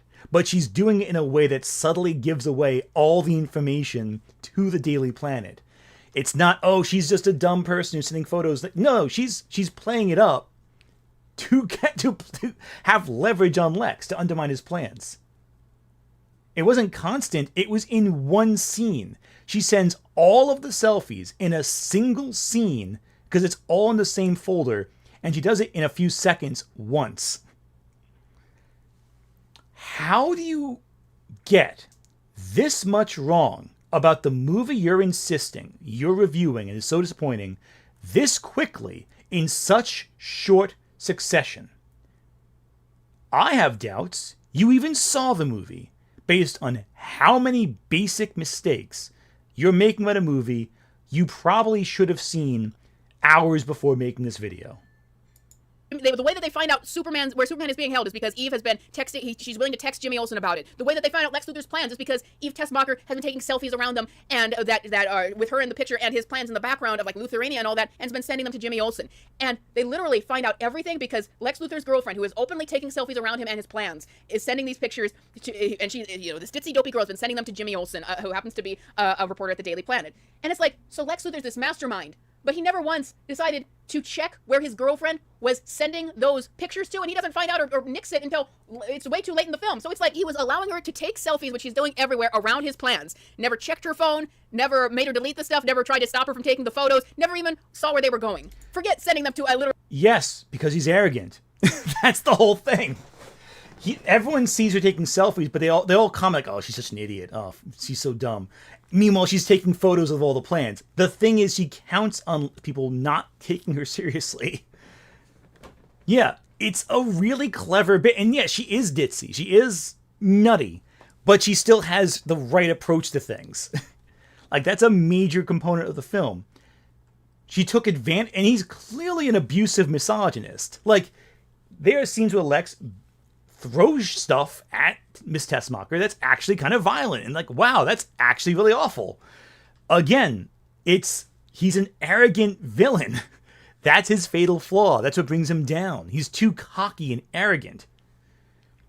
How do you fail to understand the movie this much? Literally Daily Planet ex-boyfriend, who I bet Lex Luthor would have known about under normal circumstances. She could have been posting them on the internet for all he knew. That is how Lex Luthor's plan is thwarted in this movie, is because he didn't bother to check where his girlfriend was sending all those selfies. Are you kidding me? This movie is more than just a comedic Superman film. It's like, it borders on parody so much. Okay, JesterBell, what's wrong with a super smart villain being so arrogant they don't bother checking the obvious vulnerabilities around them because they think they have complete control? I don't understand what the problem is here. That's basic writing. Much. And it's so much of a parody that I just felt like it drowned out what I really needed, which was actual character development and actual depth to get me to care about. Okay, how is it that you saw a character elements at play in front of you and missed it? You're describing a series of events that demonstrates the depth of both Lex's character and Eve Tessmacher's character to demonstrate how one, despite being so smart, is actually really makes a lot of dumb errors, while someone who appears very dumb is actually very clever. That clever inversion and foiling of characterization. What you're describing as stupid beyond parody is the clever character writing that you're looking for, or at least you think you're looking for. But you missed it. You didn't get it. You completely went over your head about them, and it just failed on that. It failed to establish this universe. It failed to establish these characters. There was just too much in terms of plot and goofiness going on, and the characters constantly coming in and introducing them, and exposition. Like, so much wrong with this film and the writing. Like, characters will just exposition stuff. Like Lex Luthor will be like, I don't like metahumans, but I don't like Superman most of all because he makes me feel small. And then a character next to him will say, well, I sacrificed my humanity in order to take down Superman. And another character will just exposition dump who they are to the audience because there's not enough time. There's. You mean two throwaway lines, one of which is in a boardroom meeting with the government, and the other is the engineer describing her powers very quickly before using them in a single sentence that takes 2 seconds? Yeah, it could have been done better, but that's not bad. Stuff happened so fast, like, out of the film. My dad was like, so why did they get into Mr. Terrific's spaceship and fly around? And I'm sure that there was maybe something that they did with that, but I'm like, I don't know. They got into the spaceship, which reminded us a lot of Thor Ragnarok, and there was another joke about that spaceship crashing and flying. So much happened. It's like my brain erased exactly what they were meant to do in that spaceship with the Daily Planet, because there's just too much going on. They took Mr. Terrific's ship to get to Lex's base. What's complicated about that? It's very basic. On, too much goofiness, too much of a barrage. So at the end of the film, I am left with a disaster. I feel might even be on a similar level to Batman versus Superman in terms of installing a universe, essentially. I don't understand this world. I don't know who the characters are because it was like vomited at me constantly. Just too many things. They didn't get any time to breathe or really make me feel like I was a part of this universe or I was experimenting it, because it was a constant barrage of things. This movie is like a baby having keys jangled at them, where it's just constant noise. That's what this movie felt to me. It was just constant noise of stuff. that I think that it might distract some people from the fact that the plot is just so convoluted. There's no way. There's no way that you actually believe half of what you just said. Like, A, you didn't actually seem to understand what happens in the movie. That seems like you're completely gone. You don't get it. This video is just constant noise. It's gotta be... Come on. Do we have to watch the rest? Okay, we're almost done. Might as well finish it. Convoluted. The characters aren't getting much development whatsoever, but it's noise, right? I'm left not thinking, like, what is this universe? Who are these characters? What is this world? And, guys, this is no foundation to build a universe. The Batman can't exist in this universe because it could never cross over with something that grounded. If Batman is going to exist, or Swamp Thing, or Wonder Woman, or any other characters, then they would have to be on that level of ridiculousness that's... Okay, let me point this out to you again. Batman has always existed in the same universe as Mr. Mrs. Picklick, a fifth-dimensional imp that can only be beaten when tricked into saying his name backwards. Batman has always had that level of absurdity all around him. This is... You reviewed Batman comics. How do you not know about this? Hell, there's a comic... Emperor Joker. The Emperor Joker storyline, where Joker gets the powers of Mrs. Picklick. And uses the powers to do all this stupid stuff around the universe.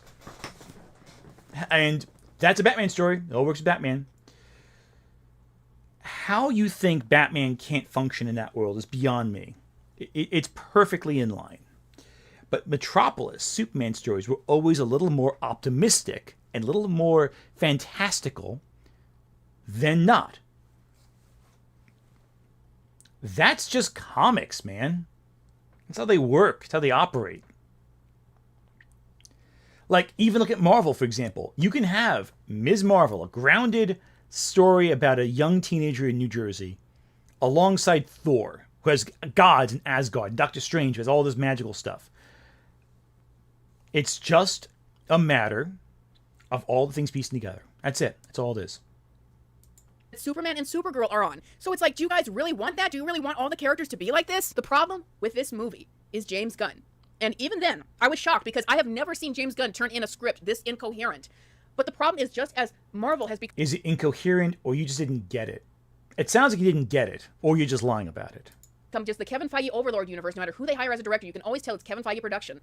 All of this DCU is just going to be James Gunn production. It's going to be just all this barrage of goofiness. And guys, if this does well at the box office, they're going to learn all the wrong lessons from this movie. All the movie are going to be just a speed-through barrage of stuff happening, because that apparently distracts the audience without any good storytelling. And I'm not as emotionally attached to Superman as I am in Batman, but that's tragic. Imagine if this does well and we get a Batman movie that's like this out of it. It's so disappointing. Like, WB can never get these characters right. And if they get a hold of other ones, it's just going to be the same thing. Because James Gunn, he gunned more in this movie than any other thing. He James Gunned it too hard with his taste and his stuff, stuffing things full of distractions. That this is the result, a complete disaster. In a different way, but perhaps on the same level of BVS by Zack Snyder.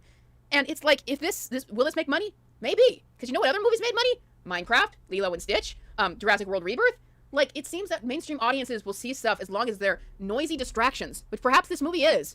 But if this is what people really want and what they accept, that's a crying shame. Because, like Incredibles 2, I think people are going to wake up in some months and see just that these films do not hold up, but that... She's just name-dropped movies this whole time. Like, chained them together. Like, hey, names you recognize, names you recognize, names you recognize. She isn't actually saying anything. She's saying, hey, wouldn't it be... think about Minecraft. Remember Minecraft? That was a movie that came out this year. Like, she's not actually talking about anything coherent. She's just saying things she knows her audience will be attentive to. All she's doing is she's stringing words along. Also, funny she didn't mention Sinners. The third best... For a time, the third top grossing movie of the year. I think it's shifted now that Jurassic Park Rebirth came out, and this probably shifted down too, but even then,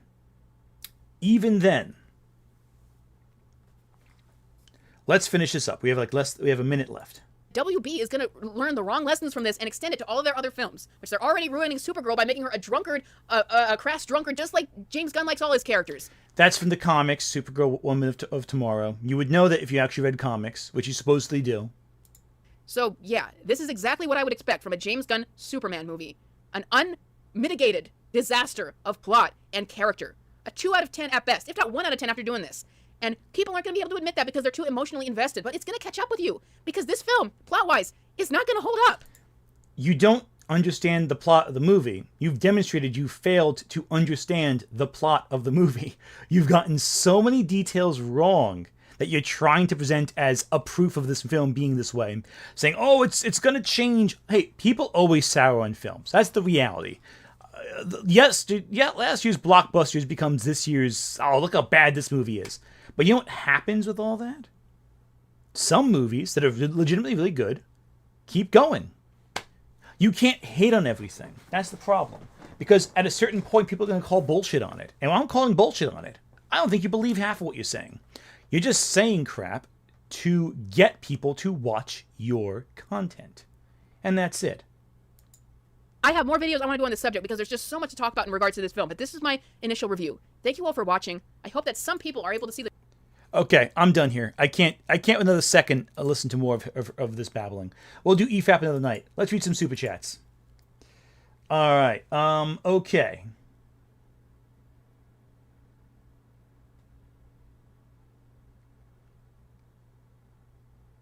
Oh, there's a lot of super chats I missed. Wow. Okay. She missed. Okay, Brian Sutak. She mistakes earnestness for jokes. 100% agree with that. Yamate. How are you going to call yourself JesterBell and not wear a giant silly bell costume? Squandered opportunity. I agree. It is squandered opportunity. The Wave Runners. Thank you for the super chat. This Lex would steal the 40 cakes. Oh, he would. And laugh about it. Matt Sherlock. Lobo could parallel Kara in interesting ways if they both are acting out due to trauma of watching their world die. Kara could easily become Lobo. I agree. I think there'd be a good bonding between the two of them, too. Especially if they both could capture something like that together. Mr. Bandana Head, thank you for the super chat. Thanks, Ant, for keeping real criticism alive. Grifters do not understand what critical thinking means. Agreed. And it sucks that people just act like they can be critics online and just like talk to a camera and complain. It's terrible. Adrian Parchman, I wonder what she thinks of Batman 66 and Batman the Brave and the Bold then. Well, she's demonstrated she hates Silver Age comics based on this, so wouldn't be surprised if she hates those too. Charles Aaron Millette. God forbid the villain be evil. Okay, I won't make that joke again. But didn't she just say she loved Silver Age stuff and then it's a problem? Oh yeah, no, she loves Silver Age stuff until she's given Silver Age stuff. It's crazy. Claylord44, my 9-year-old little brother just explained to me Lex Luthor's plan 2 hours after we watched the movie, after I asked him. Yeah, a kid can explain it when they actually watch the movie. The difference is they actually watch the movie. Matt Sherlock, I think Zatanna should be Indian. Combine her dad and his dated sidekick from the Golden Age and have them discuss whether to play it up the act. Huh. That could work. I can see that. I think Zatanna's ethnicity isn't as instrumental to her character as other characters, but I digress. It could work, though. Wings of Shu, Monkey Army, Lex is the wicked Tex bro of the East. Yeah, he is, basically. He's just a hater. I love it. Necromancer Kobold. I love that name. She is 100% forgetting that Lex has spent almost half a century not knowing Clark Kent is Superman, despite being told multiple times. Yeah, exactly. It's West. Does she not know about Batmite? She's supposedly a Batman fan, so I hope she does. Utterly Noah. Hey, what's going on? Thanks, Super Chat. Comparing Superman to Lilo and Stitch and Minecraft is wild, LMAO. Oh, 100% it's wild. It's ridiculous. Baichi Apiodera. Proof that focusing on hating everything is bad. Oh yeah, I agree. Dr. Zulu Gaming. Well, that was excruciatingly bad. Shad may not get some of the plot, but he's a riot compared to JesterBell's garble of verbal vomit. Yeah, I think I owe Shad an apology after all this. I can actually argue that this may be the worst review of Superman I have seen, period. Okay, my brain's broken from that. I can't take another second of this nonsense, so I'm done. I'm going to cut off stream right now. This woman has broken me. This is actually the single worst thing I've ever seen this woman say. This is, like, bafflingly bad. How any human being can watch a movie and come away with this terrible take is beyond me. All right. Friday, we're talking about Fantastic Four. Which one? All of them. Every Fantastic Four movie. We're watching them. We're talking about them. That's going to be Friday. So, just got here. I'm very sorry. We're closing the stream right now because I can't take another second of this insanity. Jesus Christ, that was bad. Thank you, everyone, so much for sticking with me this time. I know it was painful, but hey, we had a few laughs and lost brain cells in the process.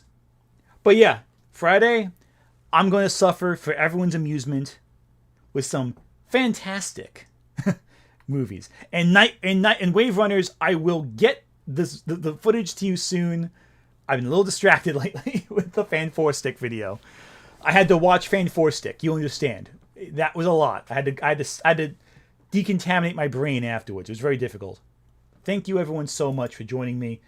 If you haven't seen Superman yet, I do recommend watching it. Everyone, take care of yourself and have a good rest of the evening. Take care.